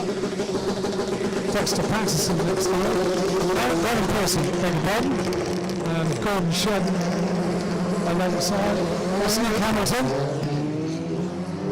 That's Gordon Shed.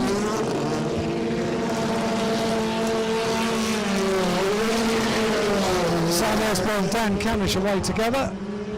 Charles Rainford, BTCC race winner, lines up now.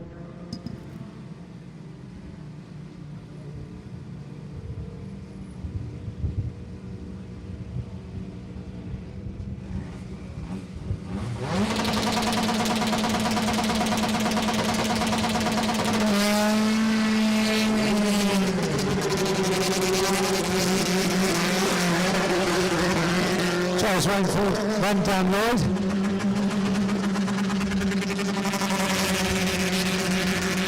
Now Dexter Patterson.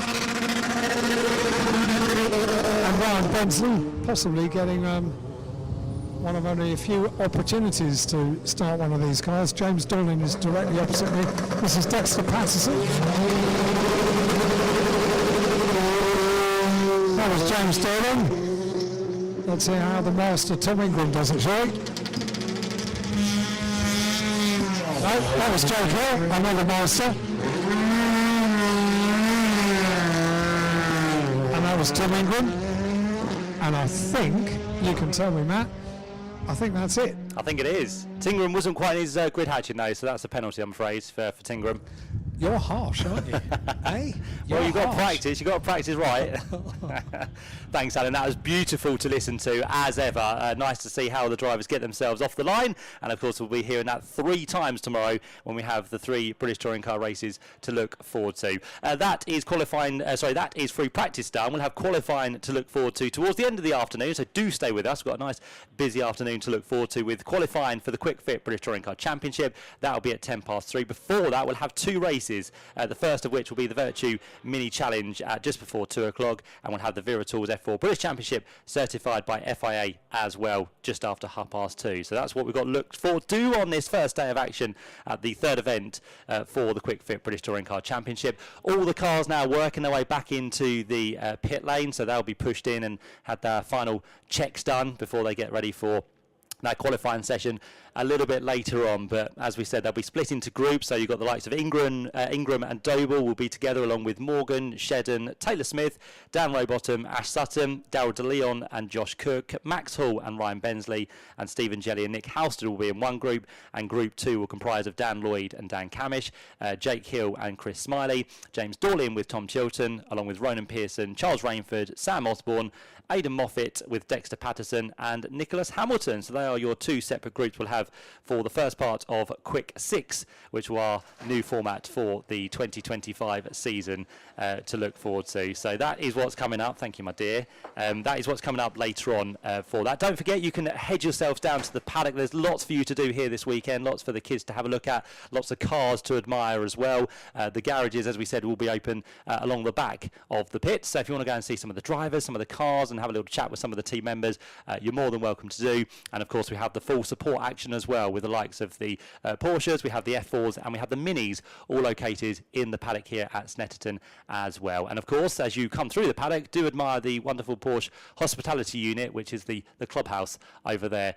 just on the outskirts of the paddock here at Snetterton. So the final cars working their way into the pit lane, the likes of Tom Ingram and Jake Hill just working their way through Coram. And of course, if you want a spot of lunch, well, this is a perfect time to do it, because we are now into our 1 hour lunch break here on day one. We have, of course, as always, Tyrrell's Bar and Restaurant, which is open for you to go and grab something to eat and some drink. There's plenty of outlets around the circuit as well, whether you be on the inside, if you be over there on the Bentley Straight, if you be on the outside round through the Bomb Hole and Coram, there's places for you to head to go and get something to eat and drink as well. So make the most of that. It's an hour-long lunch break. As we said, we're going to be keeping you entertained here on Toka Live, on Radio Snetterton this weekend, 107.3 at the circuit on the PA, and of course online as well. Wherever you are listening, do stay with us. We've got some great guests on the way to talk us through the lunch break, and a little bit of music to keep you company as well. But for now, from me, Matt Suckling in the main commentary box, I'm going to head back to that Toka Live studio where Alan Hyde is standing by. All the news, all the stars, all BTCC. This is Toka Live. And we do have loads of messages to catch up with as well. Thanks to Josh and thanks to Matt as well. And we will catch up with some of your WhatsApp messages. This is a great time to be able to catch up with us and to basically send us a message into the studio, whatever you fancy, saying hi to the people that you're watching trackside with.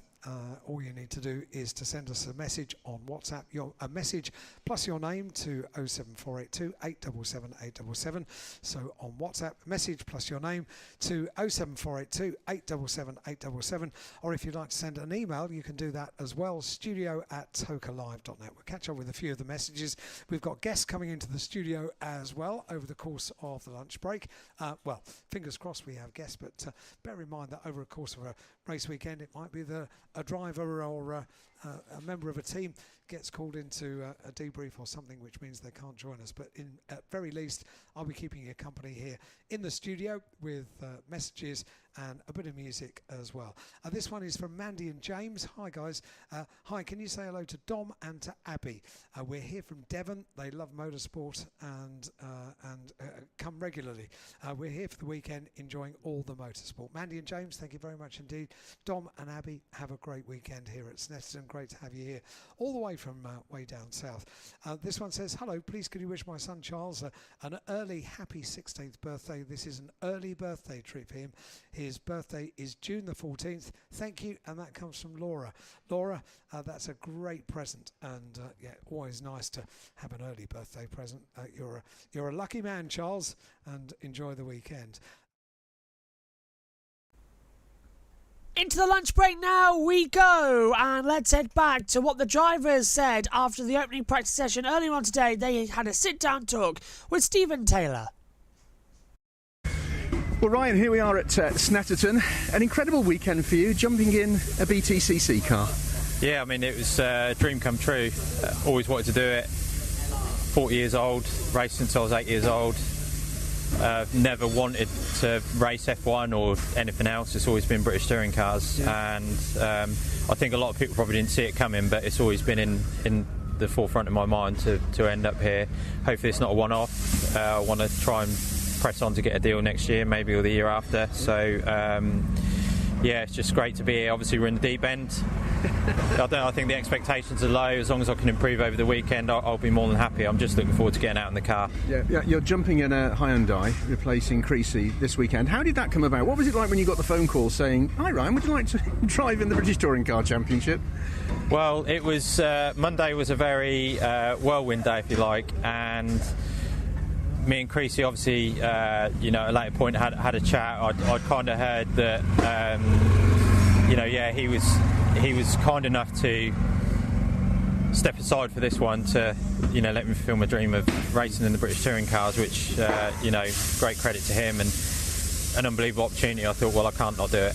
Yeah. You're no stranger to touring cars, though, because you raced in TCR. Yeah, so I've got a TCR Link & Co. We've had relatively, we've done 3 races in that. So I've got a feel for the car. I kind of understand these types of cars a little bit. Obviously, the the Hyundai is going to be a little bit different with its unique quirks and stuff that it will have. So I'm trying not to put too much pressure on myself, but of course, you know, once the belts are done up tight and, you know, you're at the end of the pit lane, obviously that natural racer instinct comes in where you just want to go out and do well. Yeah, absolutely. So the first time they strapped you in the car for a shakedown, inside your race helmet, how big was the smile on your face? Well, the first lap I went up and down, I was a bit like, oh, this is moving around a lot, and then after we got a little bit of temperature and stuff, I was like, yeah, this is just awesome. This is really good. Yeah, it just feels mega. Does it feel very different from your TCR car? Obviously you've got the stick shift as opposed to the paddles. Everything there are comparable differences. I remember when I'd done my test here in 23 in the wet, it was I remember the dampers being a lot better in the BTCC car. I think it's just a little bit more refined. It feels a bit lighter. You know, it's difficult to say, obviously, just driving up and down the runway, but the car does feel good. It feels nice, yeah. Absolutely. And you know various people up and down the paddock. In fact, you know Josh Cook very well, don't you? I raced with Josh back in a class called Stockhatch in the 750 Motor Club run in 2008 and 9. Back then he used to ask me if he could follow me around and how times have changed. But it's mega to be back. You know, it's kind of like our paths separated and then we've kind of joined back up again. So, you know, he gives me a lot of help. He driver coaches me in the TCR. Yeah, he's a mega guy to have in your corner, and obviously a well-established driver. You could do worse than getting a toe off him round here, couldn't you? I don't want to get too close to him. We do, when we go karting, we have a habit of hitting each other, so I don't want to get too close to him. Now, Michael Creasy, you've taken his seat here, but you've had an association with him for some time, haven't you, as a sponsor? Yeah, so, you know, with my mortgage business, we've obviously had a vested interest in Creasy and his racing. Yeah, so when it sort of made sense for him when the deal all come about, I think that, you know, it was a natural selection to think, well, actually I can give some back. The weather's changed a little bit since yesterday. It looks like it might be a bit greasy out there this morning. You're going to tiptoe round for the first few laps? Yeah, I just got to, you know, get my toe in, just see how the car feels, not do anything stupid the first few laps. That's what it's doing. Not do anything stupid the first few laps and just build the speed in. I think it looks like the worst case for me, it'd be ideal if it kind of stayed one or the other all day. It looks like qualifying might be the first time that I actually get to drive the car in the dry, which is, you know, proper deep end. But on the other side of that, you know, the expectations are going to be low. If I'm near the back, I'm near the back. It's fine. I'm going to hopefully progress during the races. That's a huge learning curve, isn't it? I would say so. Yeah, I would say so. I don't doubt that, you know, a couple of laps in, it will all come. Yeah. You mentioned just briefly that you were hoping you might be able to turn this into a more solid drive. Does that mean for this season, or are you looking for next season? I think next season will be the aim. I own the TCR car that I've got, so, you know, I've got to put some things in place to get some funding available. So, yeah,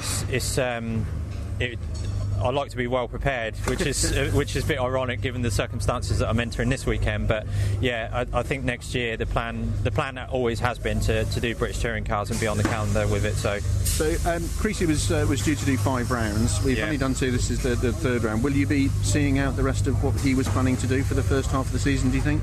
I think he plans on being back in the car for Thruxton. That's certainly what he said to me. Obviously, you'd have to ask him as to whether he's definitely going to confirm that. Certainly from my side, at the minute, there isn't any intentions to do any other rounds at the moment. If the opportunity comes up, then, you know, I potentially could step in. Of course, I wouldn't turn it down. But yeah, I think the aim would be to get plans in place and funding for next year. Brilliant. Really good to see you here, Ryan. Have a fantastic weekend, and you've now got to go off to a driver briefing, BTCC driver briefing. There's a smile on your face there. Yeah, well, you know, drivers briefings, you have them in any class, so yeah, I'm sure it'll be a joy. Fantastic. Well done. Thank you. Appreciate it.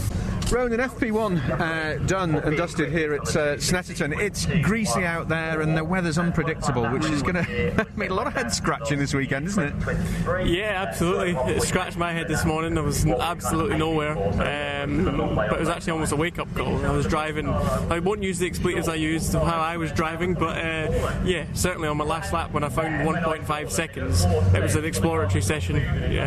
Tried a lot of different things with some good setup changes, and yeah, it was actually quite nice. I'm always more of a slow burner in the wet, and you know, if we roll out with that for a qualifying session, I wouldn't have been too upset, to be honest. Would you prefer it to be wet? Is that what you're saying? Well, it's nice when you start a day and then if it stayed the same, but obviously so many variables with the wet. If it's not continuing to rain, the track moisture changes and such like. So yeah, it's if it's dry now, I'd be quite happy.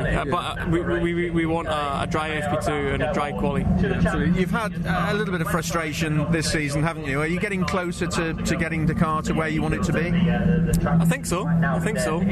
Again, I'm really happy with the chassis. You know, it feels good. I feel like I can make it do what I need it to. So yeah, obviously now if it's going to be in dry setup and dry quali attack mode, it's a completely different ball game. We'll have to see how we shape up. Fantastic. Have a good weekend. Yeah, thank you.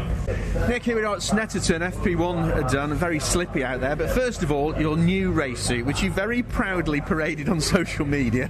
Oh, did I? Well, the team certainly did. Tremendous. Is that go faster stripes on your race suit? It is, yeah, it had to be in keeping. I've never had, in 10 years of racing, had a red racing suit, so I know. Maybe that's an omen. It's never been my colours, but yeah, I loved it. So, interesting session this morning. Everybody's finding it very slippy out there. We don't know what the weather's going to do. No. A classic Snetterton, I guess. Oh yeah, the flat Snetterton, weather comes in randomly. And yeah, but the exciting thing for me was that if the car felt mint, you know, I think we all know the Astra is good in the greasy or wet conditions, and yeah, I really actually enjoyed that session. Yeah, and that's why you're here, Nick, isn't it? Is to enjoy yourself. You want to climb out of the car and say, I did my best and it was good, and that means a lot to you, doesn't it? It does, yeah, no, and I'm actually hoping for some kind of wet racing, because I always do pretty well in the wet races, so yeah, no, I love my racing. I love being involved in the championship and trying to give back to the fans and do me crazy karts and the rest of it. But yeah, no, but I'm really wrapping my head around the car, and yeah, it just suits my driving style a little bit more.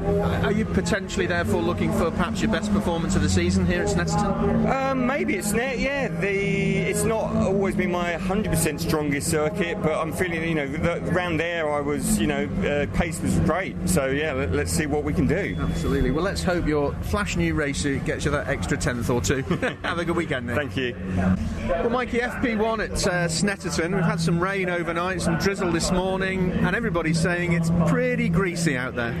Yeah, it's certainly greasy, yeah. I mean, it wasn't a great session for us. We had some misfire problems there, so we spent the whole session really trying to get rid of that. But we did get a few laps in at the beginning before it got too bad to run, sort of thing. So I got a feel for the balance, and car felt pretty good. So yeah, hopefully we get it all sorted out for the next one. How difficult is it to get the perfect setup in a place like Snetterton? Because we've got the two fast sort of equidistant straights, then we've got the infield section which requires a lot of concentration, a lot of balance. Yeah, I mean, you need you know, gearing's important around here because you've got the long straights. You need to make sure that the car's geared to, you know, pick up the right amount of speed down the straights. You need good traction off the corners, a lot of slow corners leading onto fast straights, and also good braking as well. So yeah, it's a bit all round really, to be honest, but no, it always tests the teams and always rewards good driver, good chassis. I guess you and the team will be keeping an eye on the weather forecast, particularly for qualifying later on. That's going to make tyre choice really interesting, isn't it? Yeah, absolutely. Yeah, if we get a mixed session, it could be anyone on pole really, or at least through to Q3. So no, it'll be interesting. I think, you know, no one would be against a mixed-up grid for tomorrow in race 1, would they? Yeah, so absolutely. You like Snetterton? Yeah, I love Snetterton. Yeah, it's a track I've had good results at before. Yeah, so. Absolutely. Have a good weekend, Mikey. Thank you. Cheers, mate. Max, Snetterton, drizzle, greasy track. Does that sum it up this morning? Yeah, I mean, we put slicks on when it started drying up even more. Yeah. Big mistake. So does that mean that, yeah, I mean, you keep an eye on the weather, obviously, but if it was to stay the same, I mean, the track's going to dry out a little bit, isn't it? But if it stays the same, that's a really difficult decision, slicks or wet weather. If it stays like this for a few hours, FP2 might be dry, but it might be wet, but if it stays like this until qualifying, I reckon it'd definitely be dry. Yeah. How difficult is it navigating this track in conditions like this, where they've got two very fast straights and then a technical infield bit as well? I mean, finding the ideal setup must be a challenge. Yeah, it's my first time in the car in the wet as well, so yeah, it was quite weird. I would have preferred it to be either fully wet or fully dry, not in the middle, but it was right. I reckon if we kept wets on, we would have went a bit quicker at the end. You know Snetterton, you've driven here before. How different is it for you now in this touring car? Not terribly different, to be fair. Last year I wasn't here when it was like mixed conditions. It was like fully wet. Mix was ankle deep in water. Yeah. So that's the first time being here in those conditions. Yeah. But to see what happens in qualifying, I reckon. Absolutely. What have you set yourself in your own mind for what you want to achieve in qualifying? In this qualifying, if all goes well, I really want to try and make it to Q2. Okay, good. We'll keep a note on that. I'll catch up with you later and see how you've done. Yeah, thank you, mate. Cheers. Jamie, Snetterton in what's been drizzle this morning. It's a bit dodgy and greasy out there, isn't it? Very much so, yeah. It was good for me though to get. I've needed some wet weather practice. I've not done anything in the wet in this car, and to be honest, it's been many years since I did anything in the wet at all. So I was good to, I was happy to get out and experience that in free practice, not straight into a quali run. The car felt good, and I feel confident. So yeah, I think I feel ready now. At least if we get any weather later in the weekend. This is one of those circuits where a little bit of rain, a greasy track, changes your approach completely, doesn't it? Yeah, I mean, we've kind of come into this weekend, spent a lot of time at the workshop with the team and going through how we can try and improve, because, the results up to now, we've had some decent, some not so good, and for me, I want to be winning races eventually, and so we need to try things. So this weekend, we've changed a few bits, trying to find some, little gains, and that's what we'll keep building on, and this kind of circuit is perfect for that, because there's a mixture of all types of corner. So hopefully we get a dry run in FP2 to work on that. But I think it'll be a good weekend. Hopefully. Do you feel that you're settling in properly now? You've, to quote a euphemism, got your feet under the table here in the BTCC? Yeah, definitely. The first two are always like, and I'm no doubt this weekend will be a bit more of the same. But I think the more days you do, certainly for me in the car, also around at the paddock, and that it becomes more familiar, and I know what to expect now. I'm settling into the car. The team have been amazing as well. So yeah, I feel more and more confident every time I get in it. So it'd be nice to come away with some good results this weekend to show that. FP2 to come up, and it's important what you do in FP2 as well. But in terms of qualifying, have you set yourself a target? I've got a target in mind, but I mean, for me, Brands, I made a little mistake and locked up, and that hindered us. Donington was okay, just the balance wasn't right there. So for me, I just want a nice, clean qualifying session. I know I can do the time in free practice. Every weekend so far, we've been either the quickest in the team or second in the team, and on that top 10 brink. So I think as long as we can get through to Q2, I'll be happy. So that's the aim. Have a great weekend. Cheers. Thank you. Dexter, we haven't spoken much this season. Good to see you. So third round in at Snetterton, and I come to ask you, how difficult was that this morning in the greasy conditions? Yeah, no, exactly. I mean, just horrible greasy conditions. But yeah, no, we just had used wets, fired them on and done a couple of laps to see, but just one of those things. It's either you stick new wets on and ruin them, or just use some used wets and just sort of tackle through them. We tried to put slicks on at the end, but the track wasn't there. So. It's so unpredictable here because of the wind blowing, obviously different weather conditions in. You must be deep in conversation with the team about when to make that decision for FP2 and of course qualifying on your tyre choice. Yeah, exactly. I mean, hopefully now it should be dry, but that's the thing, you don't know. You look at the weather, and it's never always the truth, is it? So, but no, hopefully either get one or the other. I don't mind wet or dry, but it's nice to know what go in, knowing what it is instead of just a gamble. Absolutely. Do you feel you're properly settling into this season now? Yeah, I think so. I mean, it's already round 3. It feels like we haven't even got to round 1 yet, but we're already getting into it. So, I think we just need to try to get a bit more consistency in the car, and then we'll be there. Yeah, obviously, you want to be as high up as you can be in qualifying, but have you, in your own mind, sort of set yourself a first target? Yeah, I mean, that's probably where we've struggled this year. Like at Donington, we didn't even get out in qualifying, and then in Brands, we struggled a bit. So if we can get the qualifying right, I think the race pace is there, especially in the dry. Every time the race pace seems to be there or thereabouts, we just sort of spend our race trying to go forward. The main focus is qualifying, just to try and push it a bit more. And then in the races, you must surely be looking to get some points in the bag this weekend. Yeah, I mean, I just want a good 3 consistent races, but try to start race 1 in a good position so that we can try to get a reverse grid at the end of the day. Is sort of the aim. Absolutely. Have a great weekend, Dexter. Thank you very much, mate. Thanks. Well, Darryl, that's FP1 out of the way here at Snetterton, and I'm guessing you're smiling already, aren't you? Because you remember the last round, incredible Brands Hatch you had. Can you carry that over here at Snetterton? Hopefully, that's the plan. But yeah, it's a very tough championship, like I've always said. So it'll be difficult to repeat, but that is the plan. You had a good FP1 though. I think I ended up 4th, didn't I? Yeah. Yeah, pretty decent. It's my first time in the wet in this car, so just learning the different characteristics compared to the Cupra last year. But yeah, it's pretty happy. We're just going to look through some data and see where we can improve still. Absolutely. What are conditions like out there? I'm sensing that it's quite greasy, quite slippy.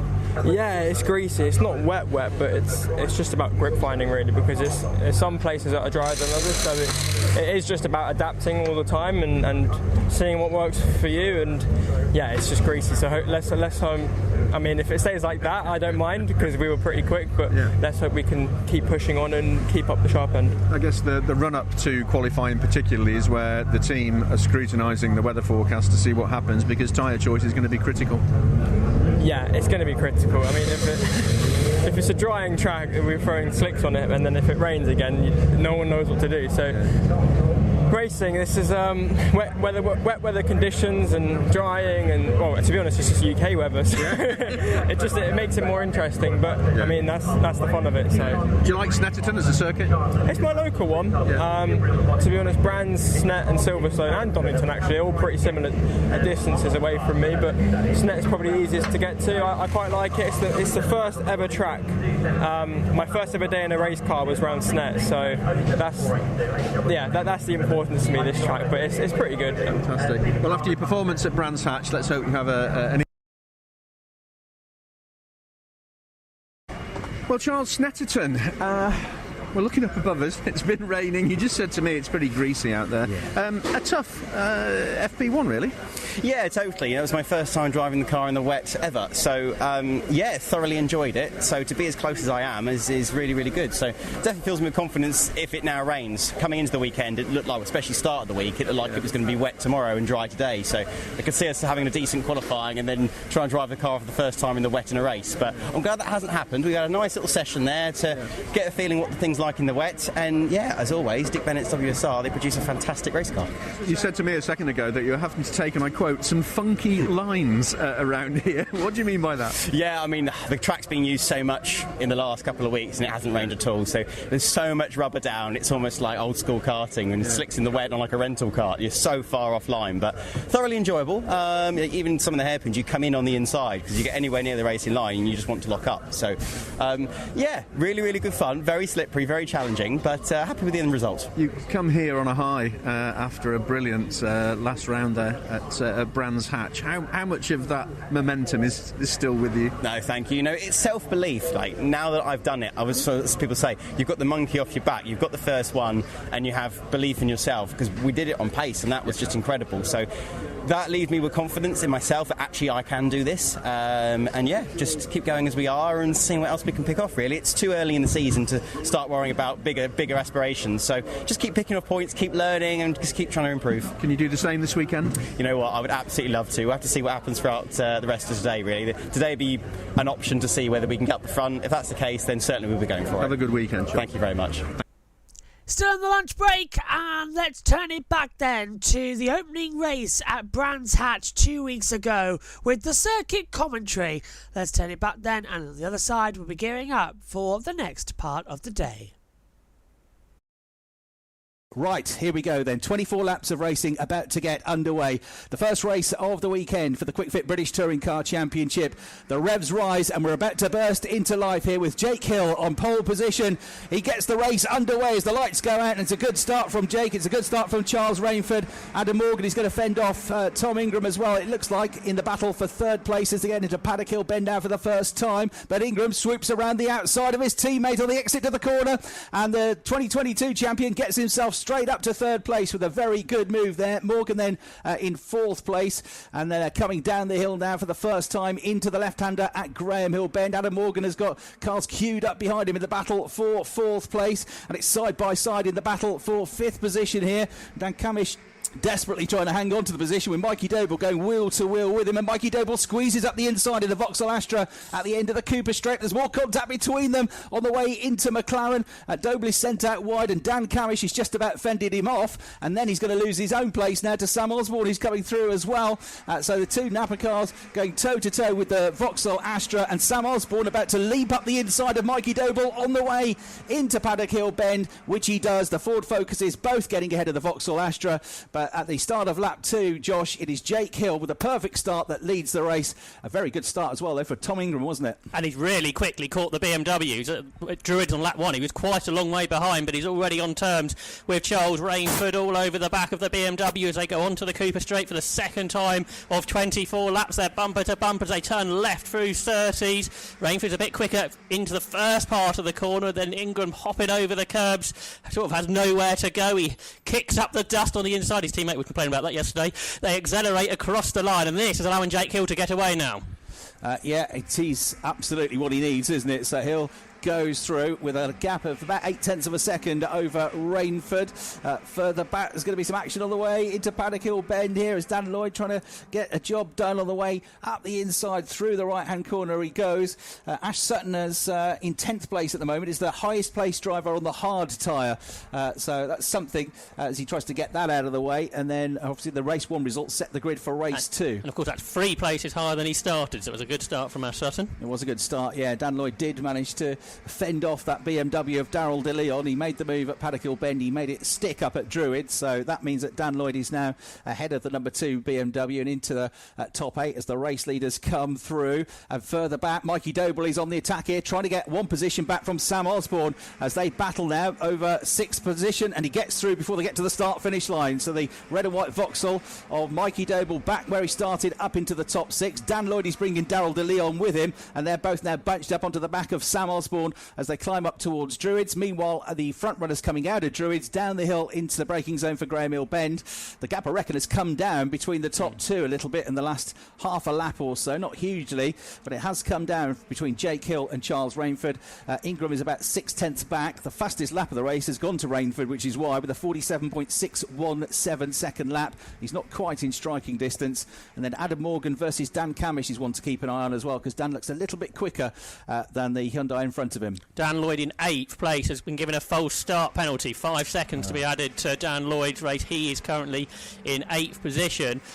Partly the reason that Hill and Rainford are starting to pull away from Ingram is they've been using their turbo boost from the last couple of laps. Of course, they've got more to use over the course of the race, but now Hill's only got 1 more lap than Ingram, where that was obviously a much bigger gap before. So Ingram without the turbo boost on those last couple of laps has fallen away, but he might bring it back as the race comes on, because there's a lot of the race yet to go. Ash Sutton still in 10th place, and just a couple of tenths off the pace of those just ahead of him on the soft tyre at the moment, but the soft tyre will go off a bit as the race goes on. They're stickier, they're grippier, they're quicker, but they don't last as long, so the hard tyre will get a bit closer to the pace towards the end of the race, and of course it's Ash Sutton driving the car as well, which makes it rather quick. So Dan Lloyd having got ahead of Sam Osborne, but doesn't gain a position because he's got this penalty to be added onto his time. The top 5 go through, then Doble in 6th, then Osborne in 7th. Dan Lloyd still actually behind him on the track in 8th place. 9th place Darryl De Leon, and 10th place in the yellow and black number 100 Ford Focus, the 4-time champion Ash Sutton, who on that lap did a 48.3, which is actually a little bit quicker than those ahead of him on the soft tyre. So don't rule him out of gaining a few more places between now and the end of the race, and therefore a better grid for race 2. There's some very different strategies going on at the front, because Jake Hill continues to use his turbo boost. He's on the same number of laps as Tom Ingram now, whereas Adam Morgan hasn't used any of his yet. He's still got 12 laps he can use. So both Hill and Rainford in the BMWs are using a lot of their boost in the early stages of the race, where the Team Virtue Hyundais behind haven't used any. Yeah, and you can use it for 15 seconds per lap, up to a maximum of 15 seconds per lap. And for those of you new to touring car racing, it's like Formula 1 where you get a DRS zone. There's only a certain place that you have to use it. You don't have to be within a certain amount of time with the car in front. You can use it whenever and wherever you like, just as long as you reach the minimum speed to do so. And the minimum speed for those in the top 7 in the championship, particularly the top 3, is a lot higher than it is for everybody else. So you can't use it until you reach that speed. Otherwise, it blocks out for 5 seconds, which is what happened to Tom Ingram in qualifying yesterday. Now, Jake, go on. Sorry, on the last lap, where none of the top 3 were using their turbo boost, 3 tenths quicker was Tom Ingram than Jake Hill. So Ingram has got the pace, and now he's got the same number of boost laps left than the leader. So I don't think we can rule out Tom Ingram from challenging the 2 BMWs up front again. Aidan Moffat has made a bit of progress from the back of the field in his LKQ Euro Car Parts BMW, the number 16 car of the Scottish driver, from 25th on the grid up to 20th place now, and he's going toe-to-toe with Tom Chilton. In fact, Tom Chilton is going to squeeze at the inside of him on the way into Paddock Hill Bend. They're both on the hard tyre. Aidan Moffat's going to get him back, though, on the run-up to Druids and get back onto the inside line by the looks of things, and he, squeezes back through in the rear-wheel drive BMW. Might be a bit of contact on the way out of the corner, I think, as well, but Moffat has got the position done, so that's Moffat ahead of Chilton and into 19th place now from 25th on the grid as the race leaders, Hill, Rainford and Ingram, make their way out of Clark Curve. The gap was 1.3 seconds covering the 3 of them on the previous lap. It looks fairly similar as they come through on this lap. It's a bit lower, just under 1.2 seconds, so Ingram slightly closing in on the race leader. Dan Lloyd smoking the tyres, still working hard to fend off the teenage racer, the former Radical Sports Car World Champion, second season of touring car racing, Daryl De Leon, the Filipino British driver there right on the back of Dan Lloyd. Aidan Moffat's been off at Paddock, I think, through the gravel. That's held Tom Chilton back, and that has allowed Dexter Patterson to pass them both up to 19th towards Druid. So that does seem to be Aidan Moffat's struggle corner of the weekend. It's Achilles heel, just glanced the gravel, didn't he? Enough to lose traction going up the hill, which killed his speed and cost him a position. And as you say, held up Tom Chilton as well, as Hill and Rainford and Ingram come through over the line. Morgan's kind of adrift now on his own. He's not with them, but he's pulled away from Dan Camish. Doble in 6th place, Osborne in 7th place. 8th on the road is Dan Lloyd, but with this penalty to add to his time of 5 seconds after the full start for him, which will knock him back down the order. So effectively, Daryl De Leon will be 8th, Sutton will be 9th, and Pearson will be in 10th place. We get a replay from the ITV pictures of that wide, leery moment with 2 wheels through the gravel for Aidan Moffat, which ended up costing him a position on the run out of Paddock Hill Bend. So on the hard tyres, Ash Sutton is the best of them, the red sidewall tyre. He also got the red circle around the lights around the number on the car now that you'll see on the display these days, which tells you which tyre they're on. So he's the highest placed hard tyre driver. Smiley's next in 12th, and then Dan Rowbottom in 15th on the hard tyre as well. Adam Morgan starting to catch the top 3, and Giles Rainford's just on the best lap thanks to a lap that was on the boost, 47.604, a new lap record around this circuit. But Adam Morgan, who hasn't yet used any of his boost, is starting to close in on the top 3 with 14 laps to go. He'll very shortly start using the boost, I'm sure, because he has 12 laps to use over the remaining 14. Yeah, no surprise that the lap record has gone. It was smashed by more than a second in qualifying yesterday by Jake Hill, having had the lap record stand for 3 years when Colin Turkington took it in qualifying in 2022. And the lap record in the race by Aaron Taylor-Smith of 48.2 previously has already been smashed by Charles Rainford with a 47.604, as Josh says. So here they come over the line once more. 6 laps of boost available for Hill, 7 laps available for Rainford, 6 available for Ingram, 12 available for Morgan, and 8 available for Camish in 5th place. The gap between the top 3s hovering at around 1.2 to 1.5 seconds. At times it closes up, at times it opens up a little bit. But Morgan, you're right, it's going to be the one to watch, because in the second half of the race he's going to have more laps of boost available to him. So keep an eye on the 33 car, the driver that's come back to front-wheel drive racing after a stint racing BMWs. He's raced rear-wheel drive cars in the past when he was racing in Ginetta Challenge, for example. But front-wheel drive cars is what he's done most of his BTCC career in, and he's immediately felt at home in the Hyundai. So Adam Morgan in 4th place, pushing hard, had a good solid pace at Donington Park as well. One retirement with a puncture, but good points in the other races, and a much better grid position for this weekend than he had at Donington, where he had to come from near the back of the grid in the first race. Still tight in that battle between Sam Osborne, Dan Lloyd and the BMW of Daryl De Leon as well, as they go up the hill. Those three on track, at least, to 7th, 8th and 9th, but with Lloyd carrying this penalty. And a track limits warning for Gordon Shedden in 22nd place, who is struggling around at the moment on the hard tyre. We've got 12 laps done, 12 laps to go. We're halfway into the race. Yeah, Gordon Shedden's weekend doesn't get any better really at all, does it? He's 22nd in the race. He got past Max Hall a couple of laps ago, but now being given the warning flag as well.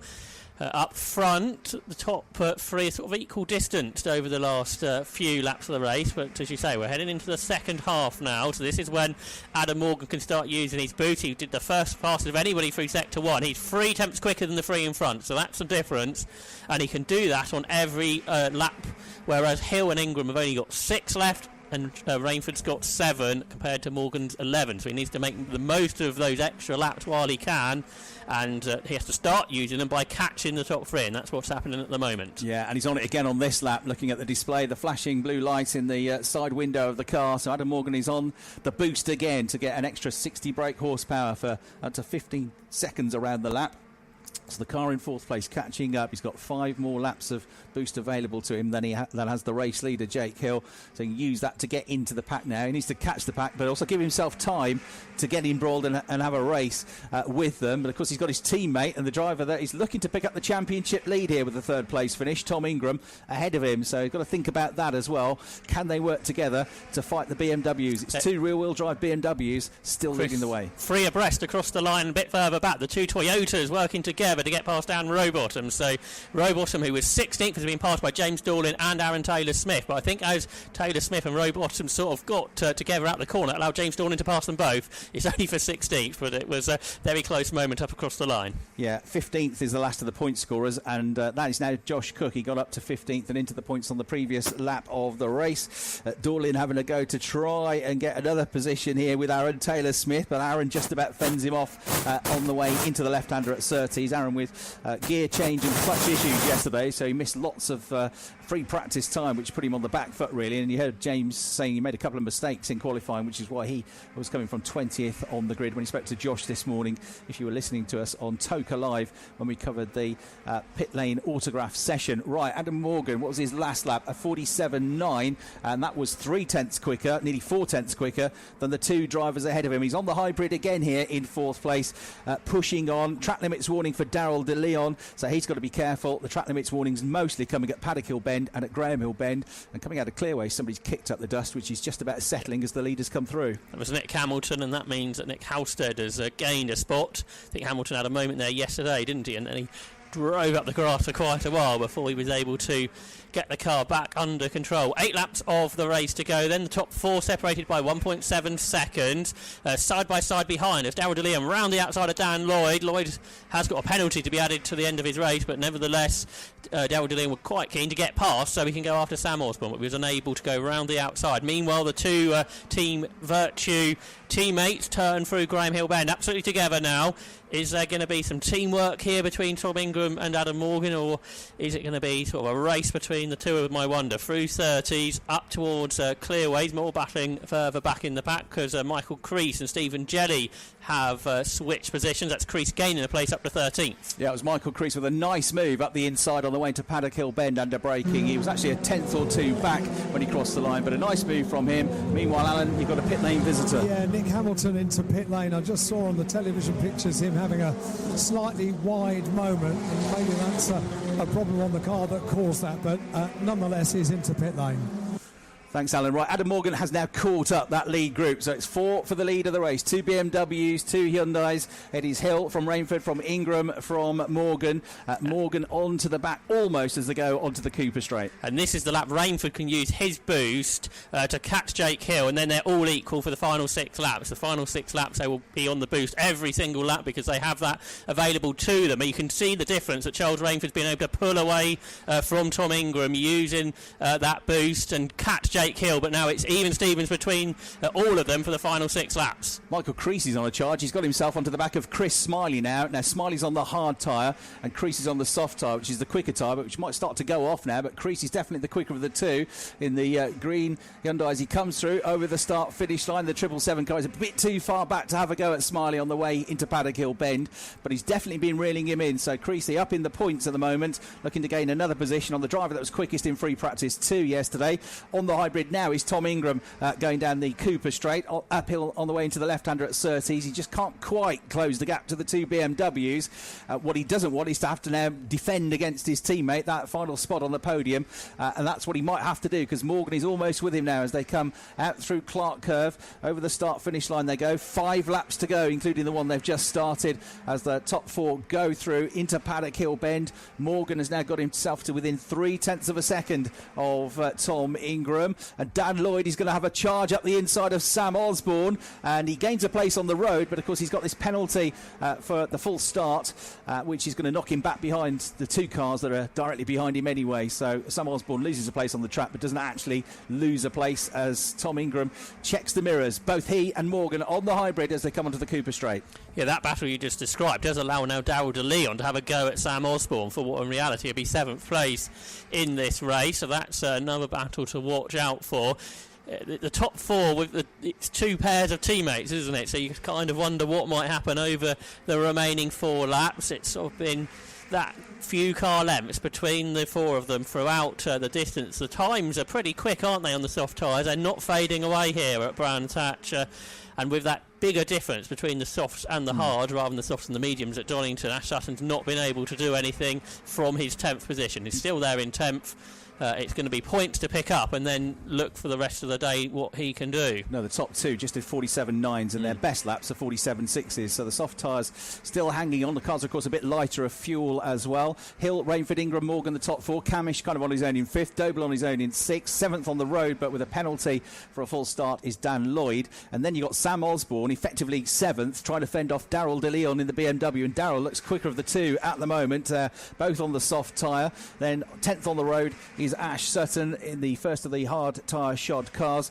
Darryl de Leon then coming out of Clark Curve, all over the back of Sam Osborne here. Osborne, who started from his highest qualifying position so far in his BTCC career, had a great end to last year. The last 9 races he finished in the top 10 8 times, and the coaching that he's been getting from multiple British Touring Car race winner Rory Butcher has really helped him over the last couple of seasons. So Sam Osborne working hard, keeping Darryl de Leon behind him. Darryl, of course, though, still new to touring car racing, only his 2nd full season and his 1st driving that BMW. Both of them currently on the turbo boost going onto the Cooper straight. The race leader, Jake Hill, has got Charles Rainford almost in his mirrors. I'd say there's less than half a second between them as they come to start what is going to be the penultimate lap of the race. So 2 laps to go in the race, 0.49 seconds between the 2 BMWs. Charles Rainford's been oh so impressive in this race. You could almost mistake that Colin Turkington was driving that car, very much like the end of last season where Jake Hill had the rear gunner of Colin Turkington. It's kind of a similar situation, and Charles Rainford's absolutely able to live with him throughout the race distance. And you've got Darryl de Leon has made his way past Sam Osborne now after knocking on the door a few times. He got through on the run over the start-finish line, the Brabham Straight, so that picks him up a position up ahead of Sam Osborne and puts him to 8th on the road, but effectively 7th in the race when Stan Lloyd's time penalty is added on. So good effort this from 9th on the grid for Darryl de Leon, as here they come then to start the final lap of the race. Jake Hill, Charles Rainford, lights on for Charles as he comes through. They've dropped now the 2 Team Virtue Hyundais of Tom Ingram. He's about to pick up the championship lead with the 15 points that he's about to score for 3rd place, and Adam Morgan, who's on the boost once more as he goes up the hill into Druids, but cannot do enough here to close the gap to have a real go at Tom Ingram. So Ingram's going to get another podium. That's 4 podiums on the trot for Tom Ingram this season if it stays like this. 3 seconds at Donington and a 3rd here, and that is a very helpful way to start the championship. He might not be winning races, but he's scoring lots and lots of consistent points. It's been a pretty decent race, and he's got the hard tyre out of the way as well, though, for Ash Sutton, who will be 10th in the race. So out of the last corner they come. The checkered flag is readied, and Jake Hill is about to pick up his 1st win of the season. He's applauded over the line here at his home circuit. Jake Hill wins race 1. Charles Rainford, in only his 2nd weekend of the Quick Fit British Touring Car Championship, is a podium finisher. 2nd place for Charles. Excellent job. And Tom Ingram comes home 3rd and picks up the championship lead. Adam Morgan 4th, Dan Camish 5th. Mikey Doble wins in the independents category, and remember he's only 1 point behind Chris Smiley in the independents championship, so he'll move into the independents points lead as the top independent, coming home in 6th place. Darryl de Leon 7th, Sam Osborne 8th. And then Dan Lloyd, with his penalty added on at the end of the race for the full start, comes home 9th. Ash Sutton, the best of the drivers on the hard tyre, in 10th place. So number 1 Hill wins, 99 Rainford 2nd, 80 Ingram 3rd, 33 Morgan 4th, 27 Camish 5th, 88 Doble in 6th, number 2 De Leon 7th, 77 Osborne 8th, 123 Lloyd in 9th, number 100 Sutton 10th, and then 14 Pearson was 11th. Number 22 Smiley, also on the hard tyre, was 12th, and the second independent home. 777 Crease in 13th, number 12 Jelly in 14th, and number 66 Cook with 1 championship point in 15th. 16th was number 40 Taylor Smith, 17th number 132 Dorlin, 18th number 32 Rowbottom, 19th number 17 Patterson, 20th number 16 Moffat, 21st number 52 Shedden, 22nd number 3 Chilton, 23rd number 93 Hall, 24th number 50 Halstead, and a non-finish for number 28 Hamilton. And the bonus point for the fastest lap of the race went to Charles Rainford to add to the 17 he scores for finishing second. One more point for the fastest lap with a 47.604. So the cars now making their way into the pit lane. A victory here at Brands Hatch for Jake Hill. And for only the 3rd time in the championship, winning at Brands Hatch for Jake Hill. So what a turnaround it's been from 2 weeks ago at Donington Park for West Surrey Racing. But the star really, I think, is Charles Rainford, isn't it? In only his 2nd weekend, have we seen something quite so impressive in a driver's first season in the championship? Donington didn't quite go to plan, but he's learnt very quickly from how that went and turned it into a great start to the 2nd weekend of the season. Yeah, I remember a young lad in 2016 in the wet at Croft in an old MG getting on the podium in his first season. It wasn't his 2nd weekend, but Ash Sutton, of course, was a winner that same weekend at Croft and a podium finisher in his first season. And he went on to having still quite a strong career, didn't he? So yeah, really good stuff from Charles Rainford. And for Jake Hill, that is his 21st win in the British Touring Car Championship and his 60th podium in the championship as well, in what's only his 264th start in the race. So provisionally, Tom Ingram, the championship leader, on 66 points, 2 points clear of Ash Sutton as we go down to the pit lane. I don't know how successful, Chris, we're going to be at getting a thought or two from the drivers when they get out of their cars in Park Fairmate, because as Jake Hill has now arrived, ITV are going straight in with the interviews. Very often they go to an advert break, but this time they're going to be interviewing the drivers first of all, so I have to just sort of hang back for a little while.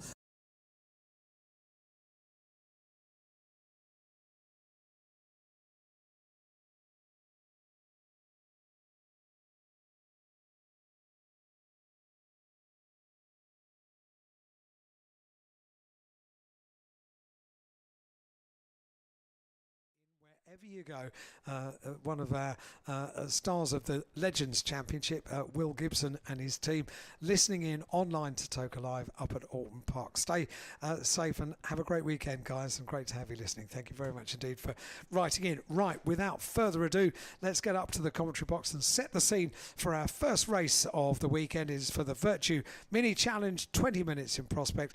Let's get back to Matt Suckling. I've got a feeling Matt Suckling might not be there. Sorry, Matt Salisbury just walked in and he caught me mid-conversation trying to listen to you and talk to you. I didn't want to be rude to anyone, but I'm here, sorry. I was worried for a moment. I thought, what have we done to Suckling? He's there. He's ready to go. Great lunch, thanks Al. You did a tremendous job of making sure we were entertained. We had a good guest, didn't we? Yeah, brilliant. Really good. Hearing from Dr. Trafford is always a joy, and to hear from the young stars of British F4 I think is a brilliant thing. May well become a regular feature here on Toka Live. Definitely, yep. Sounds good to me. Sounds good. Right then, as you said, we're very shortly to go racing here at Snetterton for the first time this weekend. We have the Virtue Mini Challenge cars working their way onto the grid. They'll be lining up ready to head off onto a formation lap very, very shortly. And quite interestingly, there are a few spots of rain which have now just started to fall on the commentary box window. Yes, I've noticed this, and it wasn't planned. No, well, I did look at the weather app a minute ago, and it said rain for the next 17 minutes. So and it's not welcome. No, but it didn't warn us, did it? That's the problem. So, yeah, a few spots of rain. Hopefully that won't amount to anything. But the Virtue Mini Challenge cars onto the grid, ready to go very shortly. A few team members just running around, making sure everything's okay. I think they're now all vacating the grid, and they've got a few windscreen wipers on just to make sure that that rain disappears. But normally for drivers, when you're going so fast, it's all that psychological rain which just gets in your way. But as long as you blame that out, you should be absolutely fine. So, first of 3 races this weekend for the Virtue Mini Challenge. The cars very shortly, as we said, head off onto their formation lap, and after qualifying this morning we have the grid for race number 1 and race number 3, which has now been set. The second best times from qualifying set the grid for this one, so it does mean that Tom Ovenden is the man who finds himself on the pole position spot. And as ever, if you have a program and you want to write the grid in, you can do. It might get slightly wet now, but if you wish to write the entry list in onto the grid, then you can do. The page you need in your program is page 48. That's where you can find the entrance, the 2 classes, the JCW and the JCW Sport. And as I said, after qualifying, it will find number 24, Tom Ovenden, on that pole position. His time this morning was a 2:06.035 in what were damp conditions. And alongside him will be number 55, which is going to be Charlie Hand. So 24 and 55 make up the front row. The second row of the grid will then see number 77, which is Jamie Osborne. Jamie comes here as the championship leader. He won all 3 races at the first event at Donington Park, looking to try and keep that run of wins going, but there's other people around him who would have something else to say. But he starts there third on the grid alongside number 12, which is Alex Solly, so 77 and 12. The third row of the grid then lines up with number 33, which is going to be Max Edmondson. He'll be joined by number 18, which is Lewis Selby, 33 and 18. The fourth row of the grid is going to be number 94, which is Josh Porter. He'll have alongside him number 13, which is Harry Campy, 94 and 13. The fifth row of the grid, number 27, Marlo Cordell, who celebrated his birthday yesterday. He'll be joined by number 21, which is Nathan Edwards, 27 and 21. The sixth row of the grid will then see number 7, which is Stephen Chandler. He is here this weekend in the development car for the Mini Challenge. That's a car which is an invitation entry, so it's invisible for points in the JCW class. But he starts there in 11th, alongside number 2, which is Albert Webster. So 7 and 2 on the 6th row of the grid. 7th row of the grid then sees number 15, which is Cam Richardson. He'll have alongside number 64, Harry Hickton, 15 and 64. The 8th row of the grid is going to be number 95, which is Jacob Hodgkiss, and number 70, which is Owen Hillman, 95 and 70. And the final place on the JCW grid will be number 32, which is going to be that of Ned Anthony. Then we move back into the JCW Sports class, which, as we mentioned earlier, debuted in 2024.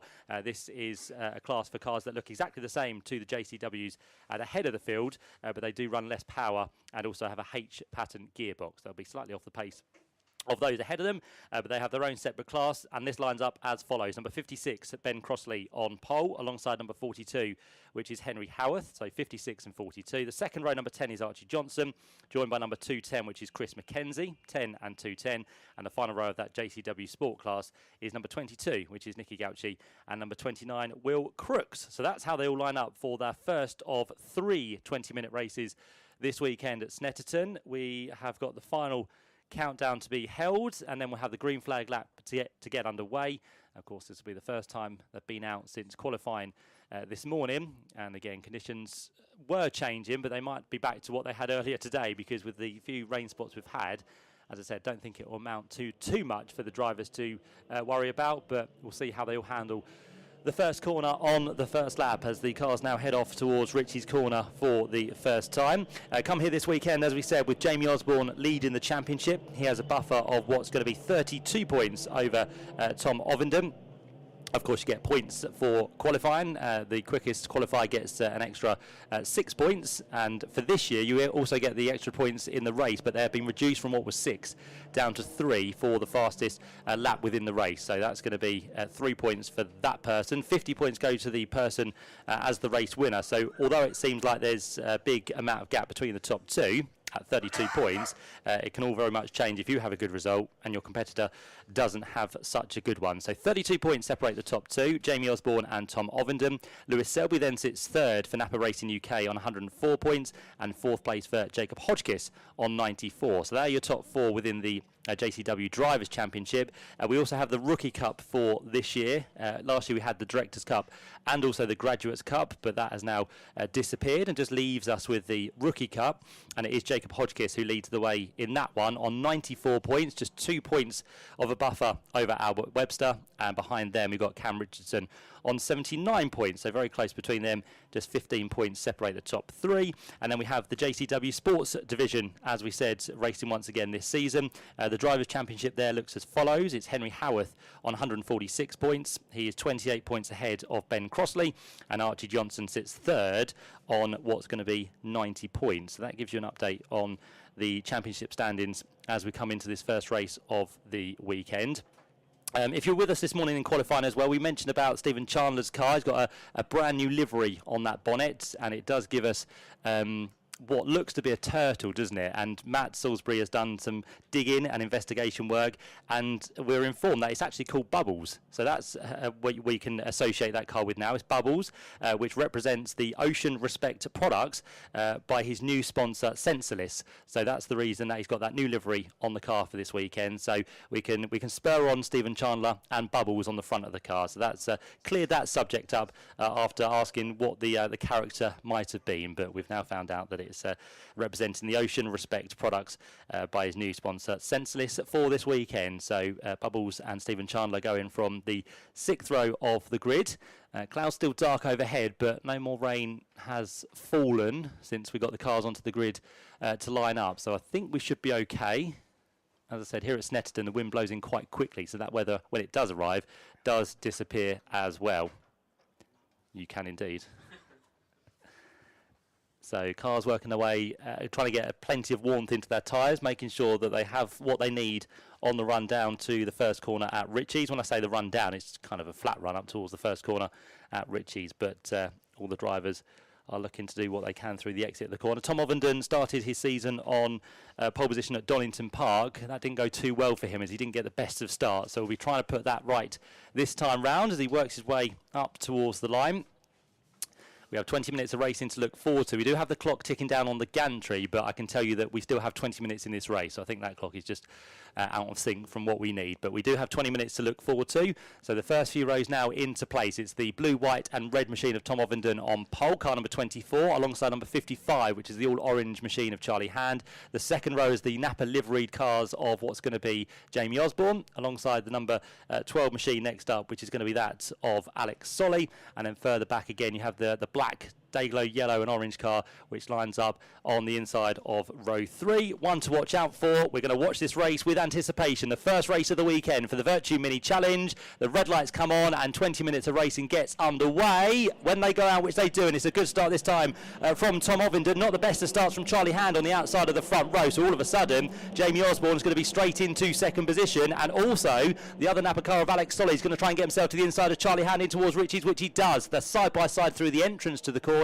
How does that affect the exit as Alex still tries to poke his nose to the inside of Charlie on the run down to the braking zone at the Wilson hairpin, and he will have the inside line. There's a few lock brakes into the corner, and again Alex Solly's just going to try and run Charlie Hand as wide as he possibly can. In the background it's 3, almost 4 wide on the exit of the corner as they work their way down towards Palmer for the first time of asking, but out front it looks like we still have our pole sitter that leads the way. So Tom Ovenden out front, but the very quick starting championship leader of Jamie Osborne is going to be right on his tail, and he'll probably be looking to make a move as soon as he possibly can. There's one off wide through the exit of Palmer, and that looked to be possibly one of those JCW Sport machines. Archie Johnson, thanks Matt. So yeah, Archie Johnson was the one out wide there, so he is now recovering on the way down towards Agostini very slowly indeed. So Archie's got some work to do to catch up with the back of the pack, but Tom Ovenden is on his way through down towards the right-hander for the first time at Williams. Marlo Cordell, that was the one I think I saw on the exit of Palmer. Possibly Matt Nathan Edwards might have got caught up in that as well. Yeah, 21 is just languishing down now in towards Oggie's corner. So we've got 3 cars with some issues towards the back of the pack. So there are still some tricky conditions out there for the drivers to negotiate as under the bridge we go for the first time. And Tom Ovenden still trying to keep at bay here. Jamie Osborne in towards the right flick of Nelson. They're very, very close together. And it is still Tom just ahead, but he has to go defensive on the run down towards the bomb hole. Jamie, a very quick starter and also looking to put pressure on on in the early stages, because of course this is where the bunch is closest together, and you want to make your moves while you can, because it might get a little bit strung out as this race goes on. It doesn't really get strung out in mini racing, but Jamie Osborne nonetheless wants to try and make the move for the race lead as they work their way to complete lap number 1. Lap times at the minute are going to be around about 2 minutes 5, and a bit of a drama down towards the back as well. Again, I think one of the JCW sport cars has been involved, and that's Gucci, who's gone. Crossley, sorry. So Ben Crossley is the one who's had some drama in towards the final corner. So up towards the line, that car will come, I think, okay. I don't think there's been too much damage. No, yeah, Ben's continued on his way, but he finds himself now down in what's going to be 19th place, and that's going to be somewhere in about the 4th position of the sport class. So here again, just having a moment, as we said, some tricky parts around this circuit for the drivers to contend with, but once they get themselves into a groove, they should be okay, as Tom Ovenden now works his way through the left-hander at Palmer, and all of a sudden, a battle which was for 2 is now going to be for 4, maybe 6, maybe 7 before too much longer, because Charlie Hand is starting to catch up. Alex Solly is not too far back, and Lewis Selby is also onto the tail of those as well. So a battle for 2 is now becoming a lot longer battle for the race lead. But somehow Tom Ovenden is still holding on. But Jamie Osborne, is he going to make a move this time down towards Oggies? He thinks about it, and as long as Tom holds that inside line, he won't be able to squeeze his way through. So Jamie still hangs on as they turn their way now in towards Williams for the second time of asking. The one to keep an eye on, though, is going to be Albert Webster in the number 2 machine, because he's gone and done the best of anyone through this first sector on lap number 2. And Marlo Cordell's made it back to the pit lane, but obviously some way behind the rest. But as we were mentioning, it's important to finish races, so the Accelerate Motorsport team will go to work to see if they can get Marlo Cordell back out, with a suggestion of contact perhaps and damage to the front left-hand corner of the car. Thanks for that, Josh. Yeah, so not good news. If I remember rightly, it was Tom Ovenden's birthday at Donington, wasn't it? And that didn't go too well. It's Marlo's birthday yesterday, and it hasn't gone too well for him in race 1 either. So it doesn't seem to be that birthdays give you any good luck whatsoever. So Marlo sits in the pit lane with the team working over the car, looking to possibly rectify that damage. But within such a short race, it doesn't give you much chance to get back out and do anything apart from maybe a little bit of testing before race 2 tomorrow. So I think it's race done for Marlo as the leaders go through onto lap number 3. And the driver's got out of the car, so it's a retirement after damage to the front left-hand corner for Marlo Cordell. Thanks, Josh. Yep, so retirement for Marlo in race number 1, which is not good news for him. For the race lead, we're almost side by side in towards Richie's corner as we head in towards the Wilson hairpin. It's very close once again, but Jamie Osborne has to go around the outside of Tom Ovenden, and as you can imagine, the driver doesn't really make it that easy to pass around the outside, so it's arms and elbows as wide as you possibly can for the number 24 machine, which still continues to lead. And Albert Webster did in fact complete the lap as the quickest driver, so it's the man down in 7th position, car number 2, who's trying to make moves, but in fact he's going to be passed here by Josh Porter, who goes to the inside line down towards Agostini. So the pink and black machine of Porter is now through. All this after Albert Webster had just gone and set the quickest lap of the race. So Josh Porter now might be the man on the move, and we'll keep an eye on the timing screen to see what he does through sector 1. Not too shabby at all, on par with what the leaders are doing, to be fair. So that is good news for Josh Porter, now being hassled all the time by Albert Webster through the right-hander of Oggies. We've also got a black and orange flag now going out for Henry Howarth, so a mechanical flag for Henry. That's one of the competitors within the JCW sport class with possibly some damage or something that the scrutineers are not too happy about. So Henry's going to have to be called in very shortly, and he's leading that class as well, so that's going to be even worse news for Henry, which means that class will then be taken over by the 210 machine of Chris McKenzie, who sits right on his tail at the minute. And Henry Howarth, the championship leader as well in the sport division coming into this weekend, so the team will be keen to try and get him out. And there's also a driving standards flag going out to our overall championship leader, Jamie Osborne, I can tell you. Yeah, he's probably using as much of the circuit and the grass and everything else as he possibly can, so that's why he's more than likely getting the black and white flag, but he's definitely pushing on here, but he cannot break Tom Ovenden at the minute as they come through to complete lap number 3 within the race. The gap last time round was about 0.2 of a second, but they are just gradually now starting to drop Charlie Hand in 3rd place with the toe. Is this Jamie Osborne's chance to try and get through? He thinks about it up towards Richie's corner. In the background, a move trying to be made by Alex Solly. In fact, it was Max Edmondson who was going through on Alex Solly across the line. So the number 33 machine now moves up ahead of the number 12 12 car. That's a switch around for 4th and 5th places. And for the race lead, it's still for now Tom Ovenden ahead of Jamie Osborne. But it does just show if you make kind of one mistake or you back the pack up, all of a sudden, the man of Charlie Hand in 3rd place who was dropping away is now going to be back with them. So it's kind of ebb and flow within this race. And Charlie Hand has a nice buffer over Max Edmondson, but after making that move on Alex Solly, Max now might be the man on the charge to try and get himself onto the podium within this first race of the weekend for the Virtue Mini Challenge.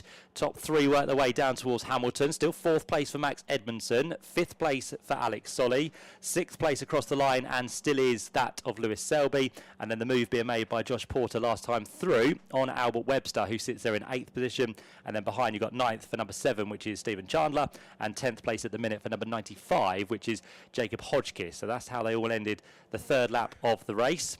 12.5 minutes still to go, and Henry Howarth, although he's received that mechanical flag, has yet to come in, but I think it was the first time he saw it across that line on that previous occasion, so he will have to come in within the space of 3 laps to get that one checked over. So Henry not in the good books by the looks of it with his car, and as we said, leading the sport class as it stands as well.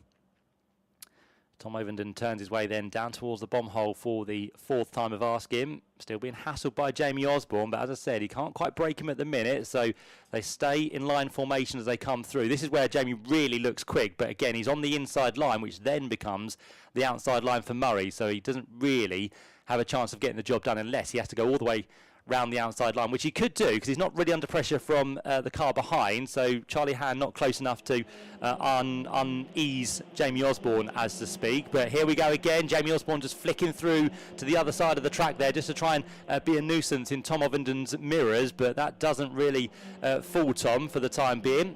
He's been around now in mini racing for many years, and this year looking to take on this JCW class and also try and take the championship, and it hasn't been the best start. It's been consistent, but he'd like some better results, would have Tom. He's had a 2nd and a 3rd so far this year at the first meeting at Donington. And Henry Howarth has made his way down the pit lane as instructed by the officials. The team are telling him don't stop and carry on, which the officials may not agree with. Yeah, so is he going to stop at the end of the pit lane? Yeah, there's a scrutineer down here, and he's looking at something under the left front by the looks of it, so the splitter has caught something, and the scrutineer now wants him to pull over, so this is going to delay Henry Howarth, and they want the team down here to try and rectify the problem, because I don't think the scrutineer will do it. It'll be up to the team to try and rectify the front. Yeah, the front board has almost gone missing, but there's a little bit on the left-hand side which is just kind of flailing, and it's a little bit loose, so that's the reason for the call into the pit lane for Henry Howarth, and they'll probably need some gaffer tape or something to make sure that is secure before he can head out onto the circuit once again. So bad news for our sport class leader, Henry Howarth into the pit lane, which means now that Chris McKenzie takes over at the head of that class, and he is, by the looks of it, over 3.5 seconds up the road from Nicky Gauci there, so that's a very comfortable lead for Chris McKenzie as the leaders work their way back towards us once again. We are just now over the halfway stage of this race with 9 minutes and 45 seconds left on the clock. Tom Ovenden and Jamie Osborne continue to build that gap over a new 3rd place now, because all of a sudden Max Edmondson has found his way through. So Charlie Hand, who is just starting to slip away from the top 2, has now been passed, and Max Edmondson is really on a charge in this race at the minute. Yeah, that front splitter on Henry Howarth's car is being ripped away, Matt, but he's going to yet to go out, so he's going to go a lap down. They're not the easiest things to get rid of, are they? As Jamie Osborne now goes to the outside of Tom Ovenden, up towards the first corner, inside for Ovenden, outside for Osborne. It'll be a little bit of a tighter line for Ovenden. Will that mean he runs wide on the exit of the corner? We look towards the exit and see that Ovenden is still held on for the time being, but Osborne is now pushing, and all of a sudden Max Edmondson is there with them. So we've got 3 for the lead, and Max Edmondson straight down the inside line. He does not hesitate whatsoever, and what Jamie Osborne has failed to do for the first 10 minutes of this race, Max Edmondson does straight away. So strike while the iron's hot, and Max Edmondson has gone into 2nd place. So that's 1 ticked off from 5th on the grid. Max Edmondson now finds himself up into 2nd, and just 1 more car to find his way through here. And again, if he does exactly what he did to Jamie Osborne, it won't take him long to get into the lead of this race. So absolutely on a charge, as we said, and Edmondson, as they exit the corner, is probably about 1, maybe 2 car lengths behind as they work their way down towards Hamilton. The question now is, can Jamie Osborne retaliate straight away, or is Max Edmondson going to be very wise to an attack coming from behind? Well, Max Edmondson covers the line in towards Oggies, and after that move, all of a sudden it's brought Charlie Hand and also Lewis Selby into the mix, because the reason Lewis Selby is there is because Alex Solly lost 3 places on that last lap. So he dropped behind Selby, he's dropped behind Webster, and he's also dropped behind Josh Porter as well. So Alex Solly having a bit of a bad 5th lap of the race there, but we'll see if he can recover in the closing stages. Quickest lap of the race, by the way, is now Nathan Edwards, and we did mention on that first lap he did drop down after a slight moment, maybe running wide through Palmer, but Nathan Edwards has definitely got the pace because he's just gone and recorded a 2:05.145. So Nathan on his way back through, but I don't think he's quite going to get inside the top 10, where he currently sits in 16th position with just 7.5 minutes left on the clock. Max Edmondson gets very close to the back there of our race leader. So last time through, of course, he made the move at the Wilson hairpin. Will he try for a similar move, or will he kind of try and catch Tom Ovenden off the cusp and try and go for somewhere else? But Jamie Osborne might be the man to get back into second place. Again, he's very quick in a straight line, is Jamie. They're in 3rd place, but can't quite leave his brake in to the last minute, which means Max Edmondson still holds on to the position. Let's see what Max does now up in towards the Wilson hairpin. Tom Ovenden has to go defensive because he knows there's possibly going to be a move coming from behind. So 3 as 1. Charlie Hand, I think you can just about say, is hanging on there, but it's disappearing very quickly. And Lewis Selby keeping himself in the mix as well in 5th position. Then you've got a gap of just under 3 seconds back now to Albert Webster, who finds himself ahead of Josh Porter and Alex Solly. And then Jacob Hodgkiss and Harry Hickton now inside the top 10 as well. So good to see that Harry Hickton on his debut season within the JCWs is making good progress. So that's going to be a fairly good result for Harry, who was in the wars at Donington Park as well after an incident, I think, in race number 2, where he hit the inside barrier through the exit of the final corner. So, yeah, you're looking to try and recover this weekend, is Harry, with some good, solid results. In fact, it was race 1 where he hit the tyre barrier on the exit of the final corner, but managed to score some points in race number 2, but then race number 3 unfortunately wasn't that good for Harry either. But as I said, inside the top 10 he now stands. Leaders onto the back straight once again, just under 6 minutes to go. Still the quickest lap with Nathan Edwards, which has got quicker now into the 2:04s for him, but still a couple of seconds away from the lap record, which was set by Sam Weller back in 2022. So yeah, got some way to go this weekend before the track conditions get to that pace. Back onto the circuit finally goes Henry Howarth. So it's been a couple of laps where he's been stuck there with that front splitter not being kind of released from the car. So Henry Howarth now, as we've said, uses this as a bit of a test session, see if he can kind of find anything for races number 2 and 3. But a real disappointment, especially as he was leading the sport class there and looking to take it quite commandingly, but not going to be the case here in race number 1. Top 3 back with us then, and as close as ever for 2nd and 3rd. Is this Jamie Osborne's chance to get back ahead of Max Edmondson? Max goes defensive this time. Jamie gets a good run of speed up in towards Richie's corner, but again, Max Edmondson making Jamie go the long way round if he wants to get that place away. So as ever in mini racing, it doesn't get made easy for you. You really have to work hard to try and make these places. Bit of a lock up from Charlie Hand in 4th position. The reason for that possibly because he's under quite a bit of pressure now from the number 18 machine of Lewis Selby. So those two squabbling away. Might just drop them further back from the top 3. So I think the top 3 will be left to their own devices. Oh, and Nicky Gauchi just spun there. So is that down towards Murray's? Yeah, so Nicky's back on his way and will come up towards the line. Don't know if Nicky will lose probably just the way, yeah, just the one place, I think, because Ben Crossley goes through there. And that will drop Nicky down into, is that 3rd? Yeah, 3rd position now within the sport class. So Crossley goes through. Crossley, of course, had a moment back at Murray's a few laps ago, so that's a place gained back up for Ben Crossley. But it's still Chris McKenzie in the 210 machine, which leads the sport class as it stands. So Chris McKenzie at the minute would be on for a first victory, actually, in the class. Took a 2nd place as a best result from Donington Park, but it would be Chris McKenzie's first win in the sport division. And at the minute, the gap continues to grow. There's 5.7 seconds now between Chris McKenzie and Ben Crossley in the new 2nd place of the sport class. So that's an intriguing fight once again, but one that looks to be going the way of Chris McKenzie as we head towards the end of this race. 3.5 minutes left on the clock. So by the time the leaders get round, we should be onto the penultimate lap of the race as Henry Howarth goes through, as we mentioned, a couple of laps down, and all of a sudden Tom Ovinden's got a bigger gap out front, because looks like Max Edmondson and Jamie Osborne are continuing to fight here, which again is delaying them and just allowing Tom Ovinden to get away. As wide goes Josh Porter through the right-hander of Corn. That's a big save there. It's a very, very fast corner, but what a save that was for Josh Porter, who was running in a very healthy 7th position, but I think that will now drop him probably towards the rear of the top 10 as Harry Hickton comes through, looking to make places on this lap as well. Harry's up into 9th place, and yeah, Josh Porter goes down to 12th position, so that's a big haul of places he's just lost, and with it, quite a few points at the same time as well there. So good save nonetheless, because it could have gone a little bit awry and could have been a full rotation facing in the wrong direction, but he managed to save it. Good bit of drifting there from Josh, but yeah, he's now dropped him down, as we said, into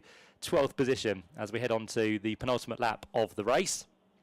Keeping an eye on what's happening between Edmondson and that of Jamie Osborne, just turning their way in towards Agostini, and it's going to be close between the two of them because they were side by side once again. They'll re-emerge in what order? Still Edmondson just ahead of Jamie Osborne, so it's the Dayglow flashes of Edmondson that sits there in 2nd place. It's the Napa livery of 3-time winner so far this year, Jamie Osborne, who's still on the coattails in 3rd position. And behind, looks like Lewis Selby's about to make a move on Charlie Hand. He goes for the outside first off, tries to switch back to the inside. But again, Charlie Hand says, no, thank you. I'm going to keep this position, and I'm going to get a better exit out this corner to keep myself in 4th place. So on towards Williams, they now head, and down the Bentley Straight for what's going to be the 9th time of asking. Just had a personal best lap set last time through by the race leader Tom Ovinden. So now he's got a bit of clear air behind him. He can really focus on what he needs to do rather than worry about the competitors behind him who continue to fight. So Edmondson and Osborne just delaying themselves even further on the run down towards the bomb hole. But for Tom Ovinden, this is now looking fairly good. He's just got over 3 miles to try and hang on for his first victory of the year in the Virtue Mini Challenge. But can he do that, or is there going to be those two behind maybe working together to try and close down the gap to see if they've got any retaliation to Tom Ovinden? But whatever pressure he's been under, he has managed to keep that at bay and has continued to extend the lead, because last time through it was 0.8 of a second. This time as they complete the 9th lap, it's down to 1.7, so a much better lap there for Tom Ovinden. Or it might have been that Max Edmondson and Jamie Osborne both had slower laps, which were down into the 2:06s. So I think that's the reason for the gap now starting to extend. Further back, Harry Hickton is under pressure by the looks of it. Although I say that, I think he's just got past Alex Solly, actually. So he was kind of trying to get that move completed on the running towards Richie's corner. So the race now starting to head massively in the right direction for Harry Hickton. So the number 64 machine, which started 14th on the grid, I think that's got to be one of the biggest movers within this race so far. So 6 places gained for Harry Hickton. I think the season went fairly well for him last year within the Mini Challenge Trophy, where he finished very high up here at Snetterton in those races. So it's always been a circuit he's been familiar with, and a circuit he's very much liked, and that seems to be coming to fruition this weekend as well. As he said, made his way from 14th up to 8th place. And is there any more chances for him to make up any further places? Well, as they work their way down towards Hamilton, let's have a look. He's got probably about half a second to 3/4 if he wants to get onto the tail of both Jacob Hodgkiss and Albert Webster, and he's still trying to keep at bay Alex Solly at the same time as well. So good battling down the field, as well as up there for the final few places on the podium as well. But Tom Ovinden, as I said, looks like he might just have this one in the bag now. Things just starting to get strung out between 2nd and 3rd as well. Edmondson a little bit more clear now up the road from Jamie Osborne. So he's not going to be able to keep his 100% winning record alive as we head to this next meeting of the season. But Jamie Osborne definitely gave it a go in the early stages. He wasn't going to let Tom Ovinden get away with it. He made sure he was honest as much as he possibly could. And then there was that banzai move from Max Edmondson that just said, yep, I'm not hanging about, I'm going to go straight for it. And that's how Max has picked up that 2nd place and also managed to hold on to it. But for Tom Ovinden, for round 4 of the Virtue Mini Challenge, it's going to be his first win of the 2025 season. Tom Ovinden comes through, the clock has ticked to 0, the checker flag goes out, and Tom Ovinden is a winner, very close for 2nd place across the line. Max Edmondson just pipped there, Jamie Osborne, and the same for 4th place as well. Charlie Hand just keeping himself ahead of Lewis Selby, and that's exactly the same between Harry Campy and Harry Hickton as well, who lost 2 places on that last lap, unfortunately. So after praising him from 14th to 8th, He then comes through in 10th position, but still good places gained for the number 64 machine. But Tom Ovenden, after 10 laps, does win his first race of the season. 1.4 seconds clear over Max Edmondson, who's going to be the first rookie home as well. Third place goes the way of number 77, the championship leader, which is Jamie Osborne. And then behind that, we had the second of the rookies, which was Charlie Hand, who got that place by 48 thousandths of a second. So it very much was a drag to the line between him and Lewis Selby, who came home in 5th place. 6th place was the next of our rookies. That's 3rd place in that class for Albert Webster. And then behind that, a brace of rookies in the form of Jacob Hodgkiss in the number 95 machine. 8th place went the way of number 12, which was Alex Solly. 9th place, number 13, is going to be that of Harry Campy. And to complete the top 10, it's number 64, Harry Hickton, who lost those 2 places on the final lap of the race. Further down, the sport class has come home as well. It will be Chris McKenzie for a first win of the year as well. He took it by over 6 seconds at the end, so a very commanding win there for Chris McKenzie.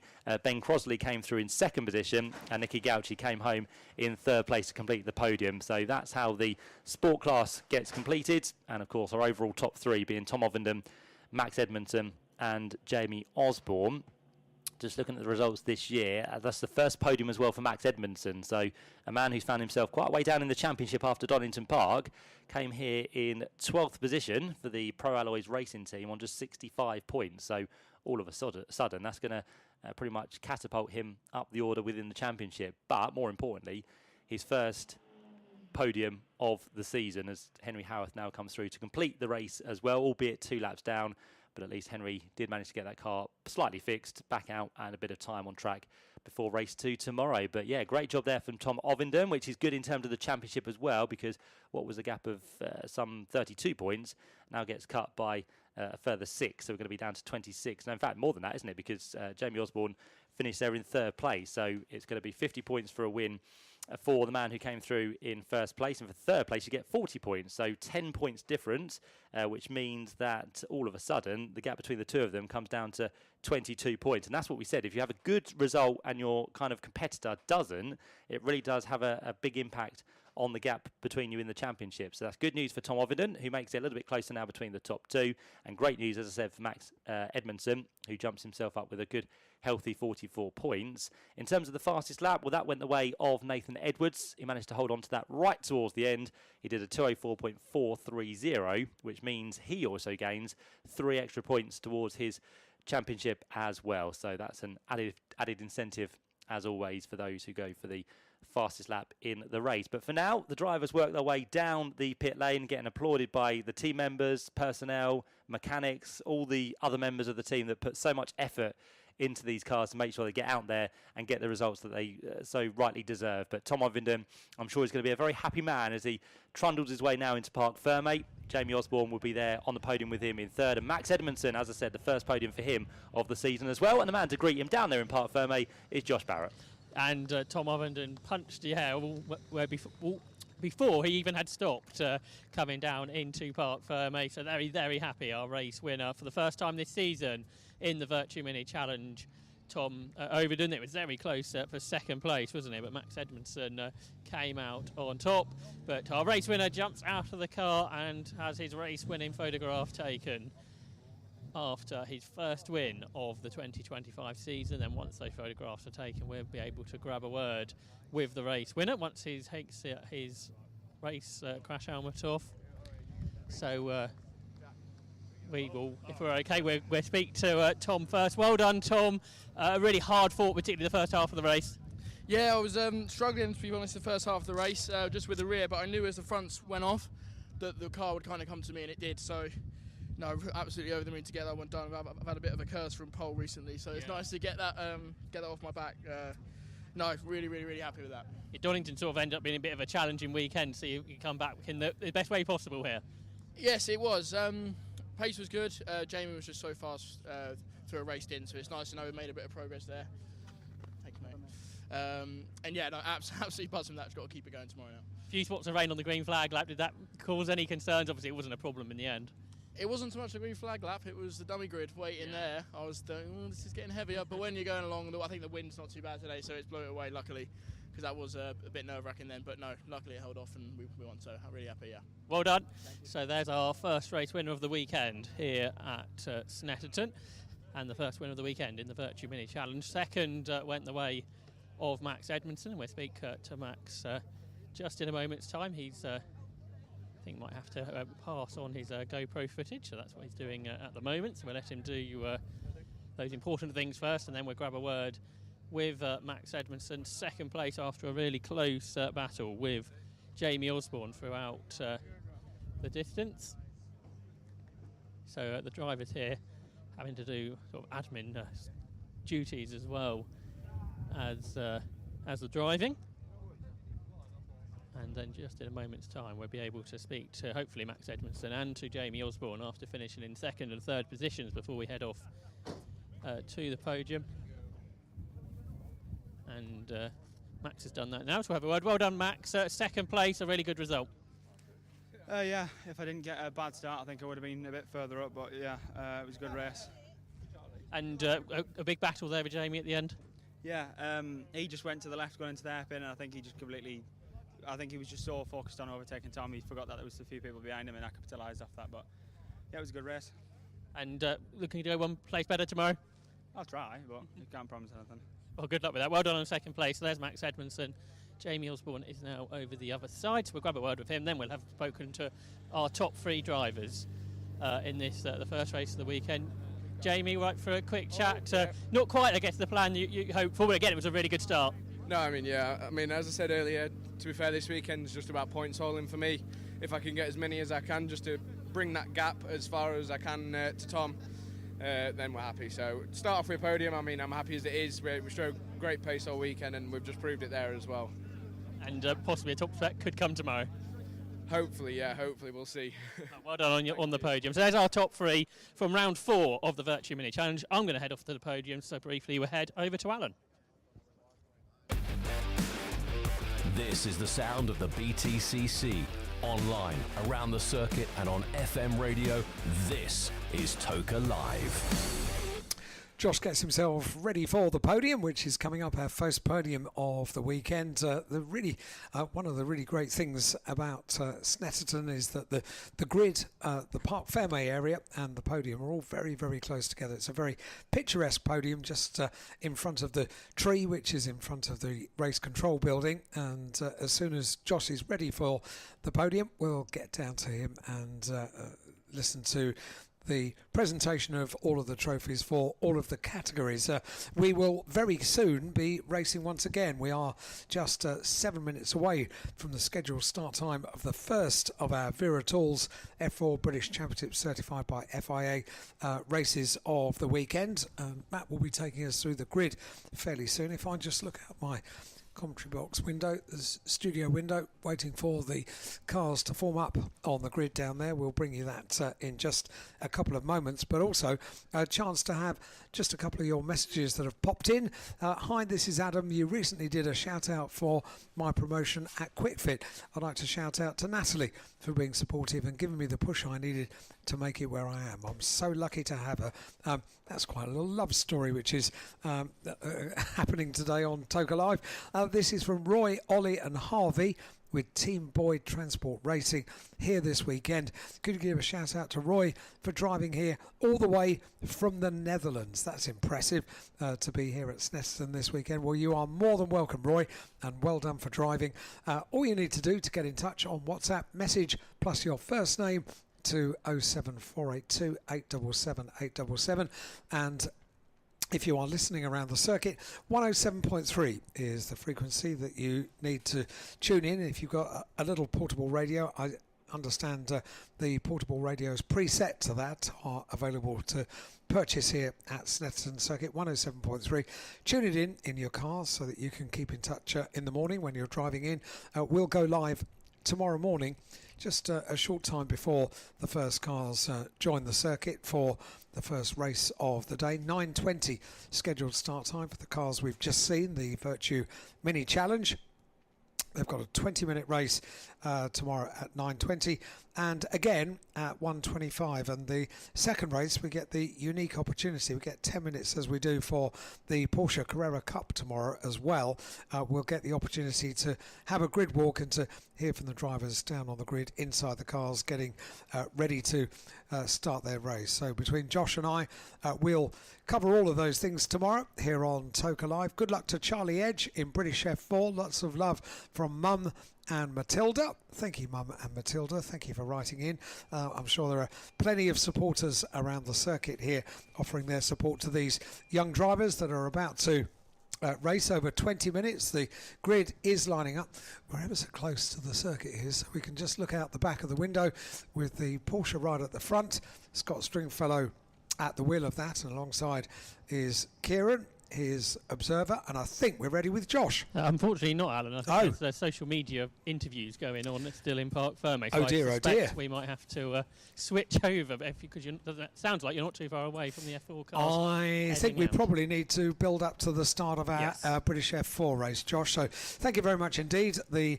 We've heard from the Mini drivers, so that's the important thing. They'll be given their trophies very close to us. We'll probably hear them in the background, but that'll be just a local PA presentation down there on the podium, and I think probably we need to get ready yet very soon. The cars are off on their green flag lap, so let's get back up to the commentary box and Matt Suckling. Thank you, Alan. Building up to the next of our races here at Snetterton this weekend. As Alan said, the Viratools F4 British Championship certified by FIA, very shortly to burst into life onto their formation lap for the first of 3 races this weekend around the ultra-fast Snetterton 300 circuit. Somebody said to me, why do you call it Viratools? Because it's spelt with a W. That's what I said to you, because it is German. so that is why the W is pronounced as a V. Exactly, Viratools, simple as that. So the Viratools, another promotion there for them, as the cars very shortly get off onto their formation lap. It's a great grid this year. It's got bigger and bigger as the years have gone on, and all the drivers now wanting to aspire to be F1 drivers. This is the route they need to take. This is the place they want to be. And after qualifying, it gives us an ultra competitive field.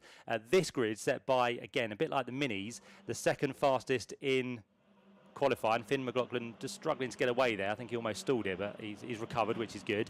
But yeah, the grid for this one set by the second fastest times in qualifying. The fastest times in qualifying will give us the grid for race number 3. But this is how they'll line up then for their first encounter of the weekend. Page 50, if you have your programmes. And the grid after their second best qualifying times is as follows. Number 5, Finn McLaughlin finds himself on pole position alongside number 26, which is Henry Joslin, 5 and 26. The second row will then see number 23, which is Theo Palmer. Wasn't old enough to race at Donington Park, turned 15 and was then allowed to race at the next meeting, which was the Silverstone Grand Prix circuit. He's back with us this weekend for the 3 races as well. Alongside him is the Ginetta Junior champion from last year, number 25, which is Ethan Jeff Hall. So 23 and 25 make up the next row. The third row then sees number 12, which is Adam Al-Zahari, alongside number 24, which is Martin Molnar, 12 and 24. The fourth row of the grid then sees number 21, which is Tommy Harfield.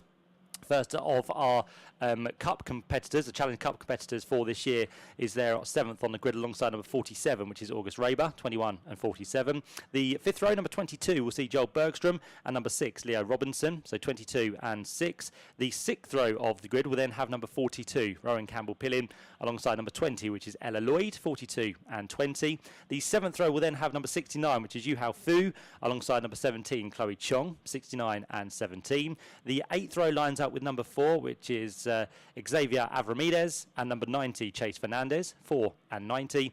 The 9th row of the grid, number 93, which is a bit of a surprise because that's our championship leader of Jimmy Bezique. He's well down the grid and has got places to make up, and you can overtake in F4 and definitely around this circuit. So let's see what Jimmy's pace is like from 17th on the grid alongside number 13, which is Henry Mercier, 93 and 13. The 10th row then we'll see number 33, which is Cole Hewitson, and number 14, Albert Larson, 33 and 14. The 11th row will line up with number 52, which is Esme Kosterman, and number 27, Charlie Edge, 52 and 27. And the final place on the grid will be that of number 7, which is Thomas Behrman. That gives us 23 starters for this Viratools F4 British Championship race certified by FIA.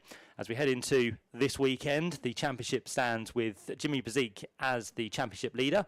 The Australian is there on what is 79 points. The Irishman, Finn McLaughlin, who starts this race from pole position. So bear in mind, Finn's on pole and Jimmy's all the way down in 17th place. This could be a big move in the championship for him to take over the lead of it if things go his way. It's just 8 points adrift as we head into this first race. Third in the championship is August Raber in that number 47 machine. He's with JBMotorsports for this season.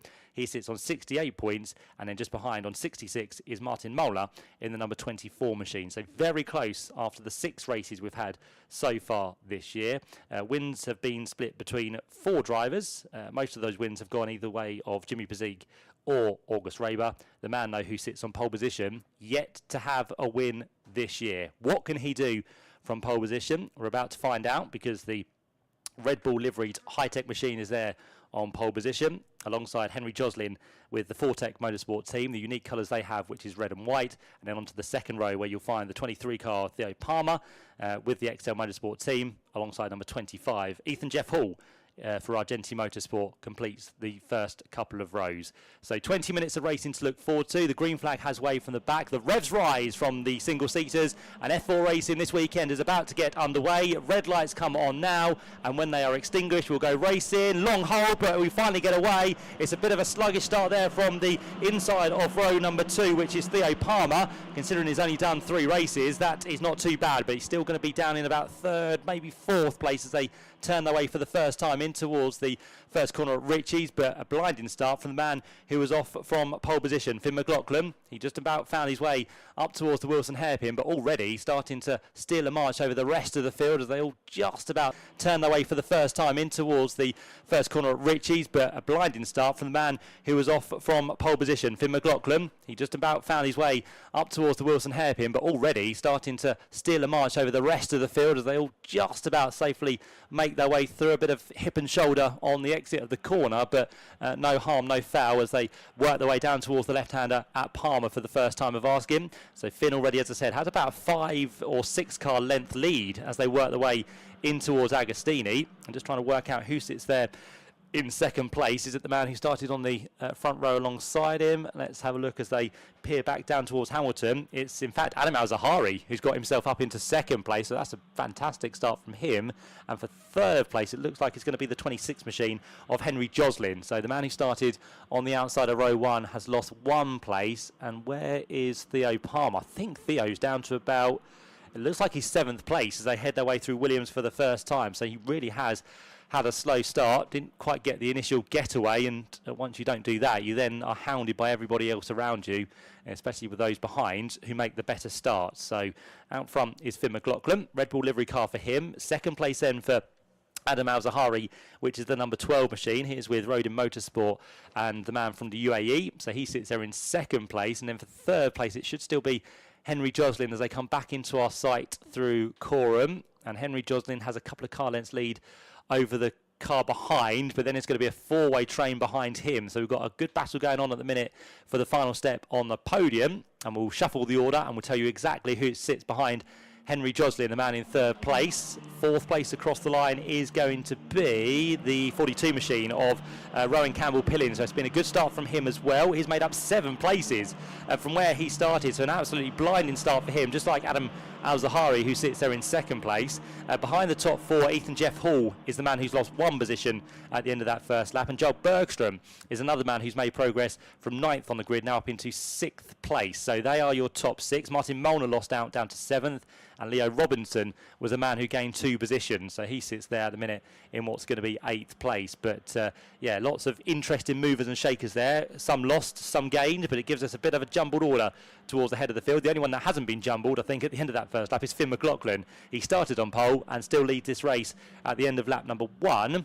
We've had a note on our screen that the 93 machine has had a start which is under investigation. That might not come to anything really, because he's already into the pit lane. So our championship leader, Jimmy Bezique, is into the pit lane with dramas. He's about to leave again, but is there any damage to that car? the tyres are a little bit dirty, so would probably suggest he's been off the track on that first lap. But what a disaster for the championship leader, who now does rejoin the race. But as I said, his start is also under investigation as well, so that could get a lot worse for Jimmy, who works his way now down towards Ritchie's as the leaders turn their way on towards the back straight for the second time of asking. So what a bizarre start to this race, but Finn McLaughlin is absolutely loving it. The man out front continues to lead. The gap between himself and the man in second place, Adam Al-Zahari, looks to be growing to the eye here. 1.5 seconds last time round.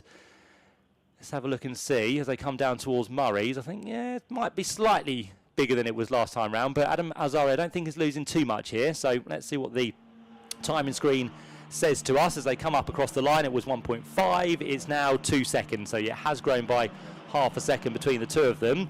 Good scrap now going on for fourth place, because Henry Joslin has just about escaped from Rowan Campbell-Pillin. So now Campbell-Pillin has the likes of Ethan Jeff Hall and Joel Bergstrom and Martin Molnar to try and contend with. So those four cars work their way up towards the Wilson hairpin, as into the pit lane is a second visitor, and this time it's going to be Leo Robinson.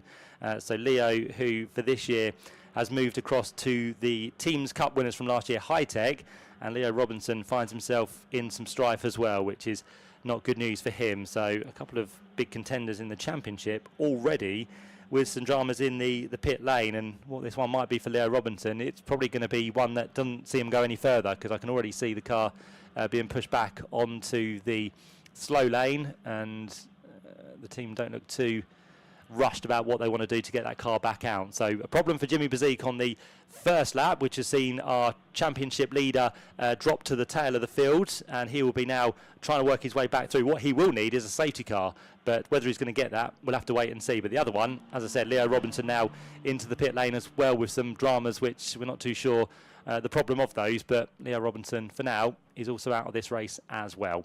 Just under 15 minutes to go. Finn McLaughlin continues to lead. Adam Al-Zahari still sits second, and Henry Joslin on the podium in third. And although he was under pressure, he's all of a sudden managed to pull 1.9 seconds over Rowan Campbell-Pillin. So he's not as quick as he was earlier on when he got that fantastic start. He's kind of hit the wall now where he can't go any further. So Rowan Campbell-Pillin just keeping those at bay, the likes of Ethan Jeff Hall and Joel Bergstrom and Martin Molnar.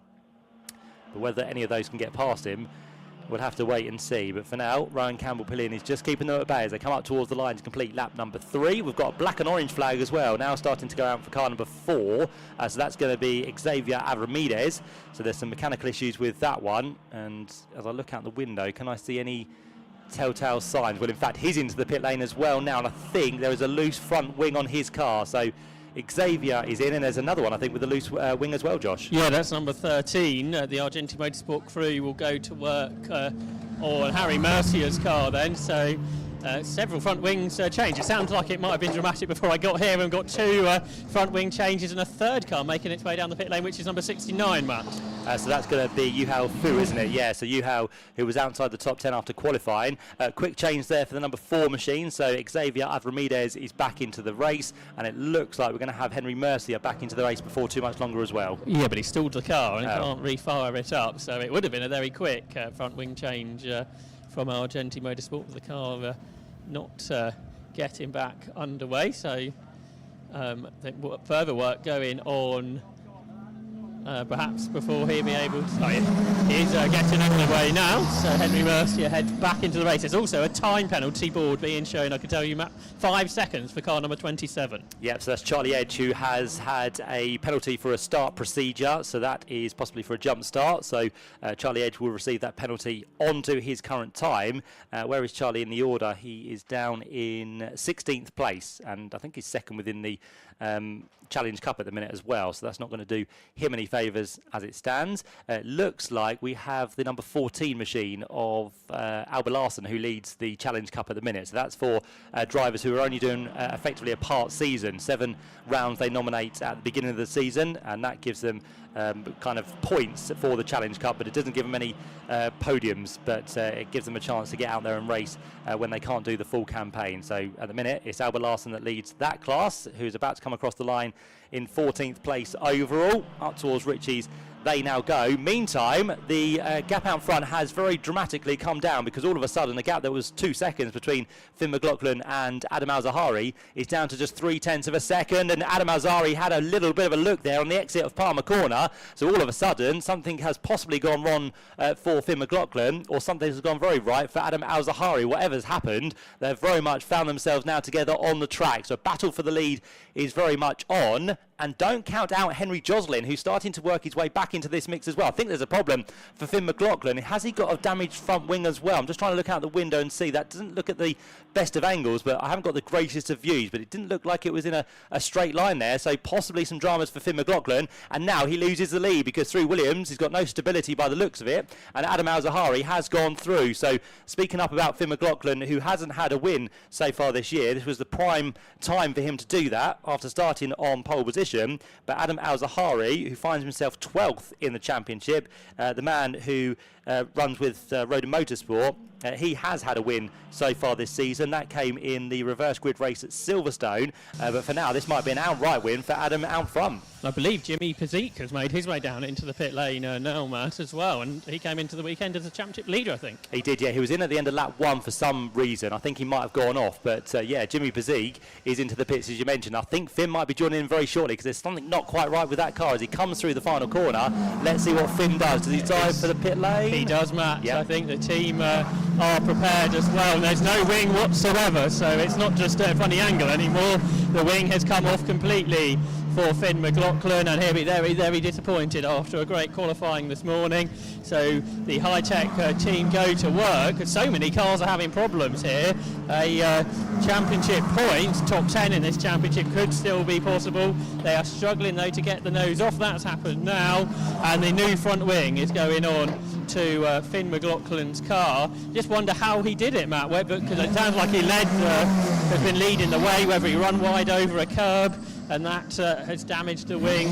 But he's back out into the race, but surely no longer in a points-paying position. No, very bizarre though, isn't it? We've had at least 4 cars now with wings either damaged or loose, so really strange. Doesn't normally happen within this championship, and you'd think here at Snetterton it's a very flat circuit. The curbs aren't that high, but there might just be a few sausage curves which have caused some concerns for some of the drivers. But yeah, the race leader to do that is not very good at all. So Finn McLaughlin, as you said, well out the points now, down in 18th position. We've also had another penalty applied to what looks to be Rowan Campbell-Pillin, so another one out towards the head of the order with a 5-second penalty due to a false start. So it's been an absolutely dramatic race so far. Yeah, the high-tech team inspecting that nose, trying just to work out what might have happened. There's no obvious damage to the nose section, and the wing just seems to have disappeared sort of in one big go.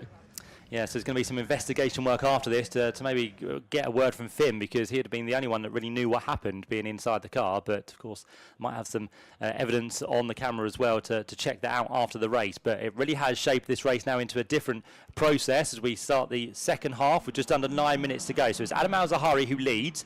He's across the line with a gap of 0.8 of a second over number 26, Henry Joslin. On the road is number 42, Rowan Campbell-Pillin, but he has that 5-second penalty for a false start. So although he's on the podium at the minute, Ethan Jeffhall is close enough to take that place away. So 3rd and 4th they run in the order. Joel Bergstrom next up in car 22 is in 5th place, and then Martin Molnar sits 6th in car 24. Then you've got Theo Palmer, who started on the 2nd row of the grid. He's now dropped down into 7th position, but he is still the leading rookie within this race. 8th place number 47 is August Raber. 9th place number 90 is Chase Fernandez, and 10th place number 7 Thomas Behrman, who started at the back of the grid. So he's made up, 13 places. He has been helped along the way by some incidences for those ahead, but still to be in this race and up inside the top 10, Thomas Behrman doing a tremendous job, and also finds himself as the second of the rookies at the minute. So what a great race this has been for him after dramas in qualifying which saw him drop to the tail of the field, but still potential to make some progress as well for Thomas in car number 7, because he's now just 0.6 of a second behind Chase Fernandez ahead of him. So we'll see how that all unfolds in the latter stages. But yeah, very topsy-turvy race, which means it's going to be now very interesting in the championship, because Finn McLaughlin, who's second but was leading the race, is now not in the points. Jimmy Bezik, who was the championship leader, is out of this race. 3rd place August Raber is down in what's going to be 8th position, so just a few points will be scored by him. I think the highest of our championship contenders is going to be Martin Molnar, who only finds himself in what's going to be 6th place. So, yeah, things will close up, but it could have been, as I said, a real turnaround for Finn McLaughlin if he would have got the victory and the maximum points, but that's not going to be the case here. So when one of your championship contenders fails and you fail at the same time, it's not going to give any of you good solid points and any help in the championship. So both of them have suffered in race number 1. We now have black and white flag for car number 22, which is Joel Bergstrom. So the man who sits in 5th position just has to be a bit wary now. Of course, you can have a number of black and white flags for track limits, but of course the more you get, the more punishment you might receive if that turns into multiple, and that could then lead to a 5-second penalty. So just warning now for Joel Bergstrom in the 5th position about his track limits. But Adam Al-Zahari continues to lead, and he's just gone and done the quickest lap of the race as well, 1:49.643. So it's the quickest lap, first man into the 1:49s as well within this race, and he continues to lead Henry Joslin by 1.4 seconds. So as it stands, fairly comfortable. Seeing what the closest battle on the track might be. I think it's still for that 3rd place, but as we mentioned, Rowan Campbell-Pillin has the penalty. So Ethan Jeff, although he is pushing, he doesn't really need to, because he's within that 5 seconds of the car ahead of him, and he would pick up that at the end of the race anyway. So he'll continue to fight. He's a racing driver. He'll want to try and get that place away on the track, but he won't want to do it by making any rash decisions and making sure that there's no contact between the two of them. So Ethan Jeff Hall, if there's a way to get that communication to him to say that Rowan has got a penalty, that might be a wise thing to the team to do. But for now, that would be Ethan onto the podium. I think Joel Bergstrom would also move ahead of Rowan Campbell-Pillin, so would Martin Molnar, and so would Theo Palmer along with August Raber. And then it's kind of, that's where Rowan would slot into around about 8th position. So if he can get a hustle on here, it might be a good thing. But the only way you might be able to do that is let Ethan Jeff Hall go through, get a bit of a tow, work together and try and pull that gap out to benefit Rowan Campbell-Pillin. But it depends what the driver is inclined to do, as Adam Al-Zahari goes through for the 8th time of asking. 1.7 seconds gap now, the distance between the top two, and it was Adam Al-Zahari who was again slightly quicker on that previous lap. Thomas Behrman still all over the back of Chase Fernandez. So Chase, who moves from Ginetta Juniors from last year, now into F4. We've got Thomas Behrman, who is the younger brother of Ollie. As we said earlier, Ollie this weekend over there in Monaco. He'll be doing his qualifying session probably around about now, to be fair. So both of the brothers on circuit at the same time. But yeah, great run this has been for Thomas, and as I said, not quite done yet. Half a second behind still Chase Fernandez. So it's the Viritools livery machine of Chase on his way now down towards Agostini. Those two will turn through the exit at the corner, and we'll see if Thomas Behrman has a chance of trying to get his way through as they accelerate now down towards Hamilton. Thomas Behrman is in the tow. It's not long enough straight for him to pick up any benefit really. If he can stay there through Hamilton and in towards Oggies and Williams and get a good run onto the Bentley straight, then his prime position to make a move is going to be off that straight down towards Brundle and possibly in towards Nelson. So those two cars turning now on towards the Bentley straight for them for the 9th time. Adam Al-Zahari is already off that straight and negotiating the old S's through Brundle and Nelson. He'll then dip through the road in towards the bomb hole, and then the final right-hander in towards Coram, and then the final left-hander will be that of Murray's to complete 9 laps, and he'll still have 2 laps to go, because by the time he gets to the line there's still a lap time plus left in this race. So Adam Al-Zahari has a couple more laps still to encounter as Henry Joslin tries to bring the gap down between the two of them. 1.7 seconds it did sit at, and I think it's pretty much the same now as they come up towards the line. So I think Adam Al-Zahari has this one very much under control. Here comes the fight for 3rd place, which isn't really a fight for 3rd because we have to take Rowan Campbell-Pillin out of the equation as well. And it's Linus Stern all the way down to Theo Palmer. Then we have the 8th place car of August Raber that goes through, and then it's battle for 9th place between Chase Fernandez and Thomas Behrman. Then we should see next through Chloe Chong, who is there in 11th place. There goes Chloe all on her own. And then behind that we have the 52 machine of Esme Kosterman, who's making her debut this weekend, and what a great run she's had. Sits 12th place overall and 3rd within the rookies as well. So a great run this has been for Esme. Then behind that we have Oliver Hewitson, and then the first of our Challenge Cup contenders who leads that is going to be Tommy Harfield, who has 4.7 seconds in hand over his next competitor, which is Charlie Edge. Charlie also has a 5-second penalty as well due to his start, and then Ella Lloyd comes next up in 3rd position, and in fact Ella's just made a move on that lap to get up into 3rd place in the Challenge Cup ahead of Alba Larson. So nice move there for Ella Lloyd, another former Ginetta Junior competitor, but making the switch over to single-seaters to try and aspire to her single-seater career. And Ella Lloyd, one of a few female drivers within the field once again this weekend. So she's 3rd in Challenge Cup, 16th place overall, and Adam Al-Zahari is about to work his way down through the final sector for what's going to be the penultimate time, because we have less than 2 minutes now on the clock. Adam Al-Zahari with a very comfortable lead over Henry Joslin, looking good for his 2nd victory of the season. For Henry Joslin, who comes here this weekend 10th in the championship, racing with Fortec Motorsport, has had no podiums across the course of the year. His best result was race 1 at Silverstone last time out, but this could be the first podium of the season for Henry Joslin, who goes through now, and the distance between him and Adam Al-Zahari has just grown slightly once again, 1.9 seconds now between the top two, and it looks like Ethan Jeff Hall is going to inherit this 3rd place after the penalty for Rowan Campbell-Pillim. So Ethan goes through, and for him it will be his first podium of the season as well. So it'll be a 2nd victory if it stays like this for Adam Al-Zahari, 1st podium for Henry Joslin, and a 1st podium potentially for Ethan Jeff Hall as well. So there's going to be a happy couple of youngsters down there at the end of this race if they can hold on for the next 2 and a bit miles as they work their way now on the infield section. So Adam Al-Zahari in towards Agostini. He'll head now on towards Hamilton. We wait for the 3rd place car to appear of Rowan Campbell-Pillim, who's still being chased by Ethan Jeff Hall. But what's happening with this battle for 9th place? Chase Fernandez and Thomas Behrman were still half a second adrift at the line on that occasion, so Thomas Behrman not quite done yet. He still wants one more place to take away after an immense drive from the back of the field. Thomas Behrman here is absolutely on rails. He'll probably be wanting this race not to end to see if he can still just usher a few more places away here, but I think the only one he would get, if he can do it, is Chase Fernandez, because the others are a couple of seconds up the road. On this lap, we've got a few personal bests coming through. One of those for August Raber in the number 47 machine, and also one currently for Tommy Harfield, who still leads the Challenge Cup as they now go on to the last lap of the race as well.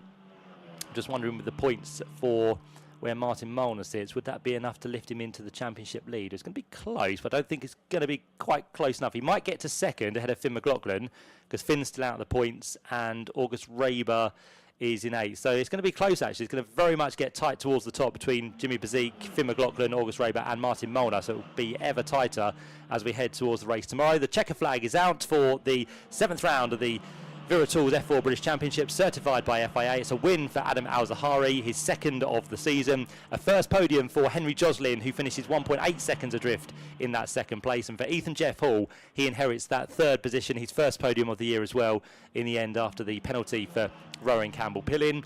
4th place across the line will be Joel Bergstrom. He is ahead of Martin Molnar and Theo Palmer. And then August Raber, who came here 3rd in the championship, is next up, with Rowan Campbell-Pillim then slotting into 8th position with that 5-second penalty. Chase Fernandez does manage to hold on ahead of Thomas Behrman by half a second. Didn't change at all, did it, through the latter stages of that race. So Fernandez and Behrman next up in 9th and 10th. 11th place goes the way of Chloe Chong, ahead of our Challenge Cup winner Tommy Harfield. And then we have next up in 13th place, which is going to be Esme Kosterman.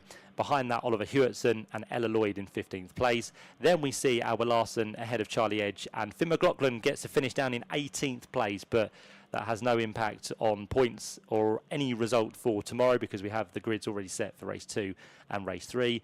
Xavier Avramidez next through in 19th place, and I think the final car to come through is going to be that of Henry Mercier, who had one of those wing failures or damages through that race, the one of many that we saw in the first F4 race of the weekend. So Mercier will be the final finisher, and it'll be Yu Hao Fu, Jimmy Bezique and Leo Robinson, the non-finishers from this first race of the weekend. So Adam Al-Zahari is your winner for the 2nd time this season. Henry Joslin gets 2nd and Ethan Jeff Hall gets 3rd. In terms of the classes, well, rookies, first for Theo Palmer. Great result there for Theo in only his 2nd event in the F4 Championship. 2nd in rookies goes the way of Thomas Behrman, and 3rd place goes the way of Esme Kosterman, which is a great debut for that female driver. And then for the Challenge Cup, it's going to be Tommy Harfield who takes the victory there. 2nd place goes the way of Ella Lloyd, and 3rd place goes the way of Alba Larson. So we're going to have 3 separate podiums for the first of our Vera Tools F4 British Championship certified by FIA. That's our final race of the day as well, because we've got just one more qualifying session to come your way here today at Snetterton. That will be for the Quick Fit British Touring Car Championship, set to get underway at 3:10. The next race we have for the Vera Tools F4 British Championship will be tomorrow. They've got 2 races to look forward to. The first one of the day tomorrow will be at 10:30, and the second one of the day, the third of the weekend, will be the slightly longer 25-minute race, and that will be the final support race of the weekend at 4 o'clock tomorrow afternoon. But for now, drivers on the way in towards Parc Fermé, and as always, I'm sure that Josh Barrett is standing by, ready to greet the drivers and find out the thoughts of our 2-time winner this year. That's going to be Adam Al-Zahari. So the top 3 have made their way down to Parc Fermé, and Adam Al-Zahari has just jumped out of the Podium Motorsport winning car, and he jumps on top of the car for some photograph opportunities for the second victory of the season. He immediately runs over to be congratulated by Jimmy Pazik, who we mentioned, a non-finisher from this first race of the weekend, round 7 of the Vera Tools F4 British Championship, certified by the FIA. Team member now from Podium Motorsport congratulating our race winner, Adam Al-Zahari. And he's about to take his crash helmet off, and then we will see if we can jump in to speak to our race winner here at Snetterton. Just taking his earplugs off. He's about to be congratulated as well by Henry Jocelyn. Well done, Adam. Race way first, you were chasing Finn down. Not sure if you saw what happened to him, but obviously with his damage, you got through. Yeah, I mean, I got a really good start. Then, yeah, I didn't really expect that, to be honest, but after the good start, I was just chasing up to him. I saw that he hit a cone. I didn't really know he had damage, but then I caught up to him. Honestly, it was quite dangerous driving from him, to be honest. I'm not against him or anything, but he tried to push me off the track, which is not that nice, but yeah, I mean, I just want to say thanks to the team. The car was really good, and we didn't really expect that coming into today, so yeah. And sort of after the race win at Silverstone to now to get a race win here as well, it's sort of building up a championship now. Yeah, I mean, not really going for the championship, to be honest. It's my first year in British F4. Just trying to do as good as I can. Last time it was a reverse grid, but now it was an actual race, so yeah, I mean, I don't know what to say. You might not have been looking for a championship, but obviously you're getting the results now, so well done. Yeah, thank you. So there's our race winner, Adam Al-Zahari. Second place, Henry Jocelyn is just being weighed, and now that he's been weighed, we'll have a word. Well done, Henry. Second position there, you happy with that? Yeah, no, definitely. Really nice to finally get a podium in F4. Just struggled with pace compared to Adam. He seemed to just have pace that no one else had. So really happy for him coming P1, but no, yeah, we're really happy with P2. You're a long way ahead of the rest as well, so I guess you knew you're going to sit there, you're going to get second place. Yeah, exactly. I wasn't too worried about beating him in front, because we should have better tyres than him in, for example, the last race. So no, yeah, just we were dropping everyone else, just had to stay there, and that's what I did. You mentioned there, because there's a limited amount of tyres, you sort of have a strategy to look for over the course of the weekend. Yeah, no, definitely. Just because the last race is longer, we save our better tyres for the last race, where I think he might have used his better tyres now, so he might struggle more in the last race. But no, we're happy where we are, and hoping to get more points in the rest of the weekend. Well done on your second position. So there's Henry Jocelyn in third position with Ethan Jeff Hall, who's over here. So we'll have a word with Ethan. Ethan, first podium in F4, and sort of a challenging race. Lots of cars around you there. Yeah, it was a tough race. Obviously started P4. Qualifying this morning was a little bit tricky, but I think 4's pretty good considering what happened. And then we had a really good start then, because usually we've been struggling there. Kind of held our ground, and then lost the place just into turn 2. And then we were 5th the majority of the race, and then I think the leader had a bit of a problem, so I'm not sure what happened there. We picked up a place there, and then the person in front of us, who was 3rd at the time, got a 5-second penalty. So yeah, it was a good race. Obviously I'm happing to coming away with my first podium. So yeah. What are the challenges coming from Ginetta Juniors into single-seaters? It's mainly the racing, to be honest. I think Ginetta was really close. Everyone was able to follow closely and battle, whereas this really hard to overtake. You know, you get sort of maybe one opportunity a race, and it's so hard to overtake that. I think that's the main thing, just due to the aero wash. So yeah, that's the biggest difference I've found so far. Well done on the podium today. Thank you very much. Cheers. So there's our top 3 from round 7 of the Vera Tools F4 British Championship certified by the FIA. Podium coming up next. Thanks very much, Josh. Yep, so again, always good to hear from the drivers. And word on the ground from my team over there at Nelson, there's some bollards that have been placed on the inside of that corner, and most of the drivers were hitting that, which led to those wings being damaged. So they will learn their lesson, because they've got 2 further races to go this weekend, but there is always something in place for the drivers to avoid cutting the corner. So that's the information I'm getting from the team down there at Nelson. So we've got Podium on the way, as Josh said, very shortly. We are building up to our qualifying session for the Quick Fit British Touring Car Championship. But before that, let's head back to the Toca Live studio with Alan Hyde. Expert commentary, interviews and behind-the-scenes insights. This is the sound of the BTCC weekend. Toca Live. And just wondering if we're going to get the podium complete before we get the qualifying session for touring cars underway. We've got a couple of messages to get through. This comes from McKenna in Canada. A big fan from Canada wanted to shout out that number 21 in Minis, Nathan Edwards, is raising money for Chestnut Tree House this weekend. CTH is a children's hospice based down in Sussex, and if people would like to donate, there's a QR code down at the Accelerate awning. McKenna, thank you for pointing that out, and great to have you all the way from Canada supporting touring car racing and the Minis as well this weekend. Can I have a shout out to my little sister Brady for her first ever touring car race? She is a big Nick Halstead fan. Well, I've got good news for you, Brady, because at 5 o'clock this afternoon, and that over at Agostini, there is the Crazy Karts feature taking place, and Nick Halstead will be down there, so you might even get a chance to say hi to Nick.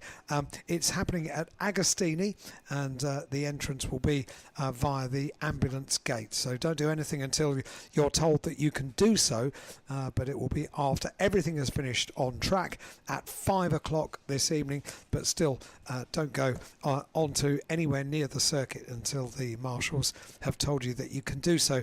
5 o'clock this evening, Crazy Karts down at Agostini. Right.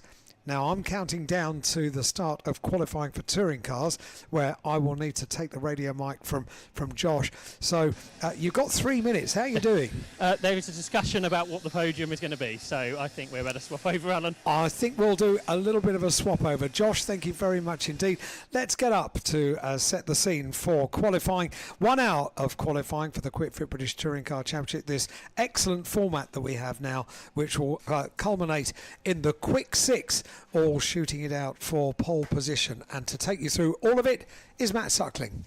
Thanks, Alan. Yeah, we've been building up to this throughout the course of the day with our free practice sessions, both 1 and 2. First one this morning held in what were damp conditions, so it gave a lot of the teams, a lot of the drivers, work to do in FP2 to go through all the usual ramifications of making sure cars are set up and what they need to do, kind of the procedure they do at every meeting. But with that wet weather, it just kind of put them on the back foot as they went into free practice number 2. But it's been 2 frantic sessions so far, which have been absolutely fantastic. The first of those was led by Jake Hill, and we asked him the question about how things are going to go this weekend, and he wasn't too sure, of course, with a few changes this year to lighter cars and the boost and everything like that. But he's always done well at Snetterton, especially in recent times, with 2 wins here last year.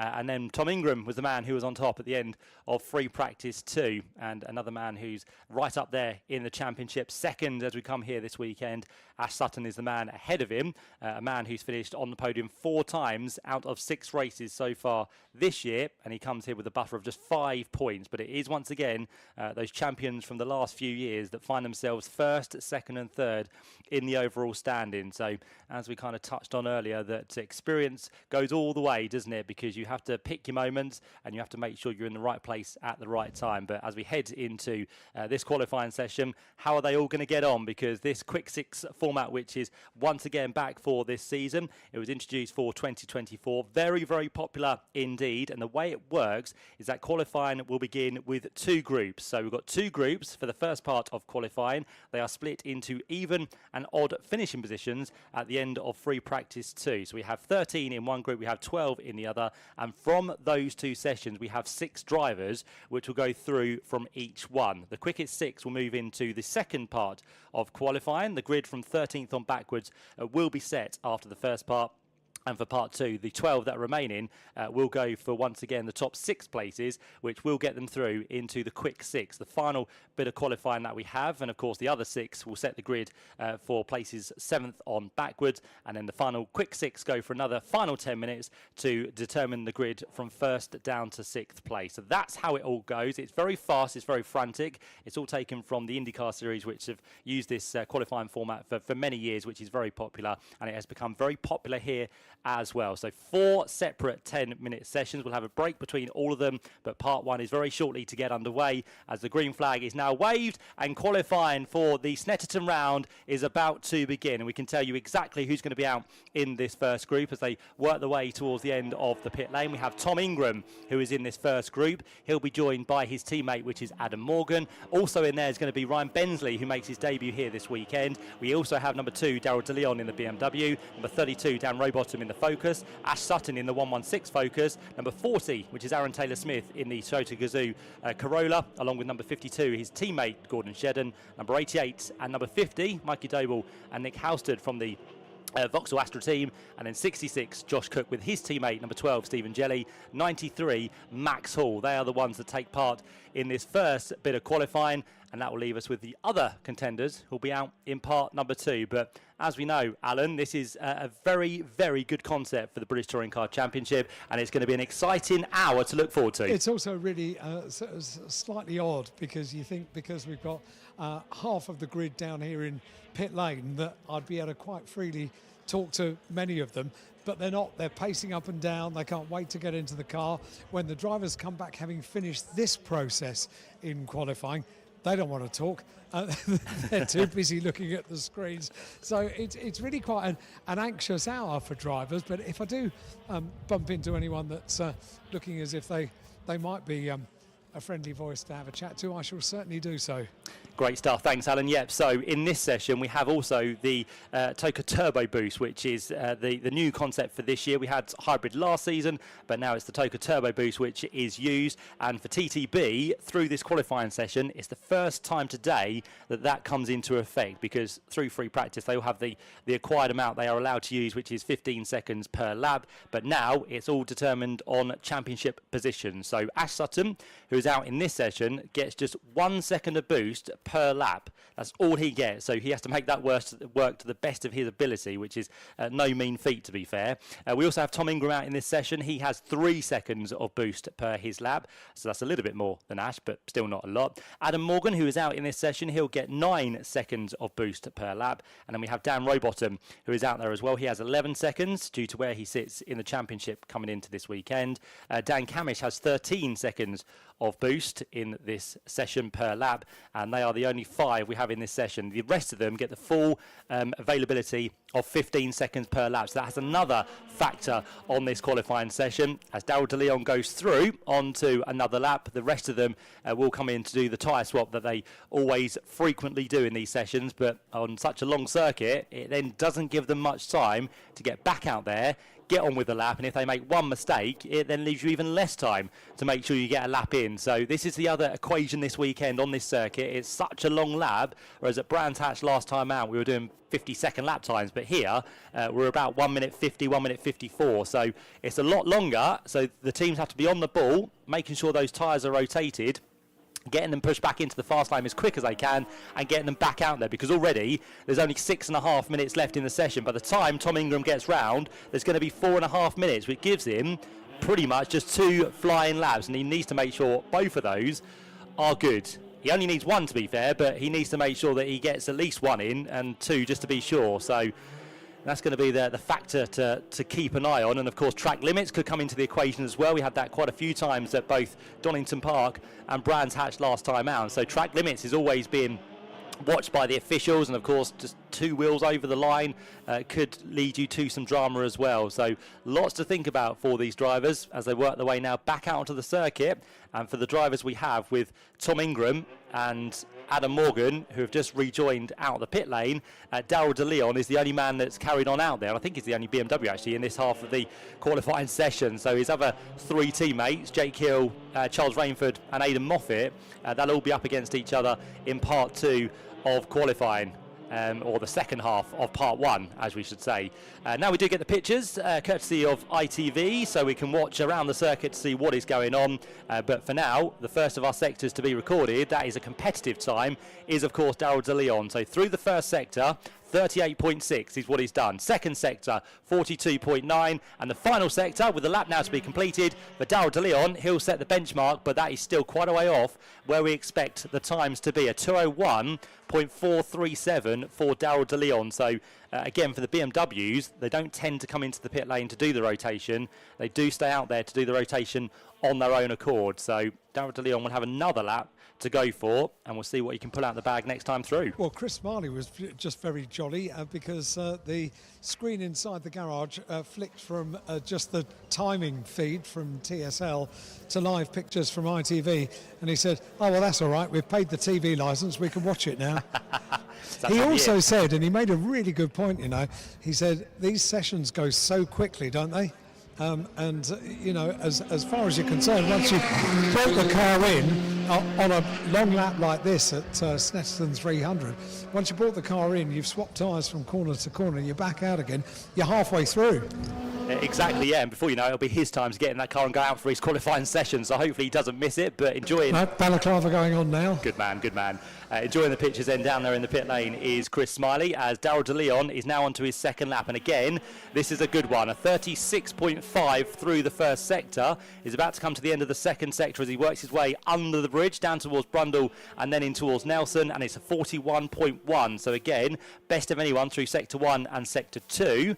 Still waiting for, of course, the likes of Ingram and Morgan and Sutton to go on to their quick laps, which they now are, and already Tom Ingram, who was quickest in FP2, has gone best of anyone through the first sector, and it's half a second quicker than what Daryl De Leon has done on this lap. So already Ingram is quicker. We can better that though, because Ash Sutton has gone down into the 35s in the first sector, so now he is the quickest of all of them. Just saw a really big front lock-up for Daryl De Leon, you know. Those tyres are not going to be quite the same shape they were when he went out.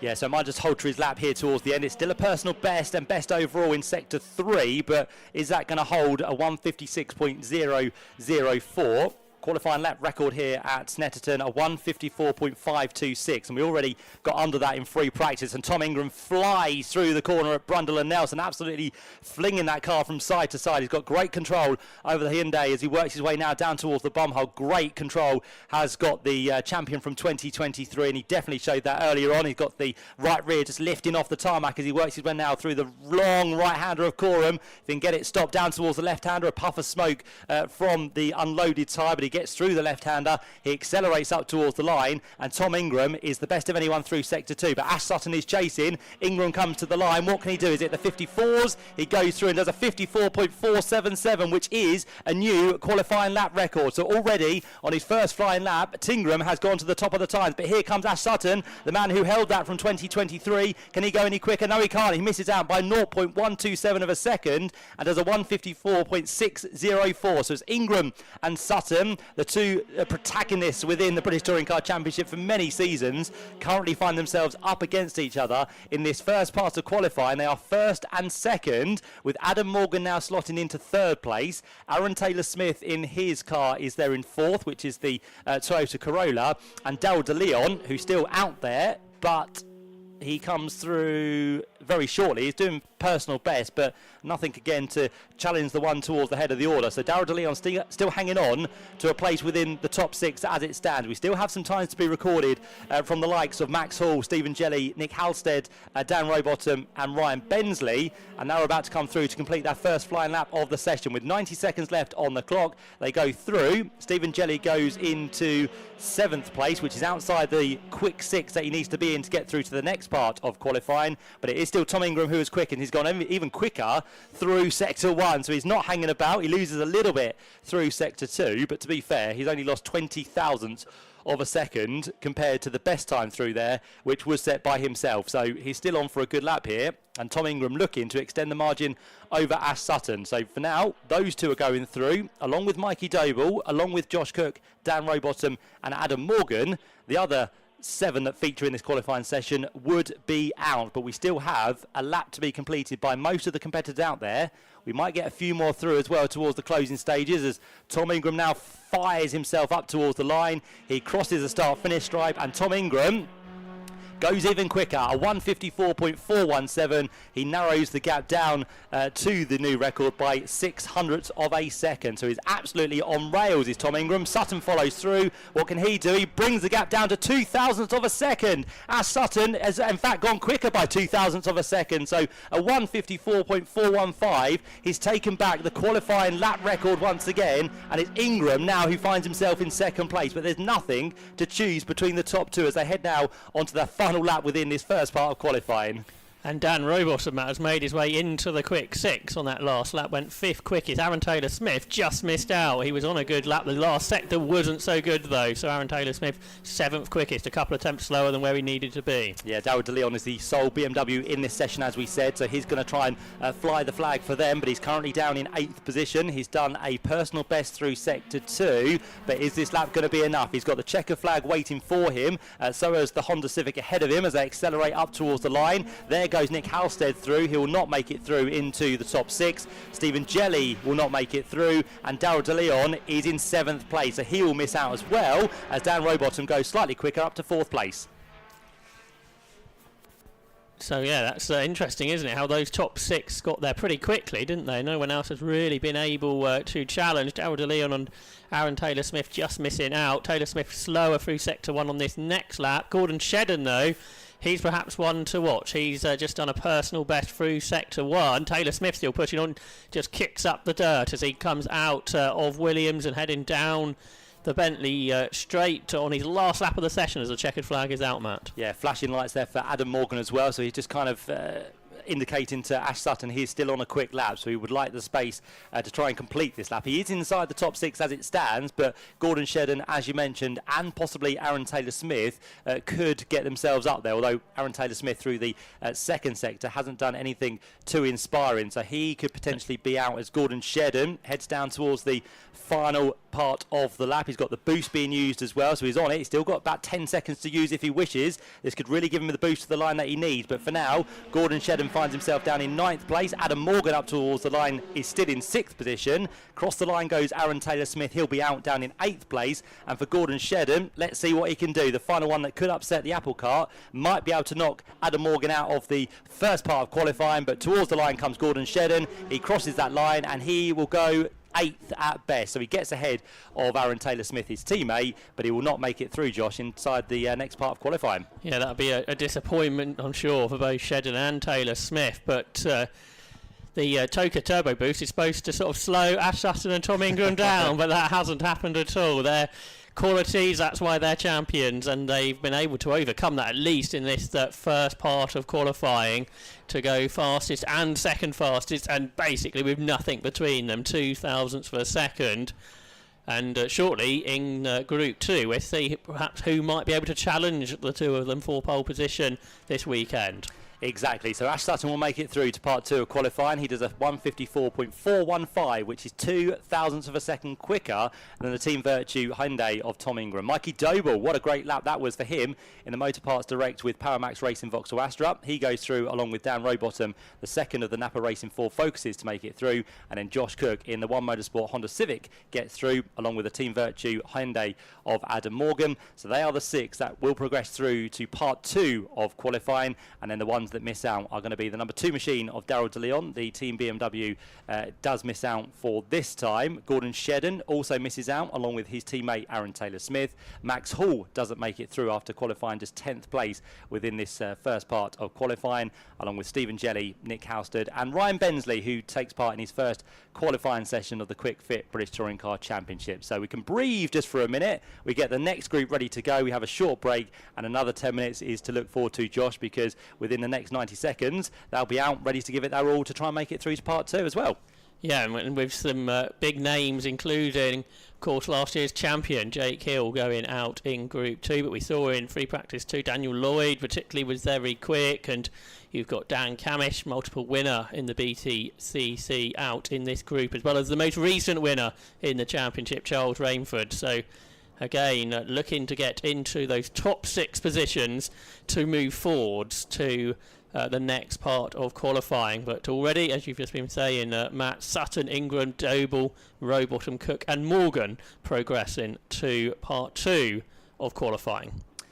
They do indeed, yep. So just for this next part of qualifying, the TTB that they get to use is, of course, for all those drivers 15 seconds, apart from Jake Hill, who will have, for the laps he requires, 5 seconds of boost to use. Tom Chilton, who is out in this session, will have 7 seconds of boost to use per lap. And we also have Dan Camish, who will have 13 seconds of boost per lap. And Chris Smiley also has 13 seconds of boost to use. Everyone else gets the full 15 seconds. Reigning champion Jake Hill actually bouncing in his seat, ready to get out. He's all fired up and ready to go. The engine is just fired up. You can hear it just in the background. Ryan Bensley is just to Jake's left. Driving position on the BMW's on the left-hand side. The car is pushed back into pit lane.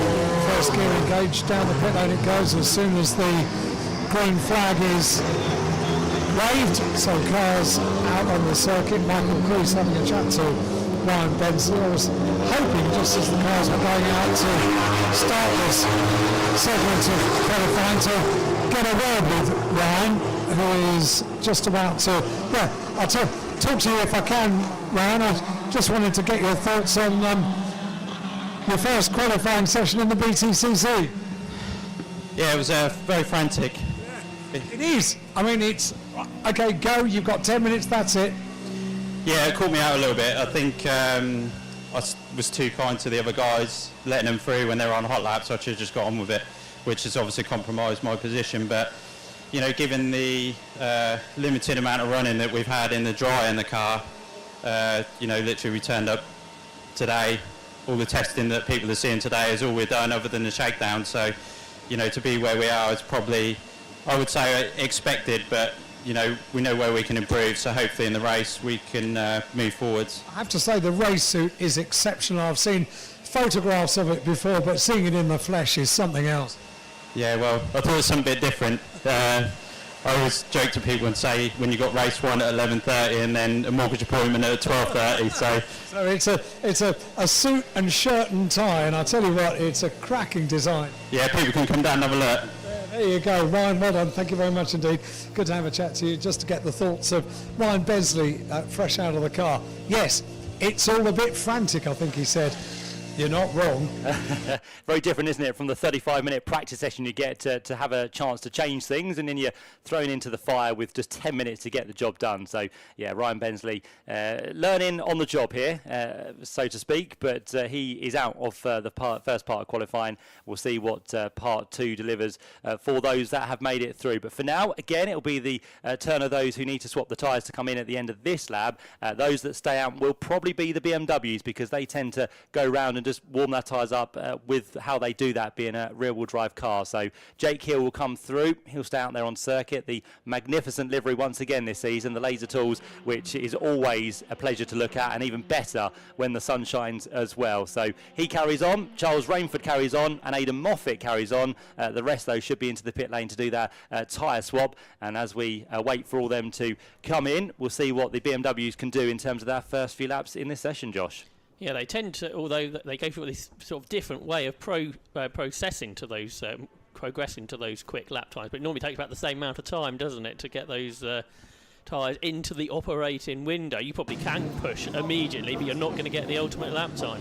Just see if I can get a quick word. He's just on an interview with Lou Goodman with Daryl De Leon on what is a disappointment. He's just going, sorry to interrupt, but I'll be very, very quick.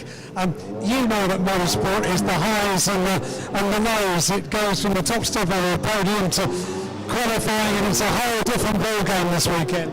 Yeah, that's exactly that. It's the highs and lows of motorsport. Some weekends it just clicks, some it doesn't. I don't know.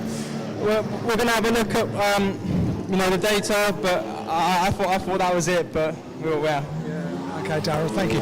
I'll let you get back to looking at data then, and back to the team that are huddled in the back of the garage. So Darryl De Leon down here in the garage with the helmet and race overalls now just wrapped up around his waist. But as we know, if you pick the right tyre for tomorrow, in the right situation, it can always come to fruition, can't it? So that's exactly what happened at Brands Hatch to get his first ever win in the British Touring Car Championship in his 50th start. But yeah, it might not be the day he wanted today, but you look forward and you try and bring some positives as we go racing tomorrow. I wonder if that's a concern at Matt for West Surrey Racing and BMW, if Darryl thought he got everything out of the car and wasn't able to progress to part 2 of qualifying. We'll see what the other 3 drivers can do. Jake Hill, Aidan Moffat and Charles Rainford, who are accelerating up to the line now. The 3 drivers who will set a lap time but presumably won't be representative at this stage. Whether Darryl's been able to feed anything back to the team to let these 3 drivers know, but there's very little in the way of time to make any changes, as you've been describing, Matt. Yeah, already just 5 minutes left, so we're halfway through this second bit of part 1 of qualifying. So the second group now out there, and Jake Hill will be on to his effectively first flying out, because as you said, the first one there was a 2:01, which is about 7 seconds off what you really need to be doing. But he's being followed quite closely here by Charles Rainford. I'm just wondering if that's a little bit too close, but we'll see by the end of the lap if that is going to impede him. But Jake Hill and Charles Rainford working their way through on this lap. A little bit of a gap back to Aidan Moffat, but he has the clear space to play with. And through the first sector, Jake has done a 36.5, where his teammate, Charles Rainford behind, has done a 36.1, which is almost 0.4 of a second quicker. So Rainford seems to be getting the better through sector 1, but it could be the case that Jake is still bedding in those tyres and doesn't want to push them too hard too early on. As Tom Chilton goes through to start his first flying lap, he's just come out of the pit lane along with Dan Camish, who's behind, and then comes the Toyota Corolla of Ronan Pearson. Yeah, it was, I think, on the 3rd lap that we saw some particularly quick laps in the previous session, wasn't it? But there are some still weaving around trying to get that little bit more heat. I think Jake Hill might have locked up going through Brundle into Nelson as he run a little bit wide, and that will compromise Charles Rainford, because now there's a yellow flag because the champion is off the circuit, something we don't say very often. Jake Hill makes a mistake, just showing how hard he was pushing, but he wasn't getting the optimal lap time. He was quick through sector 2, but perhaps a little bit too quick as he tried to slow down for Brundle and Nelson. Yeah, very courteous, wasn't he, Jake Hill, there to stay on the way of Charles Rainford, and he was definitely pushing, was Jake, because he was the best of anyone through sector 2, but he just left his braking a little bit too late, and as you said, through Brundle and Nelson, it just got away from him and ran out wide onto the grass. So Rainford now takes over at the head of the order, 1:55.252, but that lap time has already been disallowed. Track limits at turn 7, and this is what we said earlier on, with such a short session on such a long lap, you cannot afford mistakes like that, because already Rainford now has no real competitive time, and he's only got 2 more stabs at it. That's right, and is turn 7 where Jake Hill went off as well? That's what's being encountered as turn 7 this weekend. I think 7 is the exit of Williams, isn't it? Yeah. So yeah, such an important corner. Tom Chilton really pushing on as he went through bomb hole there. He was completely sideways right up over the curbs. How's he doing in the sectors? Well, decent but not overall best. That goes the way in sector 1 of Dan Lloyd and in sector 2 of Dan Camish, but way up on 2 wheels Tom Chilton as he accelerates out of the final corner. Wow, good control there to keep him on the 4 wheels, but yeah, he was over leaping that corner, wasn't he, with the sausage curves we have here at Snetterton. But Tom Chilton comes up towards the line, and he will now be the quickest of the qualifiers in this session, a 1:55.2. Doesn't last long though, because Dan Camish right behind him does a 1:54.770.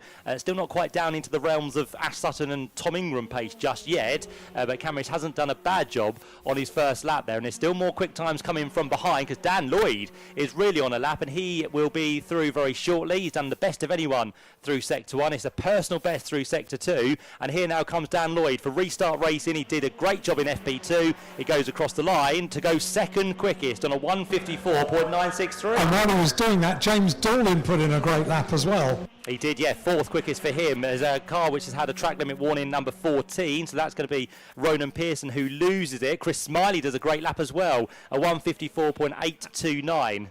Drama though for Jake Hill again. Matt is slow through sector 2, so Jake Hill only has one chance now to actually put himself anywhere on the grid, because he's not done a quick lap time whatsoever. This is again a slower lap from Jake Hill, and he's got one more lap to put himself up into the quick 6. And Moffat isn't going that quick either, is he? Because he just completed a lap and only went 7th quickest. So Moffat's struggling.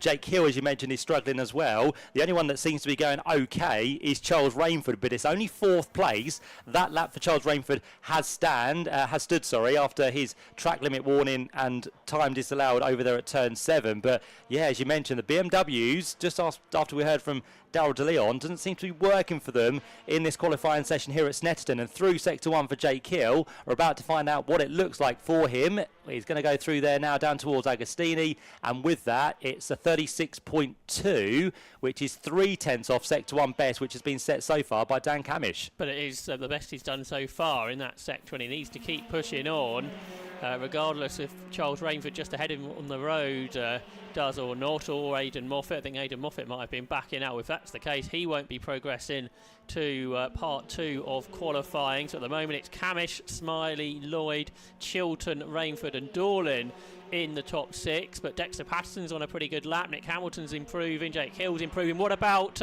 Sam Osborne? He's just done the fastest middle sector of anybody, Matt. He certainly has. He's got 40 seconds till he gets to the line. I still don't think this is enough for Jake Hill, because it's about 0.3 off where he needs to be, because everyone's in the 35.9s or 36.0s.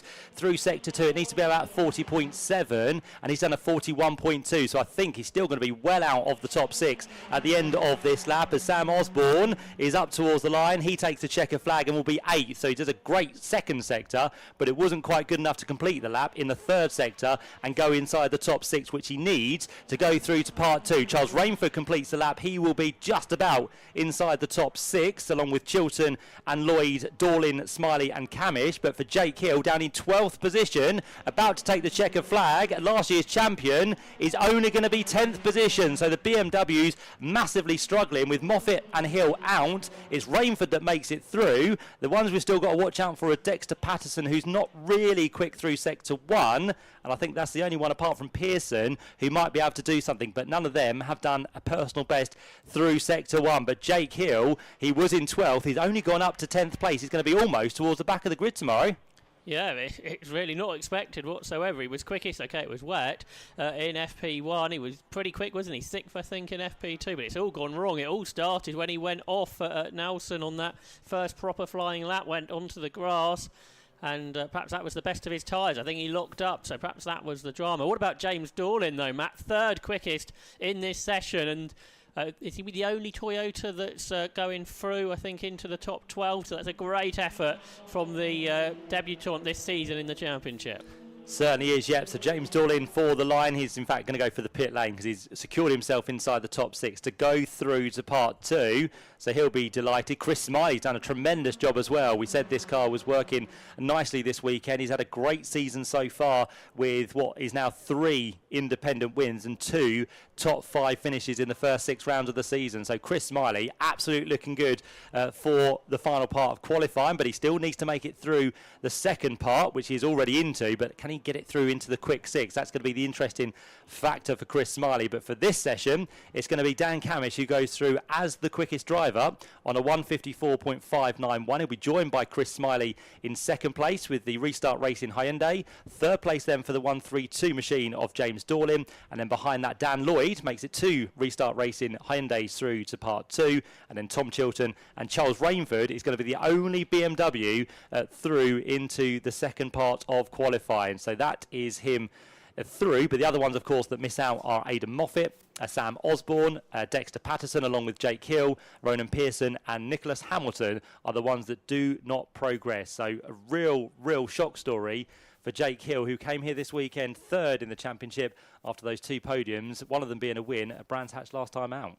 He's going to be bitterly disappointed with that. When I spoke to him earlier, he wasn't sure if the BMW would be the quickest car. He said, well, let's hope it's not like it was at Donington. It's probably worse than it was at Donington Park, isn't it, for Jake Hill, when his 2 main championship rivals were the fastest 2 cars in Group 1. Jake is one of the slowest cars in Group 2, which is something that we just don't say very often whatsoever, because He's ever so talented, but something's gone very wrong today. I'm pretty sure that ITV are going to get the first interview with Jake, and I'll assess the temperature about whether I'll go in afterwards.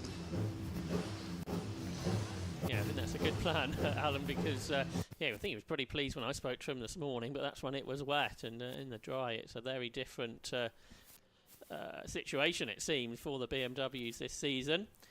I wonder what happened with Sam Osborne, Matt, because he was so quick through Sector 2, doing that fastest sector of the session, but Sectors 1 and 3 just weren't quite there for him, and 8th quickest in the session, just fractionally behind Aidan Moffat.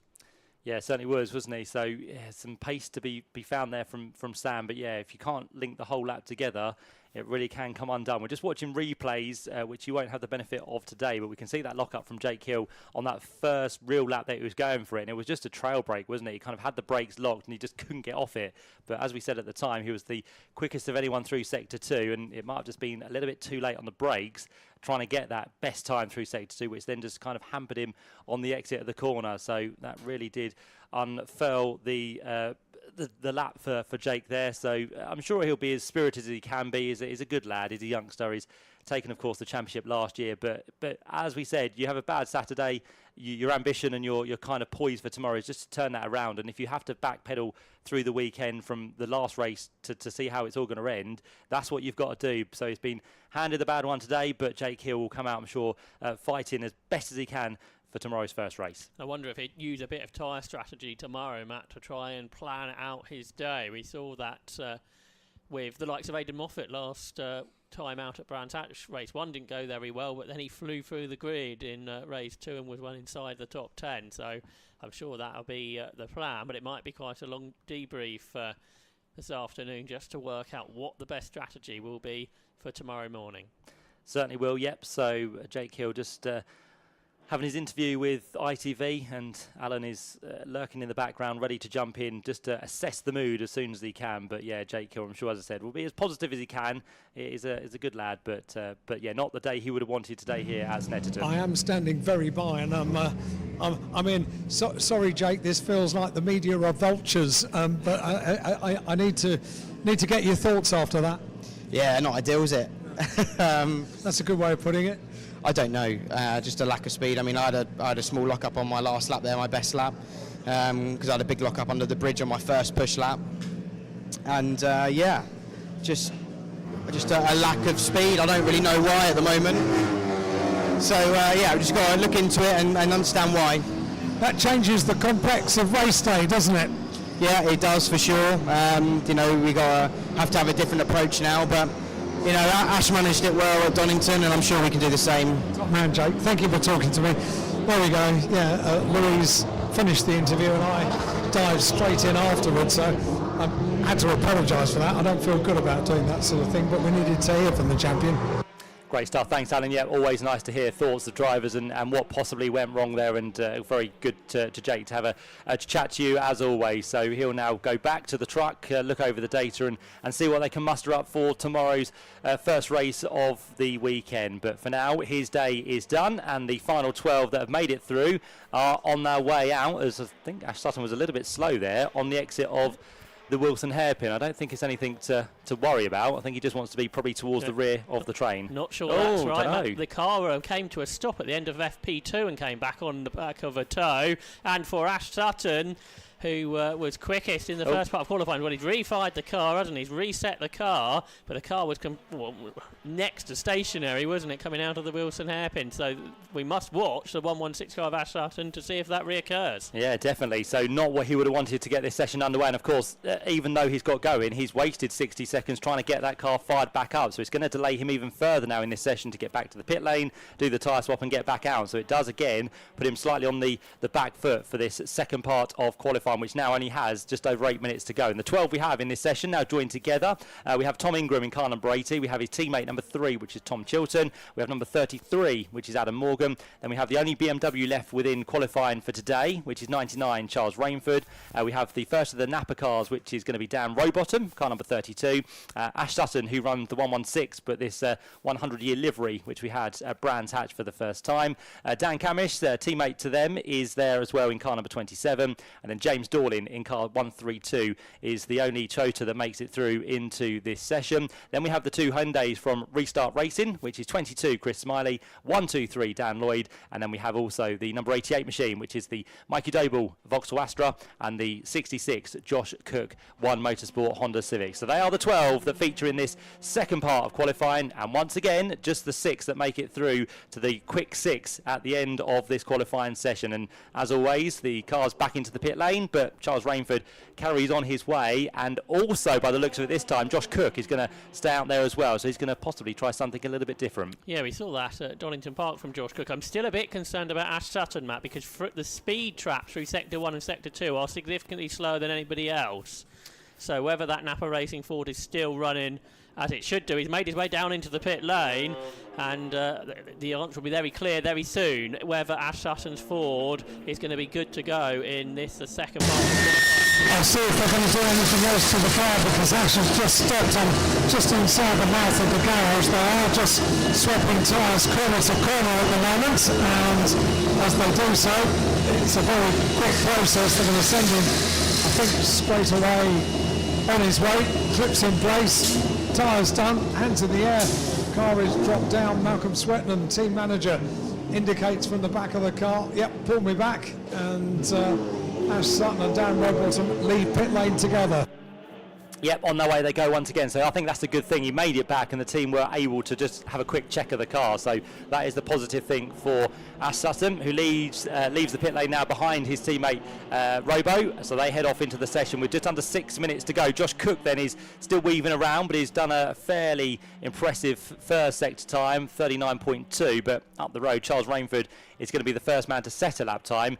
Best of anyone, as you'd expect. The first man to go through Sector 1 on a 37.7. But what will the lap be at the end? It's probably going to be around about the 2 minute mark again, isn't it? Because that's what we had from all of the BMWs earlier on in part 1 of qualifying. But now we get into the real nitty-gritty with almost half of the session completed. Here comes up to the line Charles Rainford, and the first flying lap to be put into the books for this second part of qualifying is going to be a 2:03.5. So yes, still a long way to go for Charles, but he's on his way to get those tyres up to the optimum temperature window that he needs to set a lap, and hopefully for his own benefit and maybe the team's benefit this weekend, get that car through to the quick 6. Yeah, that's right, Matt, and he was very, very impressive at Brands Hatch with Charles Rainford, so there's no reason why he won't be this weekend at Snetterton. It was the third lap which he's on now where we saw them start to push, so this will be the first real push lap, I would imagine, for Charles Rainford. Ash Sutton is going, isn't he, through Sector 1. His car's still in the speed traps a bit slower than others, but that might just be the way he gets up to speed, getting the tyres into the operating window that he'd like to push with.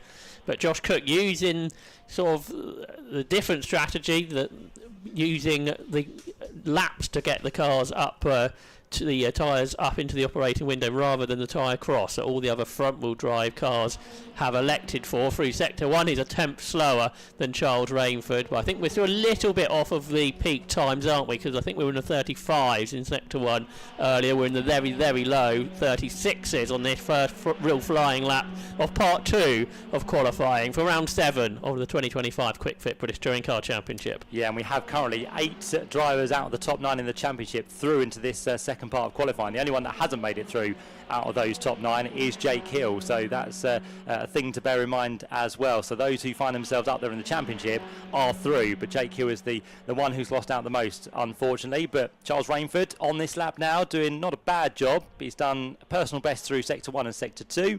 He'll be the man to the line very shortly to complete the next lap. But on this lap, it looks like we've got Tom Ingram on an absolute best through Sector 1. We've got Josh Cook on an absolute best through Sector 2. And at the end of the previous lap, it was Dan Lloyd who was on an absolute best through Sector 3. But that's just been beaten by Charles Rainford, who now goes and does the new quickest time of a 1:55.034. The car to follow him to the line with a bit of a lock-up down towards Murray's is going to be Josh Cook. And currently second. Can he go any quicker than Charles Rainford? Yes, he can. He's into the 54s, .915. one to watch is Dan Lloyd, quickest of all through Sector 1, and that was, half a tenth quicker than Tom Ingram, but Ingram's on a very quick lap. He was 3 tenths quicker than Cook through Sector 1. He's 2 tenths quicker through Sector 2. So Tom Ingram should go quickest here, but it's Dan Lloyd who is going to be his biggest challenger. Certainly is. Charles Rainford has had his lap disallowed previous time round, so he's back down to the 55s. As we go across the line now for Tom Ingram, he goes to the top of the times, a 1:54.174. He has blitzed what he did in his first part of qualifying. We're almost into the 1:53s, amazingly, but Tom Ingram absolutely on point once again. But what can Dan Lloyd do? As you said, best of anyone through Sector 1. It's a personal best through Sector 2, but that is about 4 tenths away from what Tom Ingram did on that lap he has just completed. So Dan Lloyd could be up inside the top 2. Don't think it's quite going to be close enough for him to go to provisional pole in this second part of qualifying, but let's see now what Dan Lloyd can do. Down towards the final corner, no real worry there on the right rear locking up. That's just what seems to happen when they get hard on the brakes down on the front axle. But for now, Dan Lloyd up towards the line for restart racing, and that lap for him is going to be good enough for, we wait to see, 6th place. So not as good as we probably expected, but whilst that has been happening, Ash Sutton has gone to 2nd place. And Mikey Doble has gone to 3rd position, so a very good lap from Mikey Doble, but Ash Sutton, after that initial scare, is right back there, just 1/10 of a second behind Tom Ingram. So it's Ingram, Sutton, Doble, then Camish, Rowbottom and Lloyd, who are looking to progress to the quick 6 of qualifying, but with Chilton, Morgan, Cook, Dorling, Smiley and Rainford looking to move into the top 6 in the remaining lap or so of the session. Tom Ingram's on another quick lap, not anything spectacular through Sector 1, but not far off. He's done an absolute best through Sector 2, so could now Tom Ingram get to that 1:53. He's about to emerge through the last couple of corners. We've got Tom Chilton, who's trying to get himself now up inside the top 6, and very shortly to complete a lap as well. He's just working his way down towards the end of sector number 2, but for Tom Ingram, as he turns his way towards the line, he's got himself one more lap to go with 50 seconds left on the clock. But for this lap, what can Tom Ingram do? It's a 1:54.241, so it's fractionally slower than what he had previously done, but still Tom Ingram 0.134 of a second quicker than Ash Sutton. But it's now Dan Rowbottom, the man we need to look out for. Personal best in sector 1, absolute best in sector 2. We'll see what he can do towards the line. The other driver to watch, Matt, is Adam Morgan. Adam Morgan trying to get himself into the top 6. He's looking to be the quickest one of the ones behind. Chilton ahead, he's going quicker, but quicker still Adam Morgan, who's following him round. So firstly Tom Chilton up across the line does not improve, does he? What about Adam Morgan? He does. Adam Morgan into the top 6, 5th quickest of all. So Dan Rowbottom really needs to continue that good lap time that he was building up, and I think he's also improved, Matt. Yeah, Morgan went ahead of him. Rowbottom's gone back ahead of him, so 5th and 6th, those two currently run. Dan Lloyd, after that amazing second sector he did a couple of laps ago, has not equated to anything and now finds himself outside the top 6, so that's not good news for him.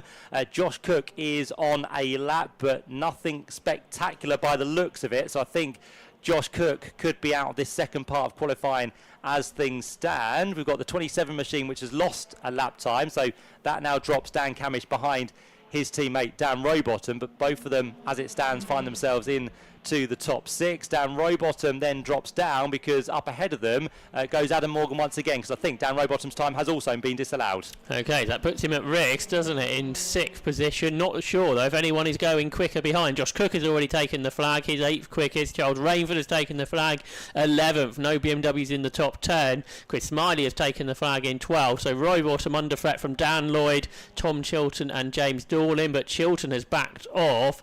James Dorling isn't on a fantastic lap. The first sector of Dan Lloyd isn't improving either, so Dan Rowbottom might still be safe in 6th position.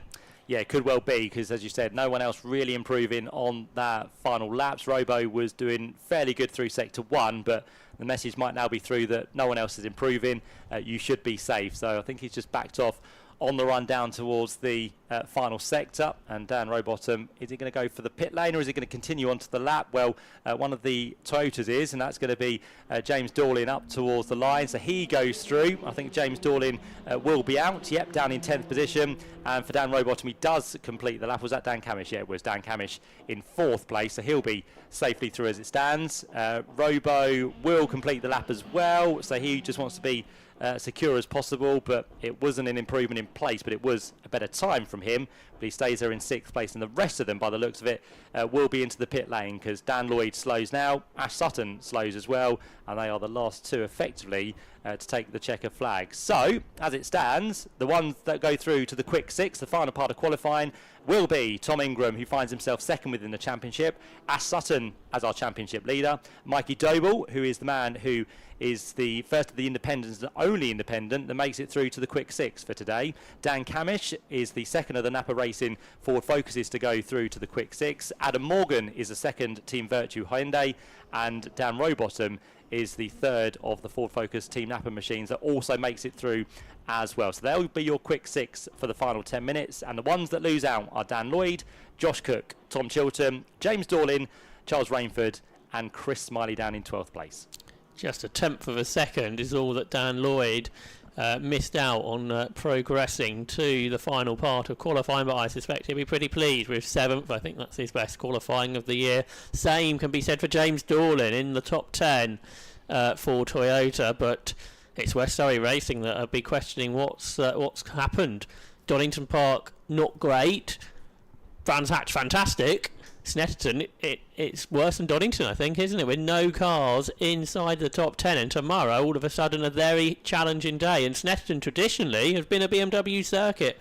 They've been on pole here 4 times in the last 5 years, but that certainly isn't going to be the case this weekend. Yeah, and harking back to the Colin Turkington days, 10 wins for that driver alone here at that circuit. So, a real day to forget for Team WSR, but no BMW through to the quick 6, unfortunately. But it always seems to be, doesn't it? When Ingram and Sutton do well, the BMWs struggle, and when the BMWs do well, Ingram and Sutton are not really towards the front. So it's a very weird concept, but the quick 6 will fight it out for pole position. And again, can we have this qualifying record broken in terms of the lap time, which stood by Ash Sutton from 2 years ago? We're all going to aim for it once again, a 1:54.526. In every part so far, it has been broken. So let's see who it will be that potentially gets that pole position, and maybe a new qualifying lap record here at Snetterton as well. But it's just going to be the 10 minutes to sort out the top 6. As Josh said, 7th on backwards have now all been set in terms of their grid hatchings. The final 6 are still to be decided, and that final part of qualifying session is very, very close to beginning. Yeah, it's going to be an exciting 10 minutes, that's for sure. They've got 2 laps really where the peak of the pace will come from. It seems lap 3 and lap 4 is where we see the really quick lap times, and Sutton v Ingram is what it's been so far, but the others aren't far away at all. Can Mikey Doble spring a surprise? He made it into the quick 6 last time out at Brands Hatch as well. You've got then the teammates of Ingram and Sutton with Adam Morgan for Team Virtue, and then the Napa Racing cars of Dan Robot and Dan Camish. I think any of those drivers are a possibility to get pole position today. And they were all separated by less than half a second in that previous session, but Tom Ingram particularly is the form man, isn't he, this weekend at Snetterton? He's very, very quick immediately once that tyre crossover has been completed. Indeed, yeah, and it always seems to be whenever Ash Sutton and Tom Ingram are on circuit together, especially in race form, they seem to find themselves together, because Ash Sutton won the first 2 races and Tom Ingram was 2nd. Ash Sutton was 3rd in race number 3 at Donington, and Tom was 2nd. The only disparity was at Brands Hatch in race 1 and 2, where Ash had an off race number 1 and finished 10th, and Tom was on the podium. Race number 2, Ash was on the podium and Tom was down in 11th, and then for race 3, Ash Sutton finished 4th and Tom Ingram was 3rd. So they are almost, barring a couple of races so far this year, just kind of following each other around. And particularly at Donington Park, they had some really good races, didn't they? They were at the sharp end in those first 2 races and battling it out nose to tail. But 10 minutes on the clock has started to tick down as we're about to find out who will be on pole for round 7 of the 2025 Quick Fit British Touring Car Championship here at Snetterton. Yep, so cars now working their way out of the pit lane, and we are going to find out, as Josh said, who can take pole position here for what's going to be the 7th round of the championship tomorrow. Pole position for the 3rd event of the season, and it's been very, very close so far between all these 6 drivers. And as we said, can we beat that qualifying record from Ash Sutton from 2023? Tom Ingram definitely has the pace to do that, but has he gone too early, too soon, or is Sutton going to make it through as the quickest driver? Or is someone going to spring a surprise? Mikey Doble, the only independent through to the quick 6 for today. He's had a storming season so far, has Mikey. He's picked up 3 independent victories, and in terms of the Independents Championship, he comes here this weekend second only to Chris Smiley. So with that probably in his mind as well, he's a few places up the road from Chris Smiley, and with everything hopefully working out for him in this qualifying session, he might then be able to close that gap down by the time we get to the end of race 1 tomorrow. But what an impressive qualifying session this has been for Mikey Day. But he's only had 1 pole position in his career, and unfortunately that went very, very wrong at Silverstone a couple of seasons ago, where he didn't realise there was only 1 formation lap. So Mikey Doble has been on pole position, but can he do it today? Well, he's made it through to the quick 6. That's the first part of trying to reclaim a pole position in your British touring car career. So out of this group, only 2 drivers have ever been on pole at Snetterton. Ash Sutton, with that previous qualifying record, 2023, he was on pole. Tom Ingram was on pole back in 2019 when he was driving for a different make of car. Otherwise, all the other drivers in this group have never been on pole at this circuit, but it's a possibility they could be today, and we'll have certainly a front-wheel drive car on pole, so there's no doubt about that, and I suspect they'll all be making their way down into the pit lane. And Tom Ingram looking for his 100th podium in the Quick Fit British Touring Car Championship. That very well could come tomorrow, Matt. Certainly could, yeah, with the paces shown so far across the 2 free practice sessions and every single part of this qualifying session so far. Tom Ingram is very much looking good, isn't he? But he's got to do battle with, firstly, Ash Sutton and anyone else who wants to get themselves embroiled in this mix for pole position. But as you rightly said, all the cars now working their way in with Tom Ingram and Adam Morgan down there. You've got Dan Rowbottom and that of Dan Camish. Here comes Ash Sutton and Mikey Doble. So we've got an empty circuit for the time being, but it won't take them long. They can't hang around in this tyre change because, as we said, time does tick away very quickly, and with less than 7 minutes to go, already the Team Virtue Hyundais are being pushed back out into the fast lane. So Ingram will lead Morgan. It'll be team formation flying by the looks of it, so hopefully those 2 will be able to work together. They head back out. Then you've got Dan Camish, who is now being pushed back, and they're not too far behind. They're going to drop down Ash Sutton and Dan Rowbottom. I think Rowbottom's been dropped first, so he'll follow out Dan Camish, and they should work together. And then Mikey Doble's kind of the odd one out, isn't he? He's got kind of no one to play with, but if he can get on the back of the Ford Focuses, that could give him a very nice helping hand and possibly a good couple of toes down the straights here. And you mentioned that Mikey Doble's had just the 1 pole position. That's the same statistic as well for Adam Morgan, looking for his 2nd ever pole position from a qualifying session. And that could come over the course of the remaining 6 minutes, but he'll have to beat his teammate as well as the other 4 competitors who are out there for this session. So this is another build-up lap, and then the following lap, that could well be where we get the pole position time, or it might be the one after that. That's certainly been how it has gone so far in the previous parts of qualifying. We've all been building up to this stage of the day, and I think the anticipation is quite high, Matt, to see who comes out on top. It's certainly going to be a close one. We know that because there's nothing to choose between the competitors this season within the British Touring Car Championship. All the drivers through this session are on the soft tyres. That's what they've been using throughout the qualifying session. Of course, you'll be able to identify that, as we said earlier, with the rectangle on the side of the car. If it's white for this weekend, it is soft tyres. If it's red, it'll be the hard tyre. And the other thing you can look towards on that little rectangle is the lights. If it flashes green, they are on the TTB. If it goes white, they've run out for that lap, and if it goes red, which we won't need today because we're not in a race form, but that normally means they are out completely for the race duration. So it's either green or white. They are the 2 colours you need to be looking out for, as Tom Ingram has a little bit again of a lock-up on that trail break through in towards the final corner, but he has got a little bit of a gap ahead of him. He's got clear track, in fact. It's it's Adam Morgan, who's behind, who's going to try and benefit from a tow. So off he goes. Tom Ingram now will probably try for a quick lap here, because if this one doesn't go right, he still has the chance then to do one more. But it's the two Hyundais of Team Virtue that go through first off, and then the next train is going to be led that of Dan Camish, with in towards the final corner now Dan Rowbottom, and just ahead of him is going to be that of Ash. In fact, no, Ash Sutton's dropped way back. He's gone right behind Mikey Doble. So Ash Sutton's not using his teammates to help him. He's going to try and do it all on his own with just the 1 second per lap of TTB.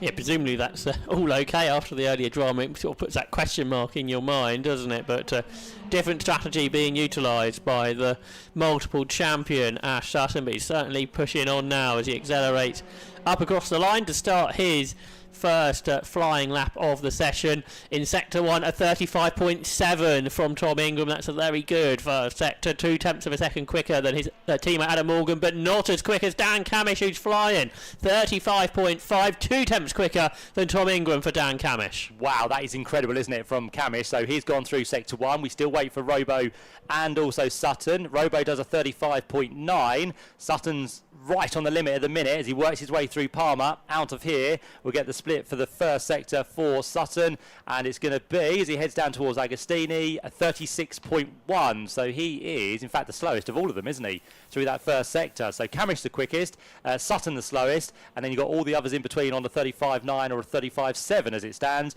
And through sector 2, Tom Ingram has done the best of anyone on this first of his flying laps on a 40.362, which is 0.3 quicker than that of his teammate Morgan, and it's a 10th quicker than Camish. So it's going to be quite even by the time they complete the laps between those two cars. Yeah, so Camish 0.2 up through sector 1, but a 10th down through sector 2. So Camish is net a 10th up on Ingram, who goes across the line now to do 1 minute 37, 1 minute 37.780, but Camish could beat that, Matt. Certainly could, yes. So 53.780 is the first time we've gone down to the 53s like this in a qualifying session. But what can Dan Camish do? He flies up towards the line. He's done a great first sector, an okay second sector. What is sector 3 like? He comes across the line, and Camish goes quickest at 153.750. It's 30 thousandths quicker than Tom Ingram, but Ash Sutton is again crawling down the back straight. So it's all important that all these cars get a lap in, just in case we have a red flag. And what is going on with Ash Sutton's Napa Racing Ford Focus today? The car stopped at the end of free practice 2. It stopped earlier on in qualifying. It's basically doing the same now.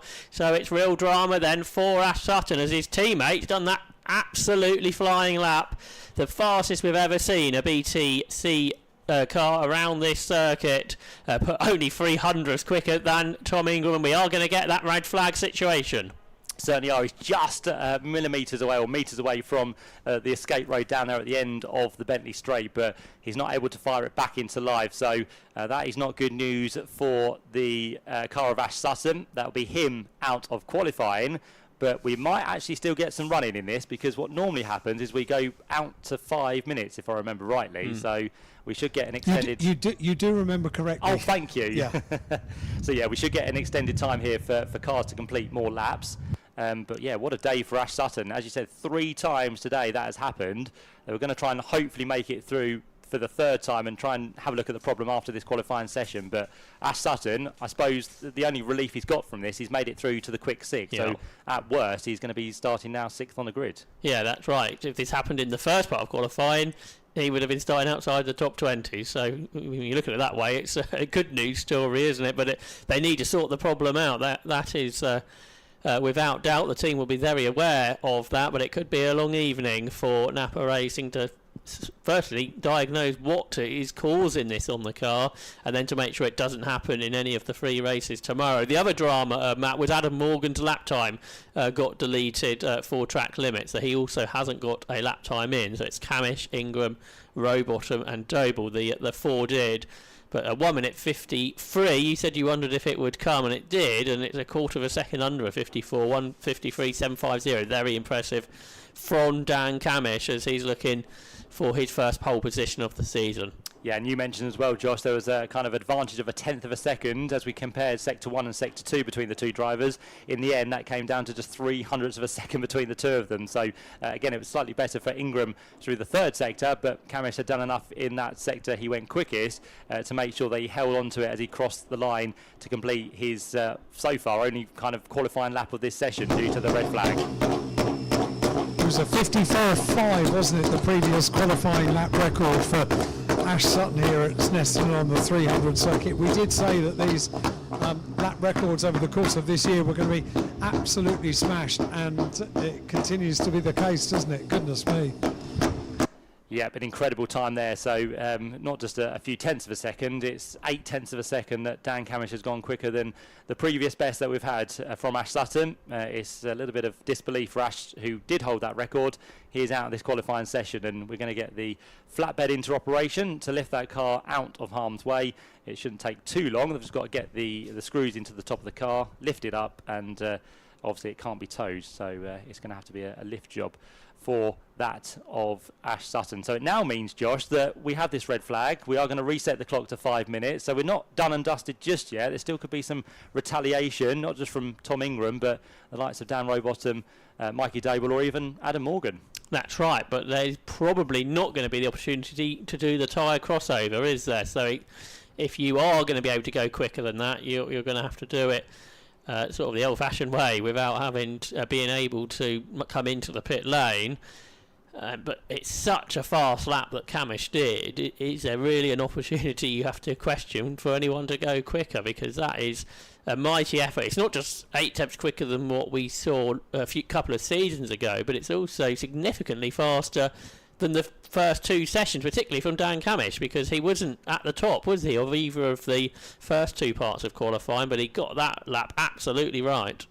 Certainly did, yep, and it just takes, doesn't it, one small mistake to make the difference between the gap that we currently have to you being either first, second or third, especially when the field this year is so competitive, so close with the qualifying sessions we've seen so far this year. So everyone waits now with bated breath to see how this does continue. Some may be falling asleep because they're not that interested, but they'll wake up very shortly when these cars get fired back into life. And I did also notice as well that when that qualifying session was underway, the wind did really pick up. I felt the commentary box kind of wind blowing. Really blowy down in pit lane, and it's a headwind as you walk up pit lane towards Riches. So it will be buffeting the cars as they come down the start-finish straight, the centre straight, and then the very opposite when they're on the back part of the circuit. Just see if I can... just going to walk around and see what Dan Camish is doing inside the car. He's sort of...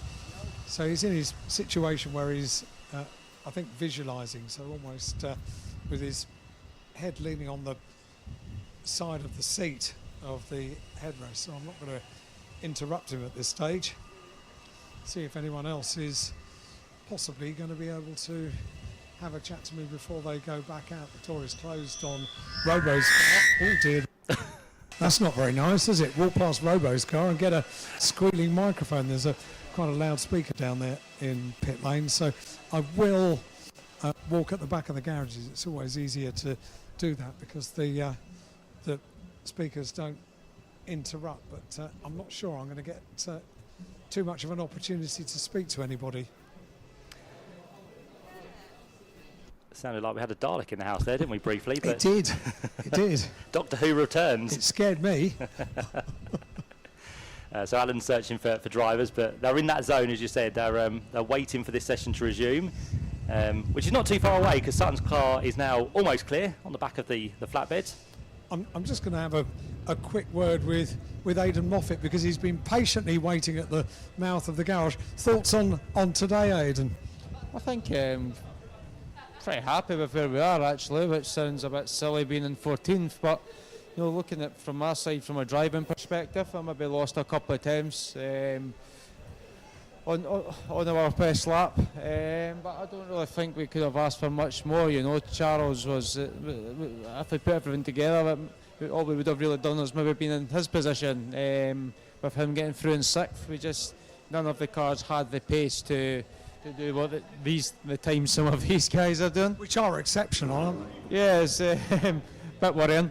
We definitely don't have that in the BMW, but I think you know, from being front wheel drive here, when you put on that soft tyre and really use the tyre, you can pull laps out that you can't match again. The whole thing comes to life. Yes, and you do really use the tyre out of the hairpins here and, you know, turn 6. So I think we'll have a a different Sunday car to a Saturday car. I think we'll be a lot closer to where we need to be.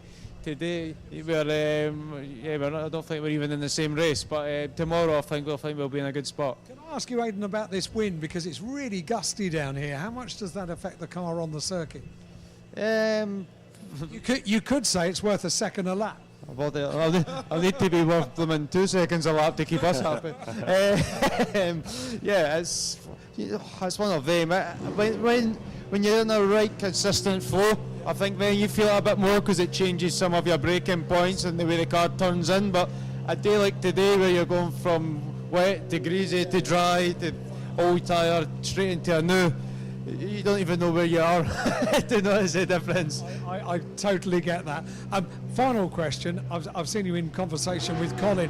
How much has Colin been a help this year, getting used to this car? I mean, more of a help if he told me to avoid the curbs at turn 1 at Brands Hatch. Colin's some piece. I think we all know how good Colin is and his experience. So, just for me, adapting to the rear-wheel drive again, BMW.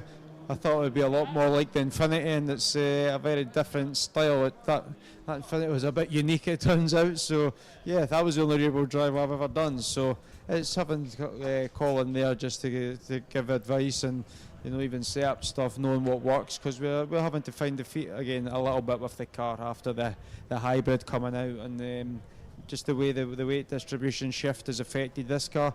Obviously, it's pushed a lot forward, so front-wheel drive, it would have been lovely. So, it's making life a little bit easier, just trying to close the gap, getting back to where we need to be. Top man, thank you very much for having a chat to me. In the meantime, Carl's back out on circuit. Thanks, Alan. Yep, so the final part of Quick 6 now underway. We think there's going to be 5 minutes, but there's no clock that's appeared on any screen that we have available, so we'll see what happens. But we are back underway with this final part of qualifying. It gives the chance for the drivers to head round once again and get these couple of laps. They're only probably going to get in for this session, and we'll see how that all unfolds. But fairly close between all of them as they head their way on towards Williams, so they are anticipating not long to get these laps done. And, of course, we are still wondering if there's anything left in the tank, in the tyres, for these drivers to possibly improve on the time from Dan Camish. I'm going to try and be a little bit cheeky and get a thought of Ash Sutton, who's here in the garage. Just take me through what went on. Yet to fully understand. We were nursing a problem from sort of Q2. We had a full cutout in the car. We noticed. Yeah, so obviously I didn't come to a stop, kept it rolling and managed to fire it back up and luckily get a lap on the board. But then, Q3 just it finally gave up, whatever it was. So, although you're in the garage, it's not a bad starting position, is it? Well, Tony was just saying that if we're disappointed with P6, it's not a bad place to be. Good day in the office. Yeah, exactly. Obviously, minimal hybrid, least anyone's got, and we've been punching our weight at the top. So, could I have gone with these boys into these times potentially? So it's a bit of a shame, but it's nice to have a fast race car. Thank you, Ash. Thanks so much for having a chat to us. Ash Sutton down in the garage. Top workout, great there on the scene, making sure we get all the information we possibly can, and of course they'll still have to diagnose what the issue is, but by the time we come to tomorrow, hopefully things are rectified and we have a good race on our hands with the likes of Ash Sutton starting 6th on the grid. So Josh, qualifying back underway. We are now on to what's going to be their second out lap. This probably won't be a quick one, but I think they'll be left with probably just the one lap to try and overhaul that of Dan Camish. Yeah, we believe that's the case, don't we? For Dan Camish, looking for his 8th pole position in the history of the championship for Dan. So if he can achieve that, I'm sure he'll be very, very happy when he speaks to Alan Hyde after qualifying. But there are going to be challenges, that's for sure, from Tom Ingram, from Dan Robolt, and from Mikey Doble, and from Adam Morgan, you would imagine, but not necessarily on this lap. The first sector times are quick, but they're not quite as quick as they were going earlier, about half a second or so off of that. They're all trying to quickly go around to make sure they get a lap time in after this one before the 5 minutes is up. Tom Ingram steps aside for Adam Morgan, who hasn't got a lap on the board yet, so wants to do that before the what we think would be the final lap of the session for Adam Morgan, looking for his second ever pole position in the championship in the Team Virtue i30N. Mikey Doble pushing on. He's had a little bit of a moment. He's ended up on the grass, so we'll have to sort of get the dirt off the tyres and then go again. But up across the line, firstly, we'll see if Adam Morgan can move up from 5th position. But the checker flag is out, so it's haven't had enough time to get through and do what they need to do. So Adam Morgan comes through, and with those tyres still being warmed up, it was a better time, 154.9, but he just needed that extra lap to try and get himself into that little bit of a mix where the tyres would have been at their optimum. So all of the drivers come through, effectively just 2 out laps, and that is the session at a close, because Micah Doble is the final one to take the checker flag. Car 32, which is Dan Rowbottom, has a track limit warning, which means time disallowed, but he didn't go any quicker anyway. So it does mean that Dan Camish will be on pole position for round 7 of this year's Quick Fit British Touring Car Championship season. Mikey Doble, just watching a replay, got very, very leery in towards Nelson. Again, a good save. Nice bit of grass tracking from Mikey. Kept it in a straight line and headed back onto the tarmac. But yeah, Mikey Doble will be on the 2nd row of the grid. So a great qualifying for the Independent and for the Vauxhall Astra team. Behind him will be Adam Morgan and Ash Sutton. But ahead of him will be Dan Rowbottom, who starts the race tomorrow from 3rd place. Tom Ingram, the man who comes here 2nd in the championship, will be 2nd off the grid. He was 30 thousandths of a second slower than Dan Camish just before that red flag came out. But Dan Camish has done the job and will be on pole position for the first time this season. So Napa Racing once again finds themselves towards the head of the order, and it gives us an intriguing battle to watch how that all unfolds. But I'm sure Dan will be absolutely delighted. We can ride on board with him as the onboard camera shows his thoughts and feelings. He's a bit calm at the minute. He's probably getting the word on the radio that he has got pole position, but until he gets back and opens that door and takes the race helmet off, he will be the man to be greeted by, I'm sure, Louise Gidman and also Alan Hyde down there in Parc Ferme. Yeah, it's going to be a question of a slight change for the arrangements this weekend, in as much as we used to sort of make our Parc Ferme at the technical check area in the entry end of pit lane, but they will go through the technical checks, but they will then come down to the regular Parc Ferme that we've been using so far today for interviews and that kind of thing. So it's a Parc Ferme. This is what I've been told. So bear in mind, it's a long way for my little legs to take me if I'm in the wrong place. I can tell you, Alan, there's BTCC boarding up there from earlier on, so hopefully that's a good sign. That is the plan. So the plan is that it's down in Parc Ferme at the exit end of pit lane, and well, certainly Mickey Butler from Goodyear is already down here, and he'll be presenting the pole position driver, Dan Camish, with a Goodyear Wingfoot Award, which is new for every round of the championship. They always traditionally, to the best qualifier of the year, presented a big Goodyear Wingfoot award to the overall best qualifier, but they're doing individual ones as well, and they're beautiful trophies. Absolutely gorgeous they are. So I'm in the right place because Dan Mayo, the championship coordinator, is here.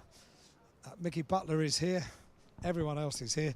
So we are standing by in Parc Ferme for the release of the cars from the technical check at entry end of pit lane. And Matt, you're probably in a good position to tell me where we are on that process.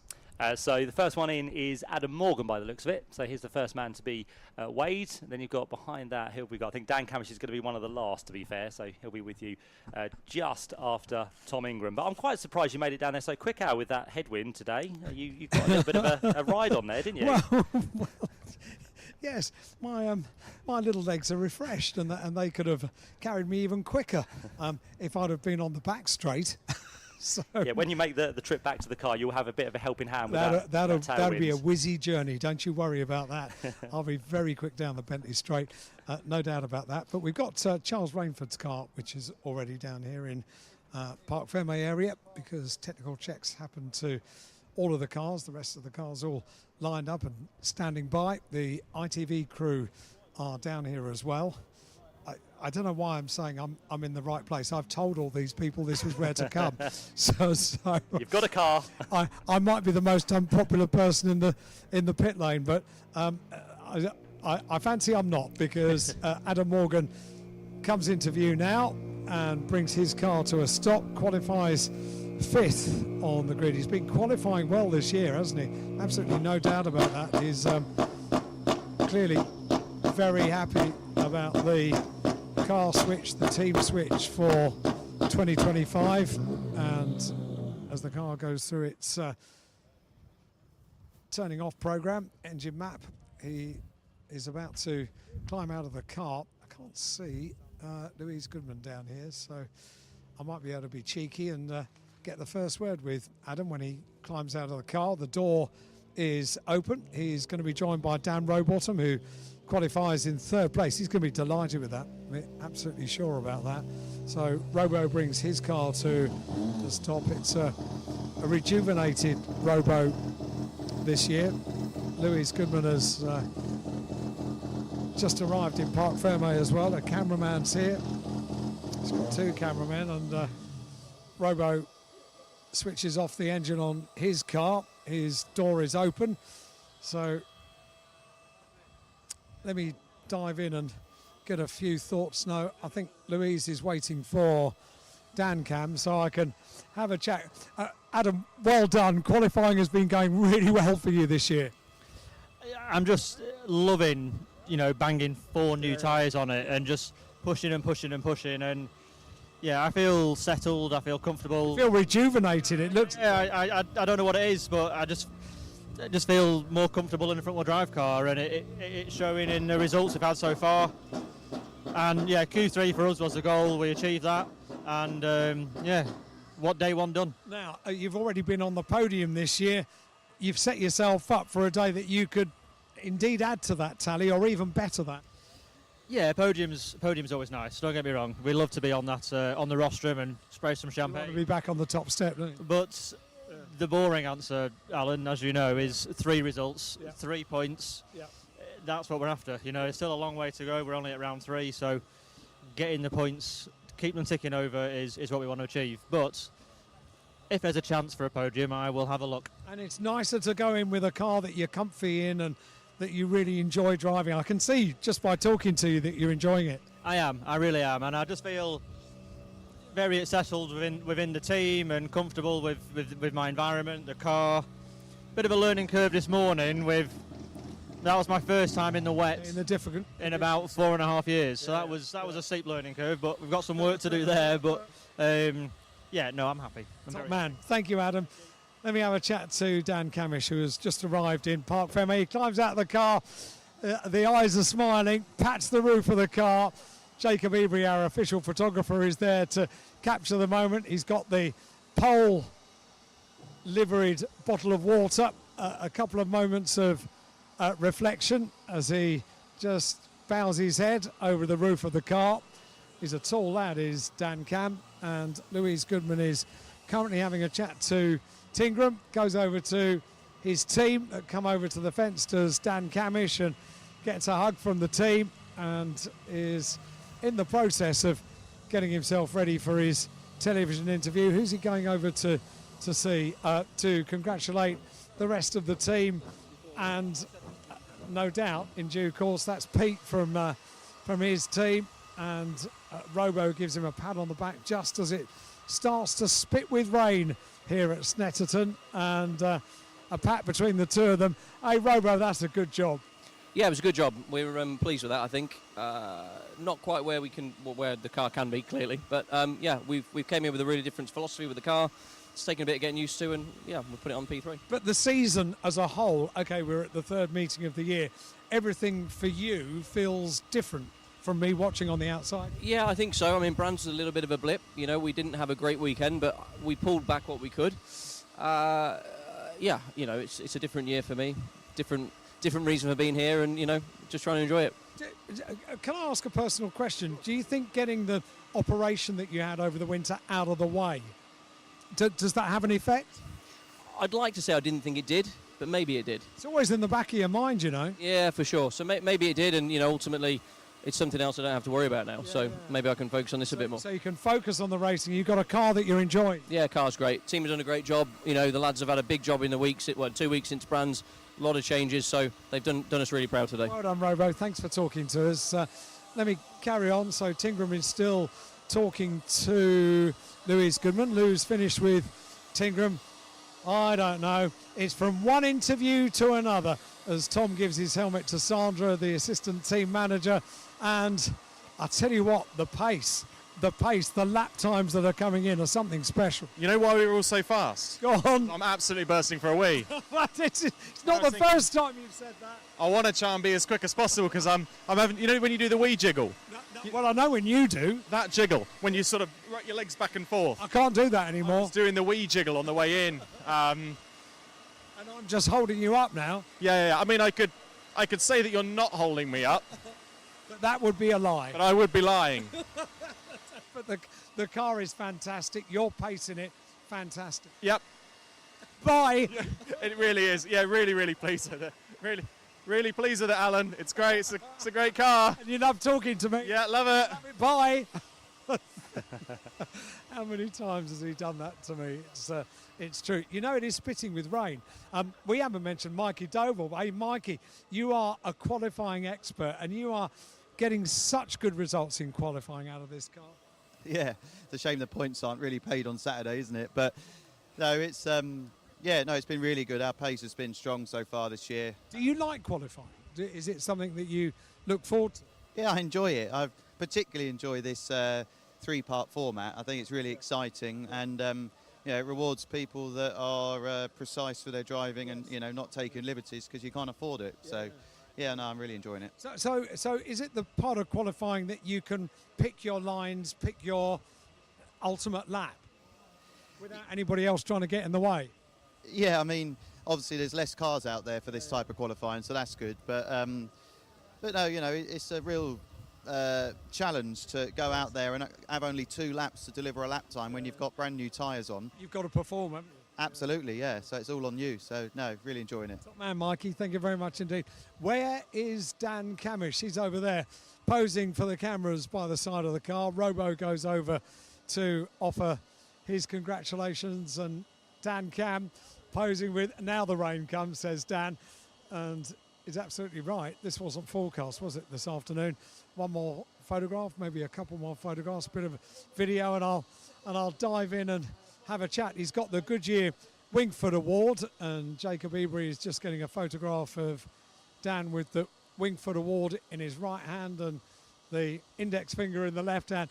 Dan Cam, what a pace, what a qualifying session. Yeah, thank you. Yeah, I don't know where that last lap came from. I think it's Was it perfect? Was it perfect? There was a couple of places where I thought, I'm very conscious of the track limits. I actually got done in Q2, and I was really sceptical about where that had been done. Yeah. And thank you, Dan.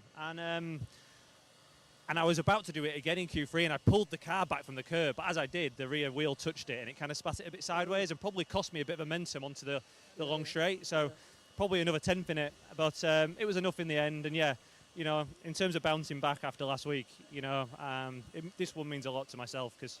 I'm going to put this somewhere and remind myself. Well, so you should. It's a lovely trophy. They're lovely. They are so lovely. And they weigh a ton as well. Yeah, it's a proper trophy, that. Proper thing. So I'm going to put this somewhere I can see it every day and remind myself that you can, there's lows, but the highs are also great. Top man, Dan. Thank you very much indeed. Congratulations. So Dan Camish down in Parc Fermé. We have actually spoken to the top 6 because, of course, we also had the thoughts of Ash Sutton, who surmised everything just by saying, well, if you finish up 6th in qualifying, you haven't had a bad day in the office, have you? And we've spoken to the top 6 now. That is qualifying for tomorrow's first round of the Quick Fit British Touring Car Championship here at Snetterton. And that's why you're the man, Al. Thank you so much for speaking to all those drivers down there in Parc Fermé. We're done for today. We've got a busy day to look forward to tomorrow. Josh, it's been a good day, hasn't it? With a couple of races and a nice qualifying session to end. That's right. The 2 races, I think they were very closely fought, and that's something we're going to have all day long tomorrow. And the 3 rounds of the Quick Fit British Touring Car Championship are going to be intriguing, aren't they? With Dan Camish on pole, just like he was at Donington Park, but he'll be desperate to turn that into a race win over the course of the 3 races tomorrow. And we're still with that question mark really over what the weather might do. I think it's supposed to be quite windy tomorrow, and that could add further elements, I think, into all of our races, which we very much will look forward to, Matt. Indeed, we will. Thanks, Josh, as ever, for all your work down there in pit lane and in the booth today. As I said, back tomorrow. We'll be with you just before the first race, which kicks off at 9:20. It'll be the second race for the Virtue Mini Challenge. We'll be on air with you here on Toka Live just before that to build up to the action for Sunday. We have 2 races to look forward to as well from the Porsche Carrera Cup Cup of Great Britain. We have 2 further races to look forward to as well for the Vera Tools F4 British Championship, certified by FIA, and of course the 3 important races of the weekend for the Quick Fit British Touring Car Championship, which will be at 11:30 tomorrow morning. We'll have the second one at 2:20, and the final one of the day will be at 5 o'clock. So it's been a wonderful day. We just about escaped the rain out. You didn't, because you were down there, but hopefully tomorrow's going to be fine. It was only spits and spots at the end of the day. And we've got a couple of messages. Matt, Josh, thank you very much indeed. Sterling work, and we'll do it all again tomorrow from around about 9:15 tomorrow morning. We'll be going live with Toka Live on Radio Snetterton 107.3. This message came in from Stuart. Can you say hello to my daughter Jessica, who is absolutely loving being at the touring cars this year after years of trying to encourage her for me to take her along. So Stuart, thank you very much indeed. Jessica, great to have you here. I've got a message, a young lady that I bumped into that was wearing a very, very smart BTCC jacket, and she said she'd just treated herself to it as a present for herself because she is 16 years old today. So Olivia, have a great day. Great to have you here at Snetterton. Jessica and Stuart, great to have you here as well. And we'll be back taking your messages bright and early tomorrow morning from about 9:15. Have a great evening, everybody. Good night. This is the sound of the BTCC. Online, around the circuit, and on FM radio. This is Toka Live.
Stop, JT.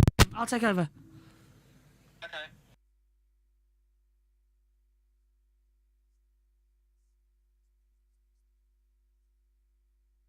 Hello, everybody. Well, we apologise for no stream at the moment, where the audio has gone off. Now be the quick then. Sure about that. So I think it's only been in the last few minutes. yeah. Evening, everybody. Yes, it has. About 9:15. Have a great evening, everybody. Good night. Okay, so they've gone off air, but we're just double checking to see if there's one more race left today, because what was originally scheduled was another race, but we think we've hit the time limit already here, and we have indeed. Yes, we've hit the time limit. Lovely. So the race has actually been pushed to tomorrow morning at 9:20 a.m. for the Virgin Marinis Challenge.